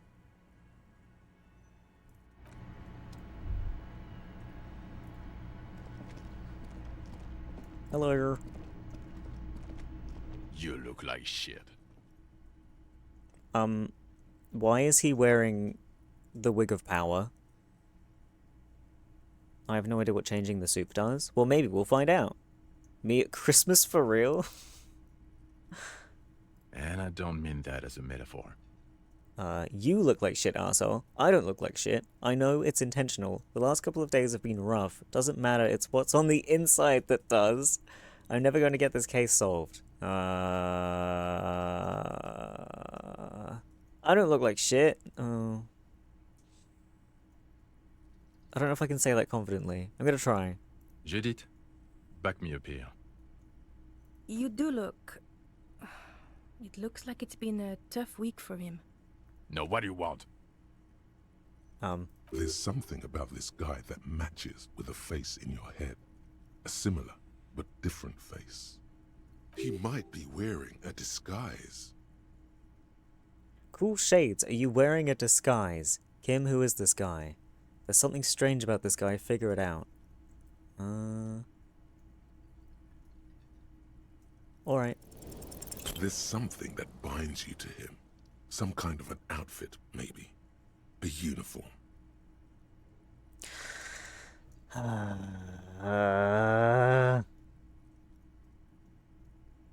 understand the uniform is metaphorical. I'm actually seeing the working class, right? God, you're so stupid! Fuck! That was such a high chance. I want to say, yes, I think. I don't want to ask that. Then don't. No one's forcing you. Kim? Cool shades, you wearing a disguise? Yes, it's a hobby of mine. Uh-huh. As if waiting for some kind of reaction or response. Something to click. It's not happening, though.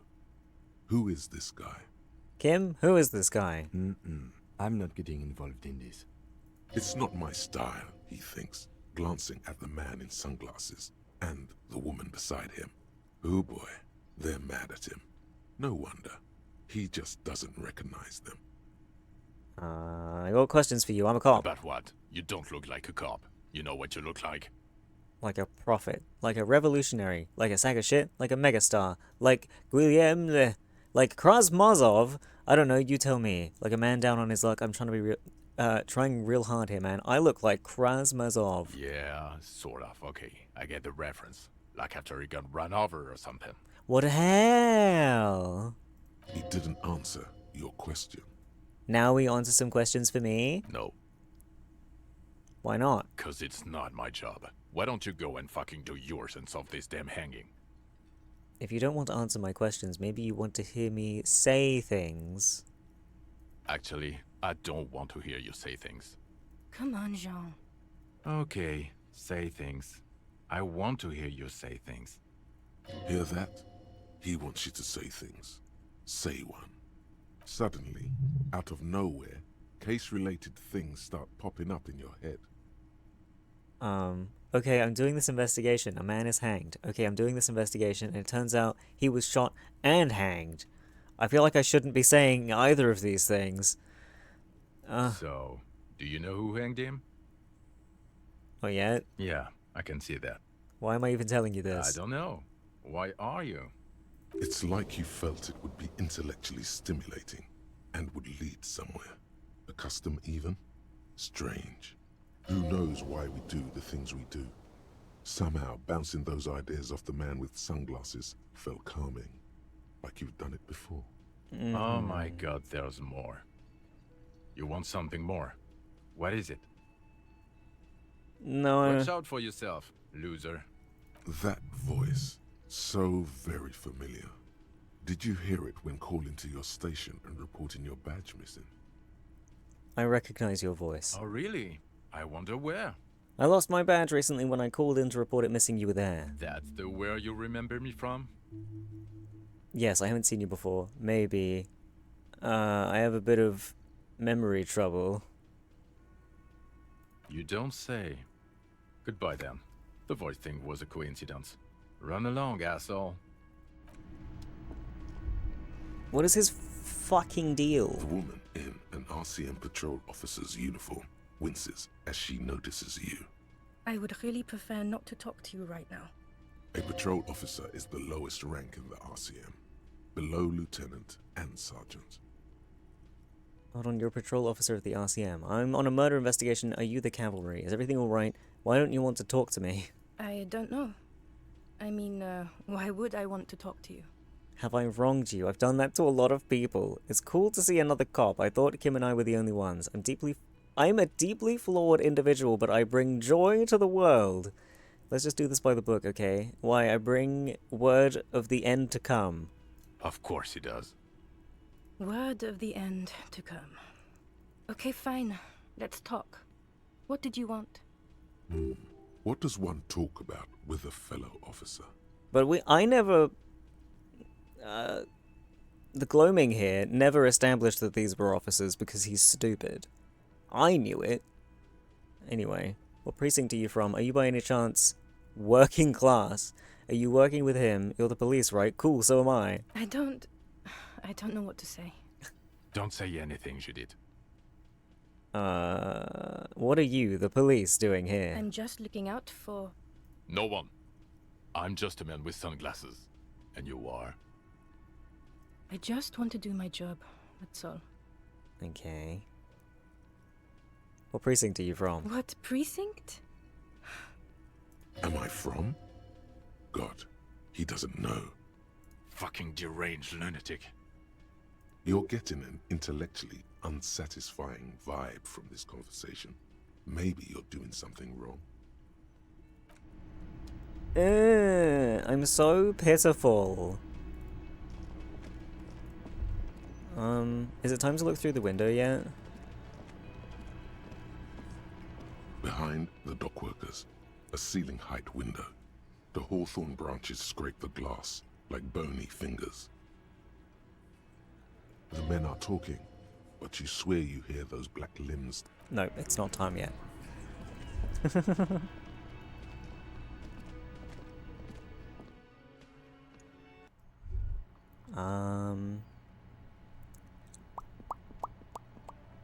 I can't send Kim to get the body yet because I need him for tonight.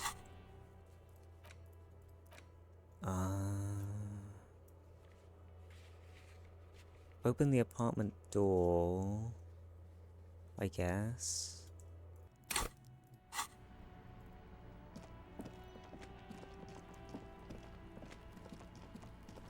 Wait, can I even get there from this way? Oh shit, I don't think I can.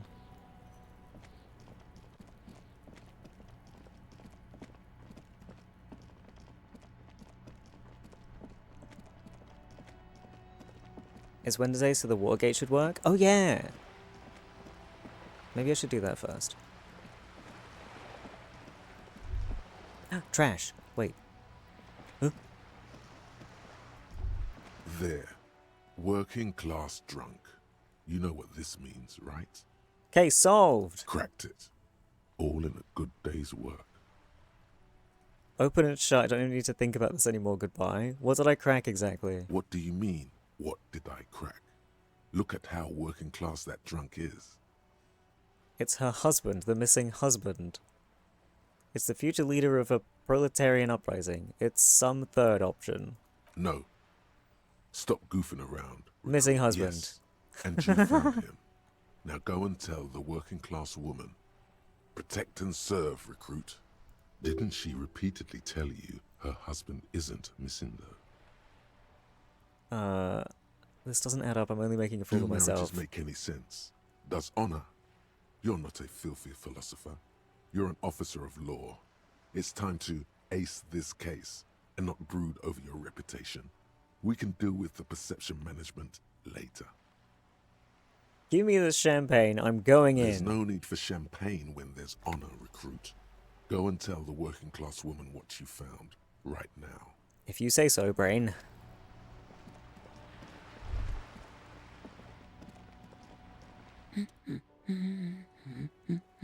Protect and serve, madam. I found your husband. God damn it, I already told you.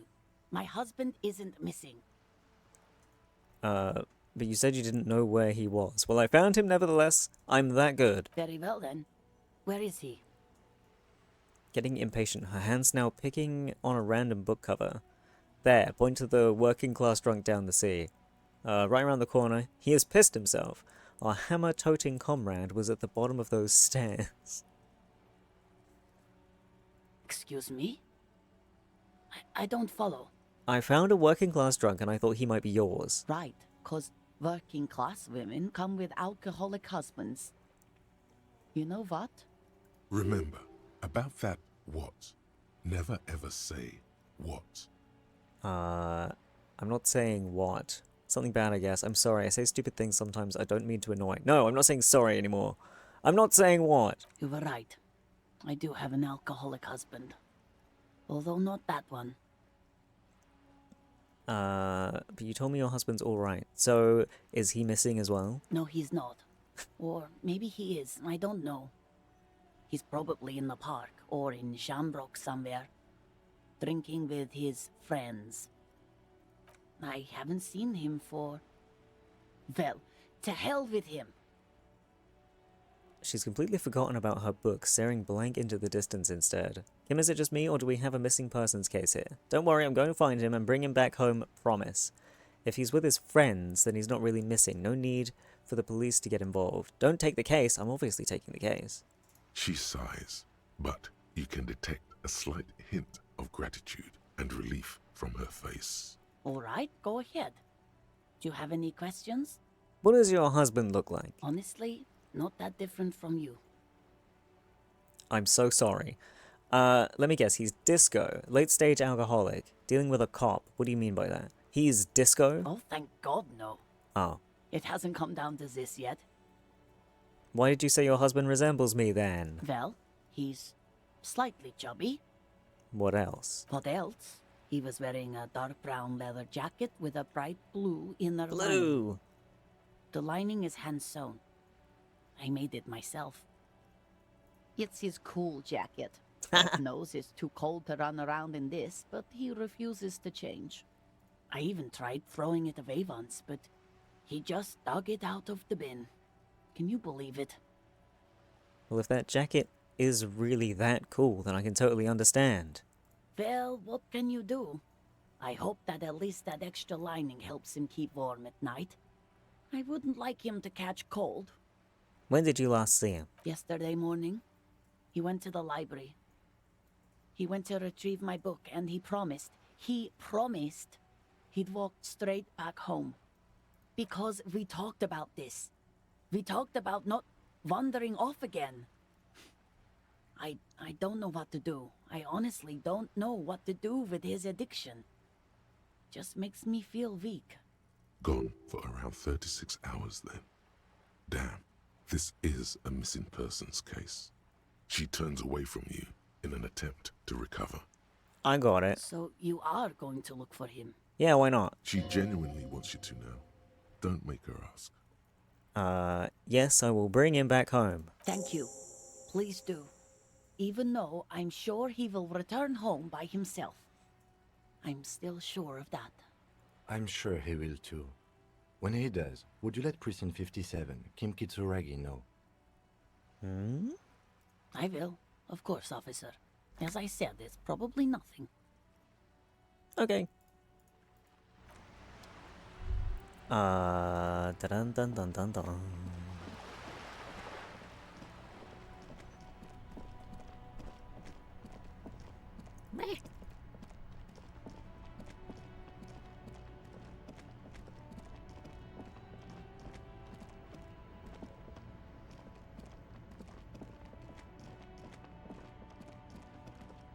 Oh, hello. You guys weren't here before. I can't talk to you. Okie dokie. Fine, fine, fine, fine, fine. Where's the thing? It was on the other side. I'm being silly. This. A rusting control panel with pull. You grab the handle and pull the lever up. As soon as the metal connects against the contact pins, you hear a loud clunk. Then, the water lock starts moving. Yippee! Look at it go!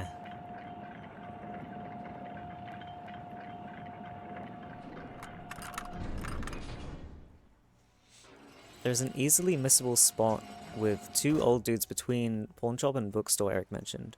Oh, really? Okay, if we ever need to get to the coast, then this is the way. But please, contain your wanderlust for now. I don't want us to get sidetracked, not with everything that's going on. Focus on one thing. Achieve it, then the next, he thinks. That's the task chain. But there are so many things to be done.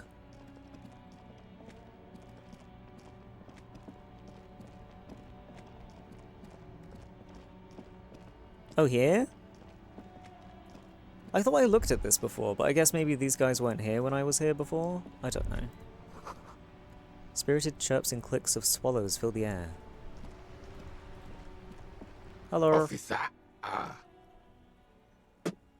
damn it. Pull yourself together, Rene. What do you want? Renee, I found your guard booth. Do you know anything about the man hanged in the backyard of Whirling in Rags? Seemed to be playing in a crater. I saw the statue of Philippe III near the roundabout. What has this got to do with fucking anything? Do you know anything about the hanged guy? Unfortunately, I don't. Unlike most of the locals, I have no qualms about assisting law enforcement. But this affair has passed me by completely. Most of the locals... In Martinez, the union is the law. So can you really blame them? You didn't have a problem with the cops? Cop is a pejorative term. I don't have a problem with policemen.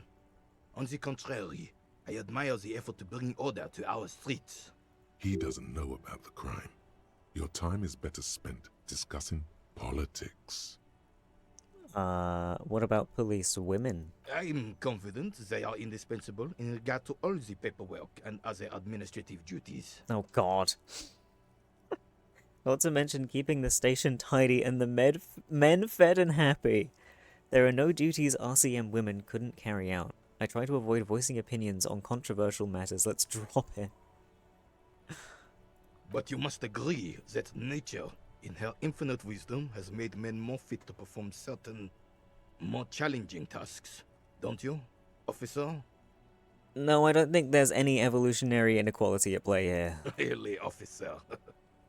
Match an average woman against an average man in a dark alley and see who comes out on top. Okay. Gender equality is a very noble, very modern idea. But in real life, primal roles prevail. But I do not wish to discuss this matter further. Yeah. You seem to be playing in a crater. Yes. Yes. The terrain here provides an interesting variety to a familiar game. Was it made by a sea monster rising from the depths? Was there an earthquake here? Does it have anything to do with the bullet holes I've been seeing around? Do you know what created it? A sea monster. No. It was left by heavy artillery fire. Okay, it's a crater left by heavy artillery fire, but why? Why what? Why was heavy artillery used? Because that's what happens when communards hijack your country, execute your supreme leadership, and turn your capital into a slaughterhouse. You use heavy ordnance to clean up your home. Who are the communards again? Did you use heavy artillery fire against them? Maybe we can do this history lesson later. Who are the communards again? Commies, communists, socialists, anarchists, call them what you like. They just chose the name to feel special. Senseless sentimentality.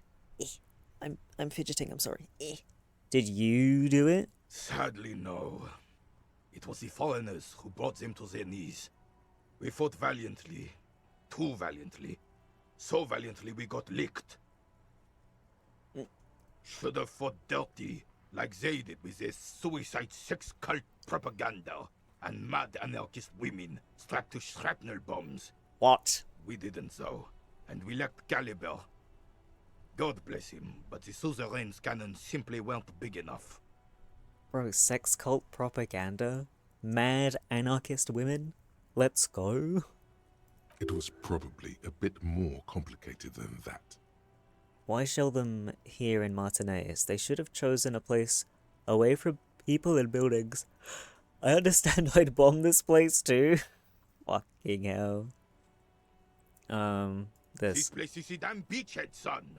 They had to soften the commies up first. Beachhead? Yes. The military coordinated amphibious landing to take back Revachol. He finds your lack of historic knowledge troubling, a sign of mental deterioration in the preceding generations. Martinez was used as one of the 3 footholds in Revachol during Operation Deathblow in 08. The other 2 are off in Stella Maris and the Delta. Deathblow sounds grim. Nod thoughtfully and turn to look northeast. Shake your head and look down at the crater.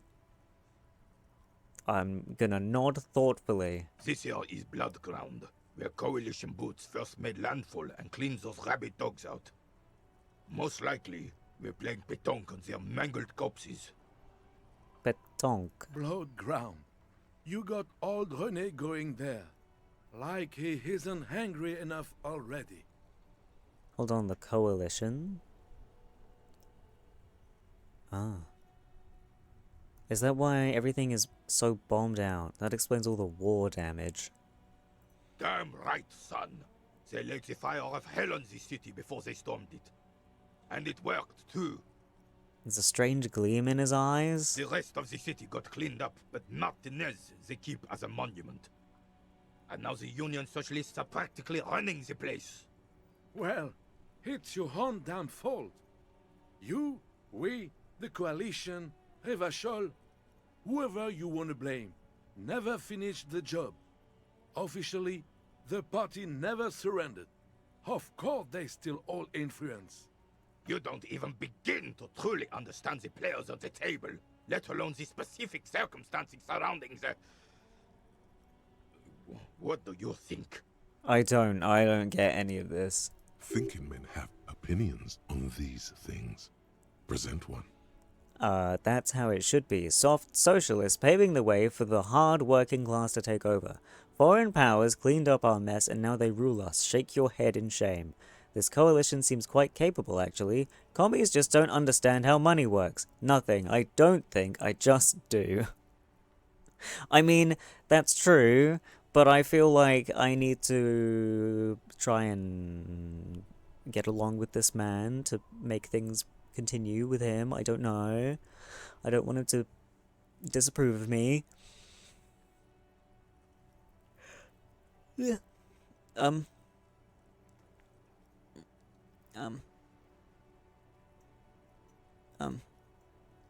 Shake my head in shame. I'm sorry it had to be them. After 8 years of fighting those hyenas, boiling cats for food and drinking piss in the mountains, I would have preferred if the Right Honorable King Guillaume returned through Revachol, or even if that damn clan Frisel had risen from the grave and led us. Sadly, that was not the case. Instead, all that is just, holy, and beautiful in the world was wiped away, and now it's neon signs with toothpaste ads everywhere. Foreign influence peddling garbage and stupid music on the radio. This is just what the commies wanted. This was their plan all along. This is what they wanted to replace the role of the suzerain with. How does Philippe III factor into this? Point towards the monument. Who was this Frisel? You mentioned Guillaume. What exactly is a suzerain? Monument. It doesn't. That was 100 years ago. Ain't got nothing to do with anything. Oh. Who's Frisel? Damn Frisel. He was the king we couldn't protect. The Carabineers failed him, and the crown. He died in the hands of the Hyperlay, in a very public execution. The suzerain is the king! Has everyone forgotten already? They've forgotten already. It's no use talking to you. You were still in Daddy's balls when it happened. When we took our last stand against the Filth and rode the cavalry straight into gunfire. Sorry. What is it about this old soldier that makes him stand so proud? I am not able to do that. Thanks. It's clear you like the hard stuff, Bruta. Hello? The what? Sounds like my stomach is growling. And what is my lower intestine going on about? Lower intestine? The term is metabolic and circulatory system. Okay, but what's the hard stuff? Fascism, Bruta. Huh? What is fascism, though? Okay, stomach, I've made up my mind about fascism. Proceed to the judgment. What? Many things, but it's mostly about trusting your gut. Who does your gut tell you is the source of Revachel's problems? Foreigners, financiers, leftist academics, liberals, I thought you were my circulatory system. Quit stalling, Bruta.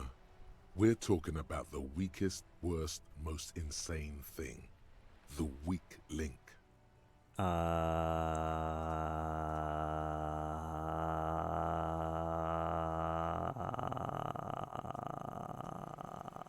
Yes, them.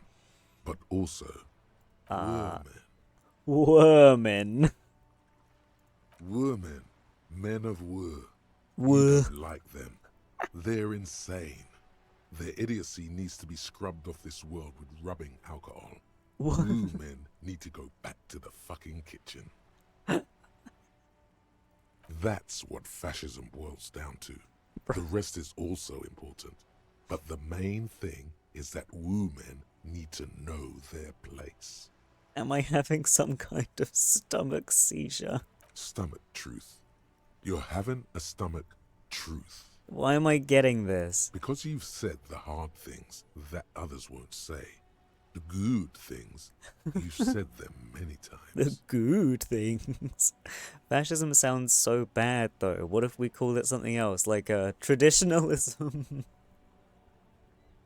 Okay. Yes. Okay. Let's call it that. Good thinking. That sounds much better. Traditionalism. You like the sound of that. Okay, stomach, I've made up my mind about fascism. You're going to keep your vooz, right? My vooz. Keep your vooz, Brota. I will keep my vooz for the glory of the Revacholian nation. Absolutely not. I'm not going to be played by an upset stomach. Goodbye. There's a slow, painful growl somewhere in your intestines, knocking on your alcohol-engorged liver.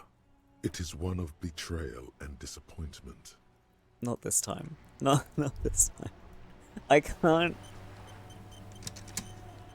I can do culty shit. I can do being a fucking idiot. I'm not doing racism and I'm not doing hating women, as funny as it is to do in a game like this. I have really outdone myself. This is divine. Sandwich. Yes, that's what you need, Gaston. More padding on that fat arse of yours. I hope your heart gives out. Wow. Honey, it's a little pleasures. Life doesn't need to be a struggle. Yum yum. Could ask Renee about the photo you found in his booth. I don't think he'd like that. Literally me with those eggs earlier. Hello, officer. How might I be of assistance on this fine day? Tell me, what do you know of the dead man? What are the rules of this game? Looks delicious. Can I have a bite of that? I don't want a bite of this sandwich. Do I? Let me think. I heard someone was hanged and left on a tree for a week. But that's all I know, really. You must have heard something. No, officer. Yeah. I'm sorry. I And I really would like to assist. You are both good guys. I can see that. Hi, Red Riot. Then help them, you wimp. You have plenty of shoulder with the ghost caviar in the Union. Someone must know something. He means caviar socialists. I wish I could, but I just don't know anything. I always keep my nose clean and don't gossip. Everyone knows and respects that. Odd. He doesn't seem to be lying, but there's something off here. Sounds a bit like you're holding back. I'm not even anyone.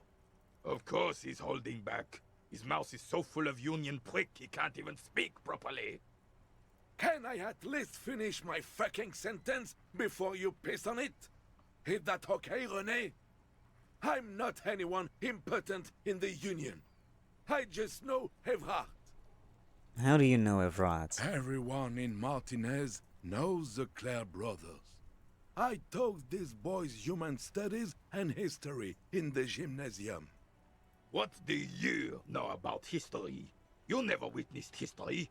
Only heard about it years later, when it had already moved on. You don't know history. The old soldier mumbles something under his breath and turns to face the sea. There he stands, proud, rigid and alone, like a cracking marble statue. Let's try not to get caught in a crossfire. Lest we leave riddled with bullet holes.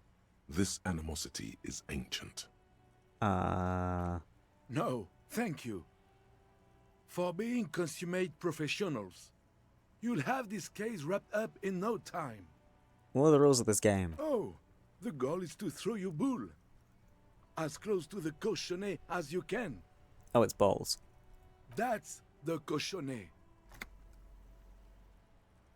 Tell me more. Well, first, you draw a circle about a half a meter in diameter. We made ours out of rope. Then, the order of play is determined by a coin toss. You win it. You get to throw the cochonnet. Then, the players aim to throw their bulls as close to the cochonnet as possible. They must stay in the circle and keep both feet planted. Is there anything else you can tell me about Pentanek? I could, but I'd rather not. I don't want to take up your time with trivial details, officer. Okay. You'll put that knowledge to good use in 50 years. I'm sure of that, officer. I don't like where this is going, officer. Don't you think we should do something else now? Sure. I want to talk to you again. Vigilance officer? What can this old carabinier do for you? Booth. Yes. The Debardeurs Union pays me to stand vigil during the nights. Not out of any political allegiance, mind you. I'm an old man. Don't sleep more than a few hours every night anyway, and money is tight. You must have seen something on the night of the murder. Your booth looks right into the yard. Yes, it does. Unfortunately, I wasn't working that night. Been on a 2-week leave since last Monday. Who's working your shift? No one. The booth has been unmanned since last Monday. There's no other guard. It's just me. No one has been guarding the container yard since last Monday? Yes.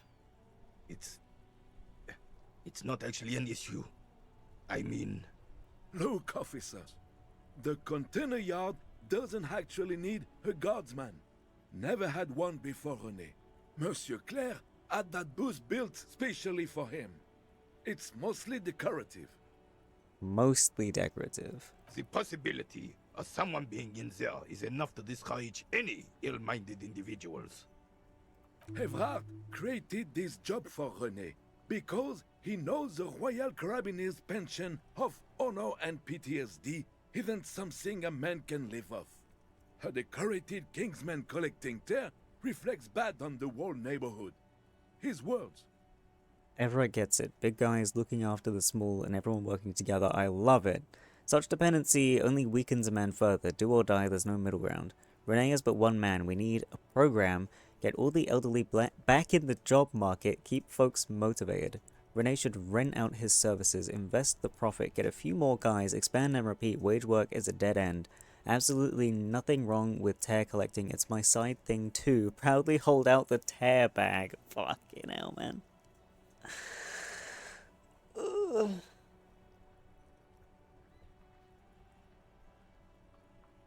I need to stop yawning.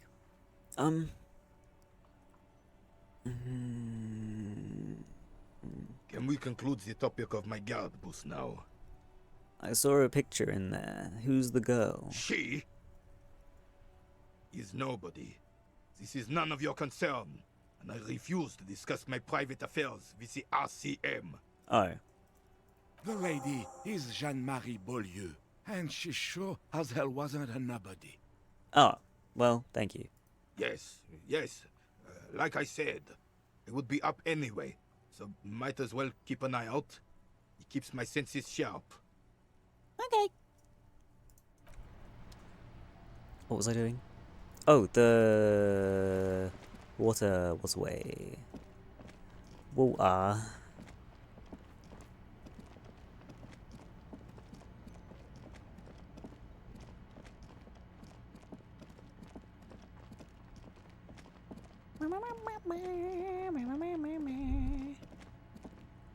New area. Radio relay hums with electricity. Money on the floor. Let's go.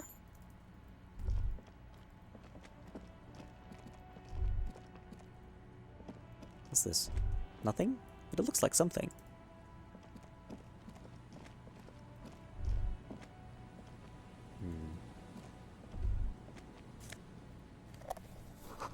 Traffic beyond the gate. More abandoned motor lorries.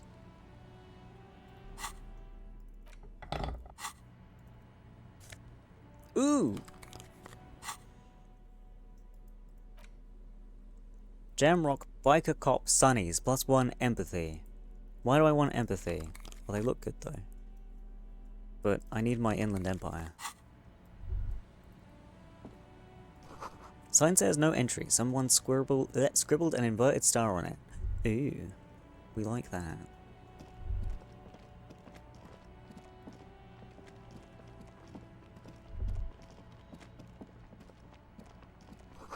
Break a box to power the radio pylon above you. Maybe there's something inside. Money! Let's go. Oh. Ahead, decades-old concrete defenses. Children play on them now. You shouldn't. They get very slippy.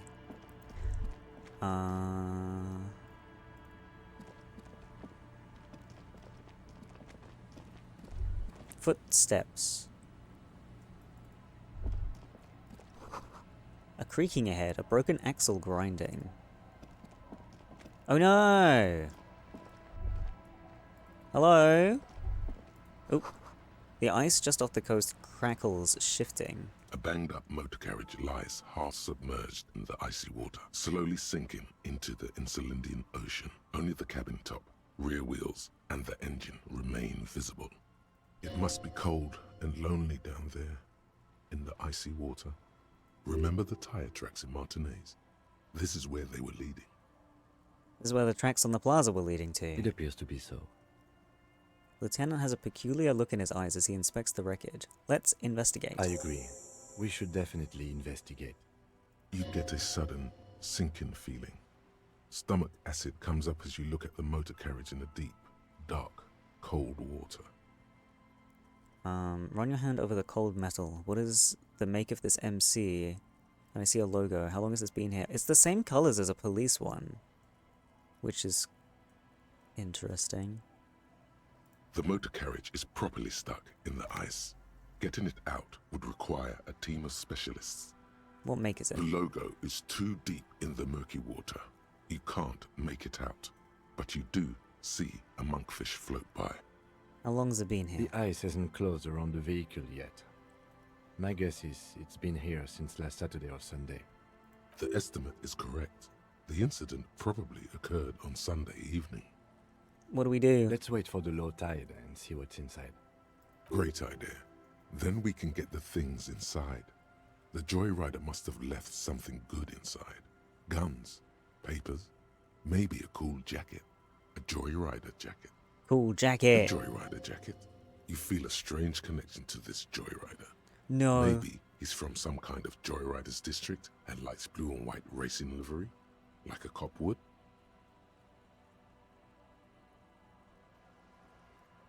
Bro, it's my fucking car. It's a police car. Surely isn't this my car? Sunday evening. That was when I was fucked up. Oh, God. How long will it take for the low tide to come in? I don't know. An hour or two, tops?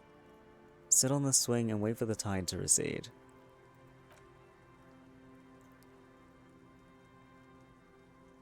As you sit down in Cute. the old, rusty playground, the world around you becomes very silent.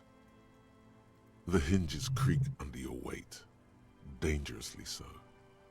Nothing but the sound of seagulls high above in the sky, echoing like distant laughter. Ice cracks around the blue motor carriage in the sea. Hold on, it looks very blue.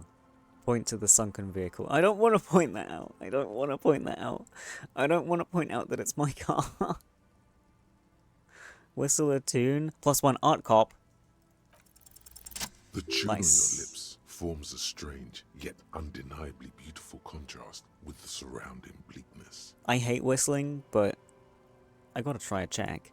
The lieutenant gives you a quick glance, then, still looking straight ahead, he joins you with a higher-pitched and slightly more melodic trill.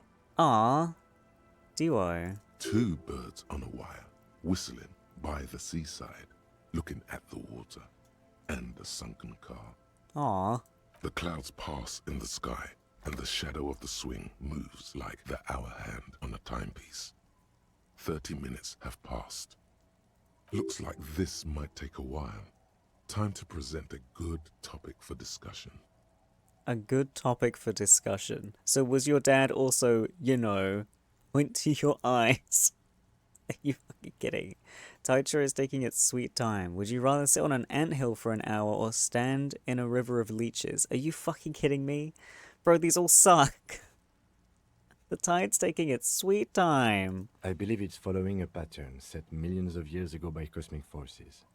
But I suppose it could move quicker, yeah? Clouds on the horizon grow Okay, good. darker, and the shadow of the swing set keeps climbing. You hear the distant rumble of the city. 30 minutes pass. If you have to side with either the strikers or the shipping company, who would you choose? Do you think I'll ever find my gun? Man, this is taking a long time. Do you think I'll ever find my gun? God, I hope so. I've been thinking if I put enough time into eating right and exercising, I could turn myself into a living weapon. Then I wouldn't even need a gun. I don't think I'm ever going to find my gun. The world is so big and my gun is so small. Your voice echoes on the water, strange and out of place in the environment. 30 more minutes pass. Can you make out the marquee now? Squint your eyes and say, is that a number on the side? No. Proceed. Yes, 41. What do you think it stands for? It's as if he knows what it stands for, but wants you to say it. It's pedagogical. Pedagogical. Is your gun also small, Vommy? No. I got a big magnum. Does he know something about the driver of this vehicle? No. No. Don't make me do it. 41 is his rank in the underground street racing hierarchy. Rub your chin. Small fish, this one. 41, huh? This street racer is quite the ladies' man. Must be Tommy41, the morning host of FM 41. Looks like the factory made a mistake and accidentally called this one Capri 41. Stupid factory. I hate guessing. District something. A precinct? Something municipal. Rub your temples. You're getting a horrible headache. Oh god. I'm sorry, Harry. I'm so sorry. I never told you my name! I hate that everyone keeps calling me Harry. I never decided that. Does it say it in my thing? Name unknown. Good. 41. Precinct 41. A massive pit opens up in your stomach, and the most terrible feeling comes over you. No. Just nope.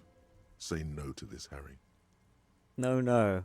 Oh my god, it's mine. I drove my car into the sea. I'm afraid so. Ow. Yes. It looks like you drove your police motor carriage into the sea after you jumped across a canal. Maybe I was in pursuit of someone. How do we get it out? I can still fix it. They're not gonna take me back after this, are they? The badge, the gun, and now this. Things were going so well. We were just whistling merrily. At least I can see what's in there now. They're not gonna take me back after this, are they? People are more valuable than machines. Training a police officer is even more costly. Okay, thanks, Kim. We were whistling merrily. You can still whistle. Besides, the night is always darkest before the dawn. He's so sweet, fuck's sake. God damn it. Well, I'm gonna see what's in there. Yes. Let's go take a look. Ooh, what's this? Banged up fuel canister. Money! Told you Kim is best boy? Yeah.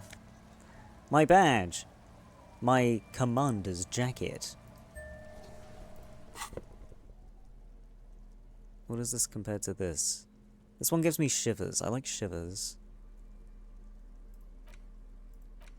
Dented stainless steel canister for transporting and storing heavy fuel oil. A logo on its side has been partially stripped over years of use. The government issued red dye fuel oil inside looks like paint, though it smells much, much worse. Thick blue piece of acrylic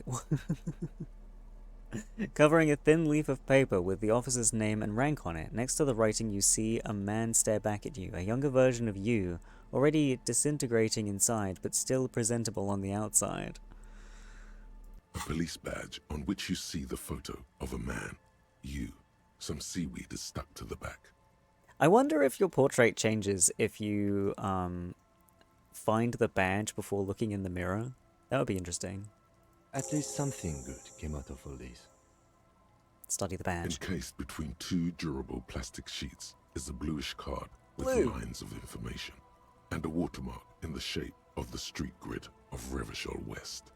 You see a photo, a name, a rank, a document number, the date of issue, and, in the lower right corner, your precinct. Look at the photo. The man keeps winking at you with his green-grey eyes. The photo is old, no doubt about that. But the badge is new. You used an old photo for a new badge. Good choice. A newer photo would look different. How old? 8, maybe 10 years. The guy in the picture is rather good looking. He's got a nice haircut and is distinctly lacking in massive sideburns. What's wrong with the sideburns? And he's winking? Why? What do you think? His face is already contorted by the expression, although it looks less grotesque on him than it does on you now. Not the expression. The badge in your hand shines as you rotate it, catching light. You see lines of information on it, and a shining watermark. Rank. Lieutenant W. Freighter. What is a Lieutenant W. Freighter? The lieutenant is a rank above sergeant and below captain. It's the highest rank in the RCM that still does field work. I am a lieutenant. And a W. Freighter? The title of Freighter is added to your rank when you decline a promotion to a higher rank. In your case, captain. You have declined twice, thus you're W. Freighter. Declined? There are many reasons one would do this. The rank above you in your precinct's décomptage might be taken, or sometimes promoted officers do not want to replace their superiors, out of respect. And sometimes they just prefer the type of police work available to their current rank. In your case, lieutenant. Seems reasonable. Heavy-duty case-solving machine. What's a decomptage? I thought my rank was drunk. Turn back to the document. Such a small yet precious thing. Expensive paper caught between thick plastic, like a fly in amber. It reads... Jam. That's just the serial number. Revachol, Jamrock, Precinct 41, with some numbers thrown in there for good measure. The numbers are not there for good measure. They have an administrative purpose, one that's unfortunately been erased from your memory. Date of issue, 7th of November, 50. 4 months ago. I'm guessing that's when you were promoted to the rank of Lieutenant W. Freighter. A new badge usually comes with a new rank. You seem to have been doing well then. You're pretty sure you weren't doing well, but better? Probably yes. A lot can happen in 4 months, especially in winter. The winters are never easy on you, of that you are sure. Mood. I remember that time! That was a good time. We had a good work-drink balance going. What happened, man? Pump it up! Precinct 41. Yes, it's the designation of your precinct. 41. Like mine says 57. The 57th is mostly industrial harbor.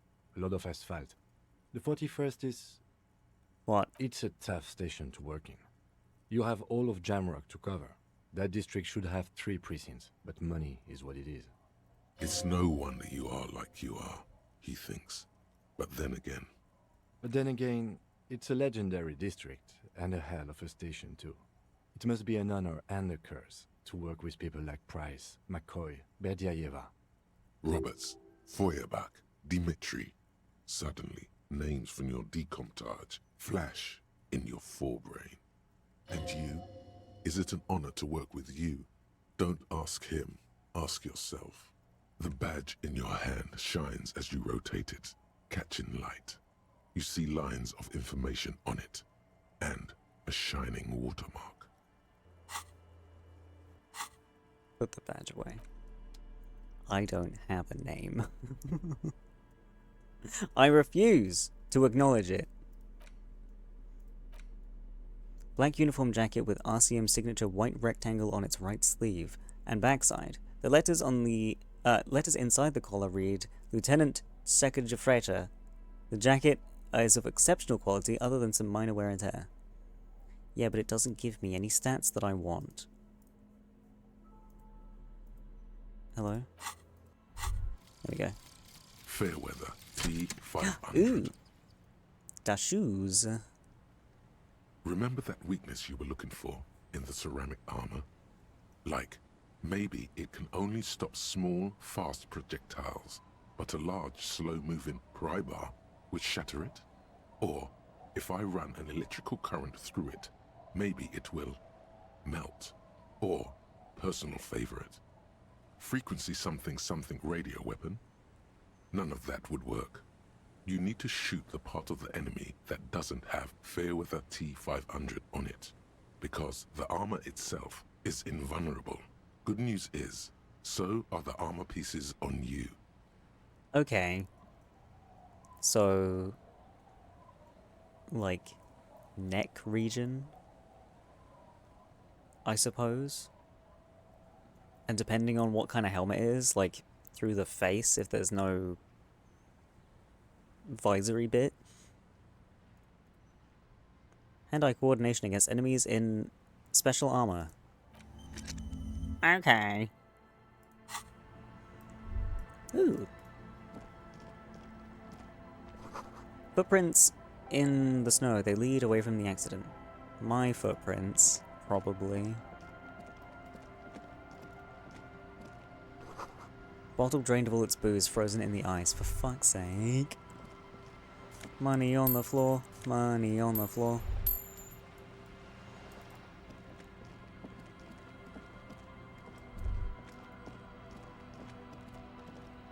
Oh, what's that?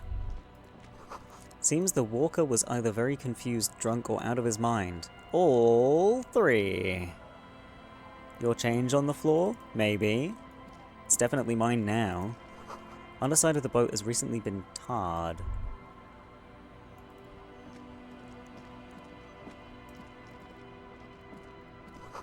There's a boat tucked underneath the tarpaulin cover. It's been tucked into bed.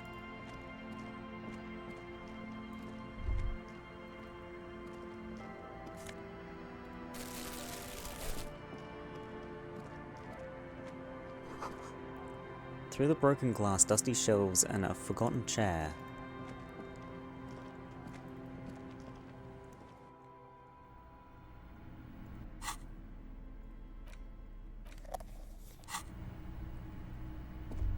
Ooh.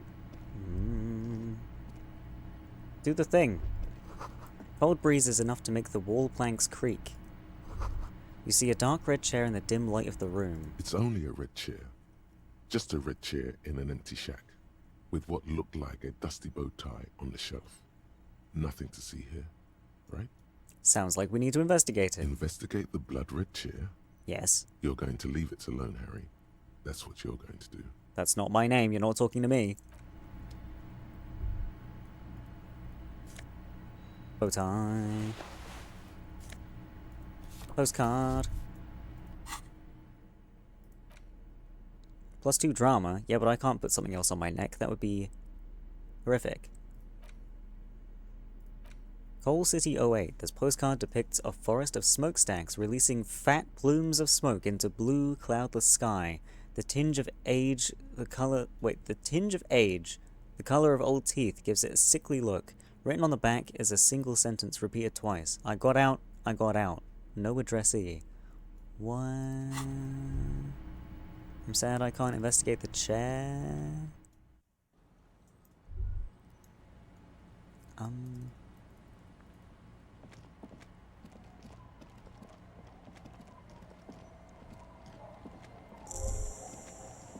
Quick travel unlocked. Hello?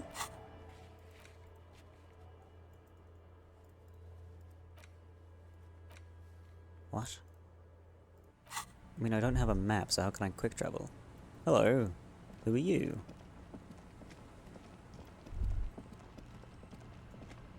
Hi, officer.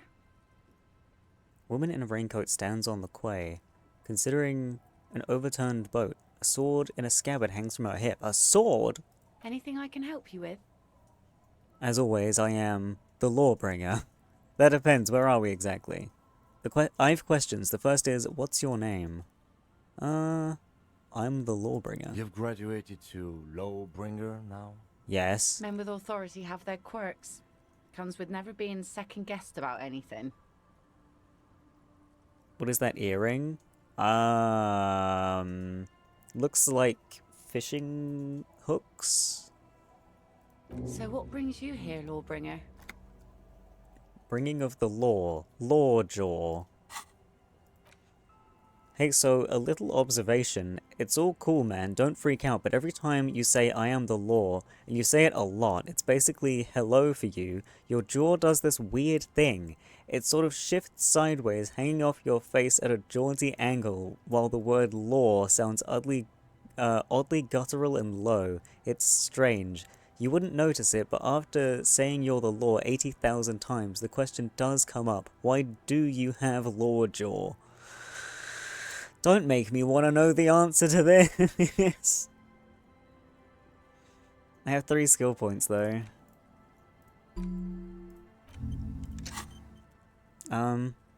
Where are we? A fishing village on the seashore. This place doesn't really have a name. It's sometimes called Elysium. Why? The sign on the street leading here is illegible. Has been since they built this place. The wind rattles her earrings. Rattly, rattly. What's your name? The name is Lillian. People call me Netpicker. I think I have time for questions. And that was actually the second one. Indeed, you're always confused as to your whereabouts. Ask her about the cool sword. Helps to break the ice. My sword. Does it come with a story? Unfortunately, the factory sold this one with a 3-year warranty instead of a story. It's to intimidate folks, mostly. You know how to use it? Not really. I know some basic moves, and I know it sure as hell beats a knife when you're in a tough spot. It is imposing. It's a regular mass-produced sword, like a shovel or an axe. Nothing fancy, just for intimidation. Why do you need intimidation tactics? From time to time, people need a lesson in respect. That's just the way it is. Back in the day, I caught the eyes of many men. And believe me, men need a lesson in manners from time to time. Can I borrow that sword? Why don't more women arm themselves if it's so effective? Where are all the men now? Some went to patch their wounds, their lesson learned. Others were more thick-headed. And one of them, I ended up marrying. Where's your husband? Is he missing, like all husbands seem to be? Gone. Oh. Gone where? Gone. Coward, I would never leave anyone. He disappeared. Sounds like a missing persons case. It absolutely does not. We are not going to look for him. No. There's nothing to find. He's dead. Lost to the waves. That's bad. What happened? Oh, say no more. Wait for her to continue. He died? Was he murdered? No, you fucking twat. He didn't respect the sea. Went out there, drunk like a skunk, and sure enough, one day the boat was found floating empty. The bloated corpse turned up 2 weeks later. Now, before you tell me how sorry you are for my loss, know that it was 4 years ago, and I've moved on. There's only so much mourning you can do for a drunk with sinewy muscles. Yeah, death is nothing. I shit on death. You should have thrown yourself in the waves after him? What? Time really is the best cure for sorrow, isn't it? It's healthy to let go and move on. Gotta keep wheels spinning. Us working folk don't have the luxury to be bedsick with melancholy. I buried him, mourned for an appropriate amount of time, and went on. Life didn't really change that much for me and the kids. Glances at the village where 2 little kids are playing with what looks like rocks. This is neither a touchy nor a very interesting topic for her. She looks like she's ready to go on a date with another, better, drunk. Ask her. Both of you could need some action. Do it! Hit on the widow! It's the right thing to do! The right thing to do. I'm looking for someone. Maybe you can help. Let's see. Who are you looking for? I'm looking for missing cryptozoologists. I don't think I know what these are. Care to elaborate? People who look for imaginary animals. People who look for animals who are hard to find. People who look for animals mainstream scientists deny exist. Aha! Like snowmen. Snowmen, haven't heard about those. 2 old guys have been wandering around here, nose in sand, talking nonsense about snowmen and the like. Where did they go? Don't really know. Further down the peninsula, I guess. I mean, that's where they were heading. Who else are you looking for besides snowmen? A working class husband. Yeah, I'm not really looking for that anymore. Not much into the middle class ones either. Could do with some landed gentry, but apparently they don't make those anymore.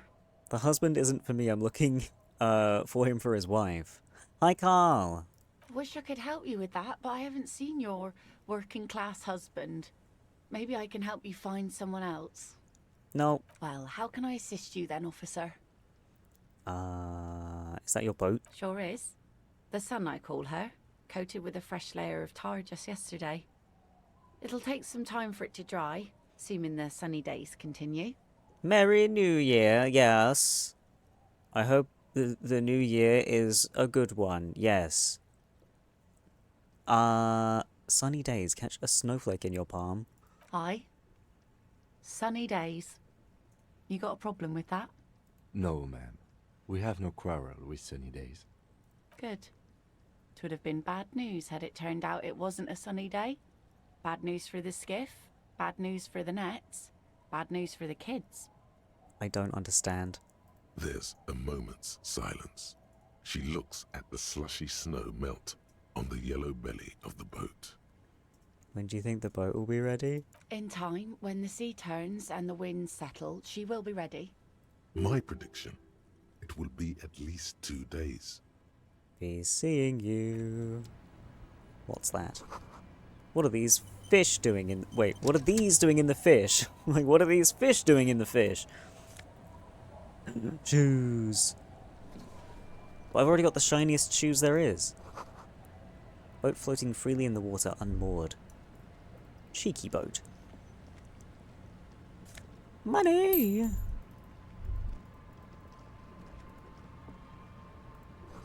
Planks creak beneath your weight. Shush. The ladder leads to a school of fish swimming in the kelp. Aww, fishies! Wait, let me read those shoes. +1 perception. Good old half-length cavalry boots. Mount that horse and ride into the night. The heel comes in handy too. Definitely makes you some good 5 centimeters taller, but could it be that it also makes you sharper, more perceptive to your surroundings now that you've gained a new perspective?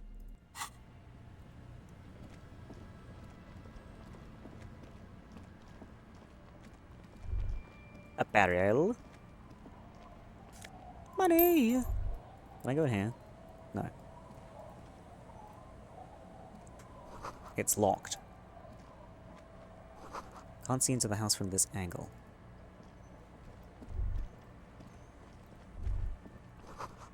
A wetting stone, well worn and covered in rust. Oh. Inside you hear the cozy sound of some kind of heater sputtering.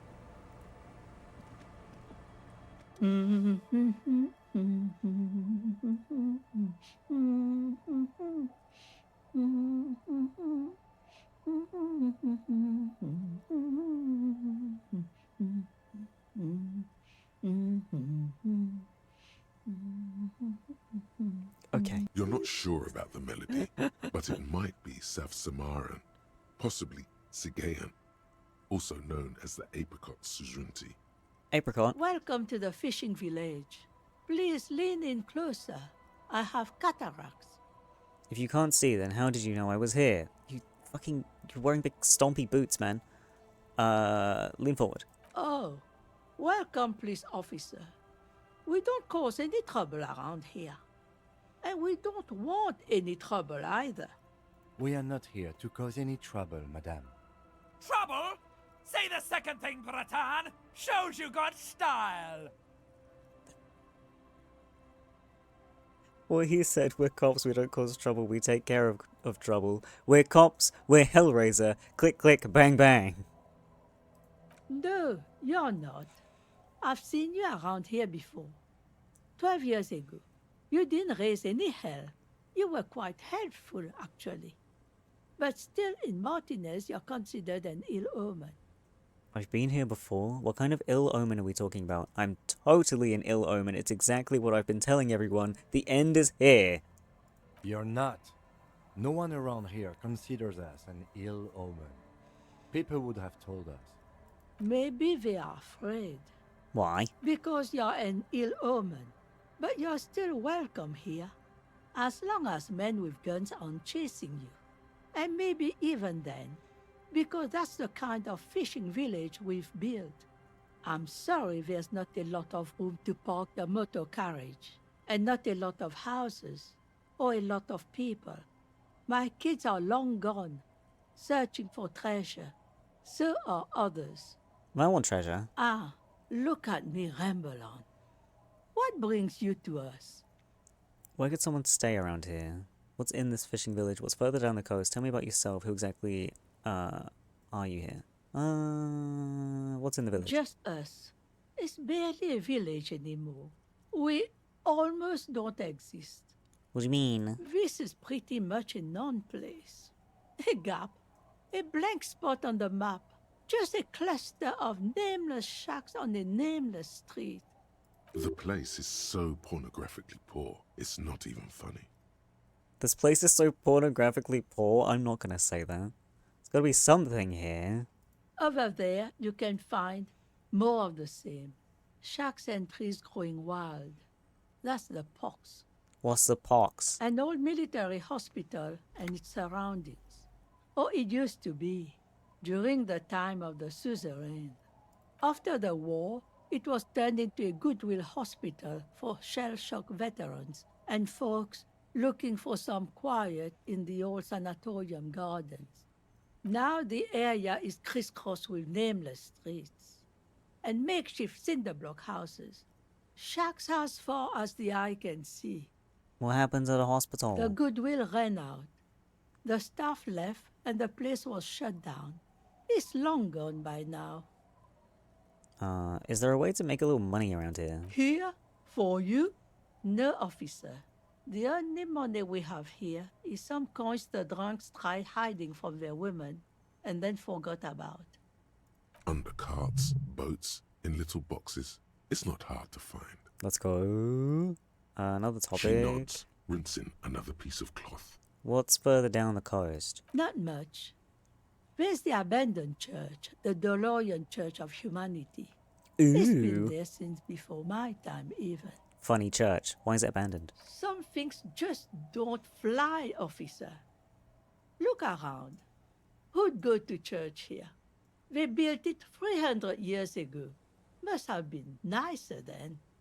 So, they don't hold services Give there us a anymore. kiss. The Ecclesiastes. Why? No, we've tried, but things just keep happening. Crime, accidents, other things. The place never stays open. It's a pity. It used to be such a nice church. What else? Before you get to the church, there's some ruins, an apartment complex, or some kind of electrical plant. Run-down bunch of houses, empty. Which is it? Apartments or electrical plant? I don't know exactly. A pre-war place. It used to be something. Before the war. I wasn't here then, you know. Was born in Samara. Okay. She nods, rinsing another piece of cloth. I'm out. I need to ND to Tweemy. I need a good place to stop though. Street signs illegible. Hard to see the details. The colors, all warm and welcoming, are cozy though. Flower trough where nothing really grows, maybe in spring. Children. Can I go in here? Oh, I can. Another child. What's with all the cum jars? Bird.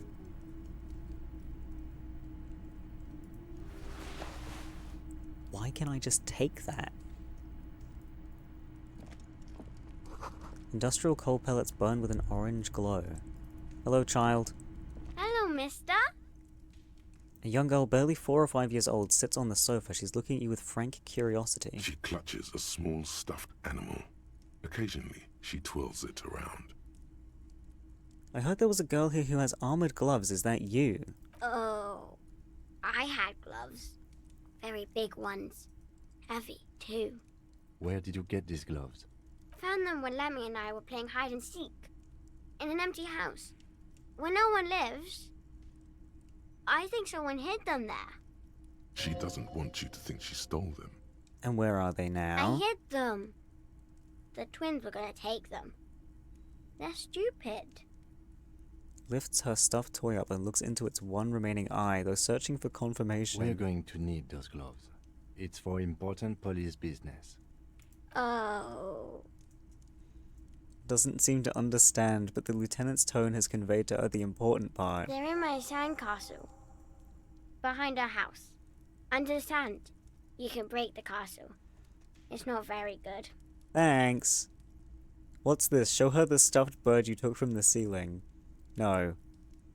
What's that thing you're holding? It's Lammy! He's my friend. Sort of. Like... Holds the fuzzy beast up to demonstrate. Lambie is a stuffed lamb that, admittedly, has seen better days. One of the eye buttons is missing, and the fur is tattered in several parts. Lammy looks like he's falling apart. Lammy looks soft. Okay, pleased to meet you, Lammy. Lammy usually doesn't like strangers. But you're also fuzzy, like Lammy. I sure am. Alright, bye. Okay. Right.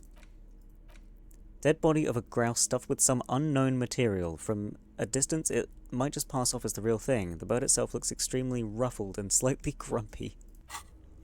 Okay. Right, I think I'll stop in here. Fuck it.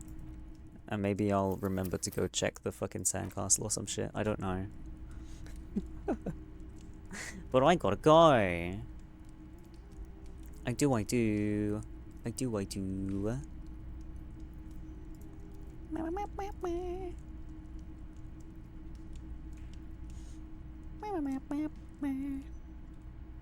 Come on, Tweesh. Load for me. Load for me. Erm.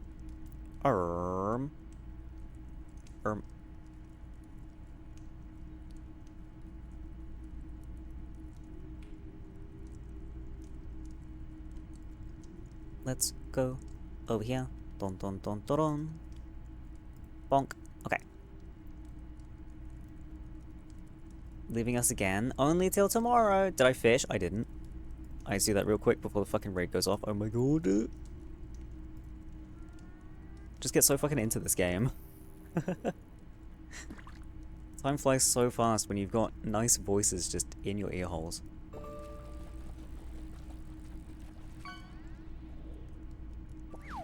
Oh, come on. After that disappointment, grab a raid message. We're gonna say hi to Weebo. I know I said, but I'm so glad you like this game. It is really, really good. And there's so much stuff that, like, I do wonder if I'm gonna have to do another playthrough, but normally I get kind of, like, bored on second playthroughs because it's like I've seen half of it before. So, I don't know. We'll see how I feel, I guess. Maybe, like, much, much later when I've forgotten bits and pieces, but I tend to not fully forget. But anyways, the raid is about to go off. Bye-bye, all these sailor boys. Have a great rest of your day. Have good feedings, good sleepings, and all that. And I will hopefully see you tomorrow, where we will continue. Hello. No hellos. Bye-bye, Goodbye, then, everyone. sailor boy. Bye-bye, Bye-bye, then, bye-bye. sailor boy. Bye bye bye bye bye.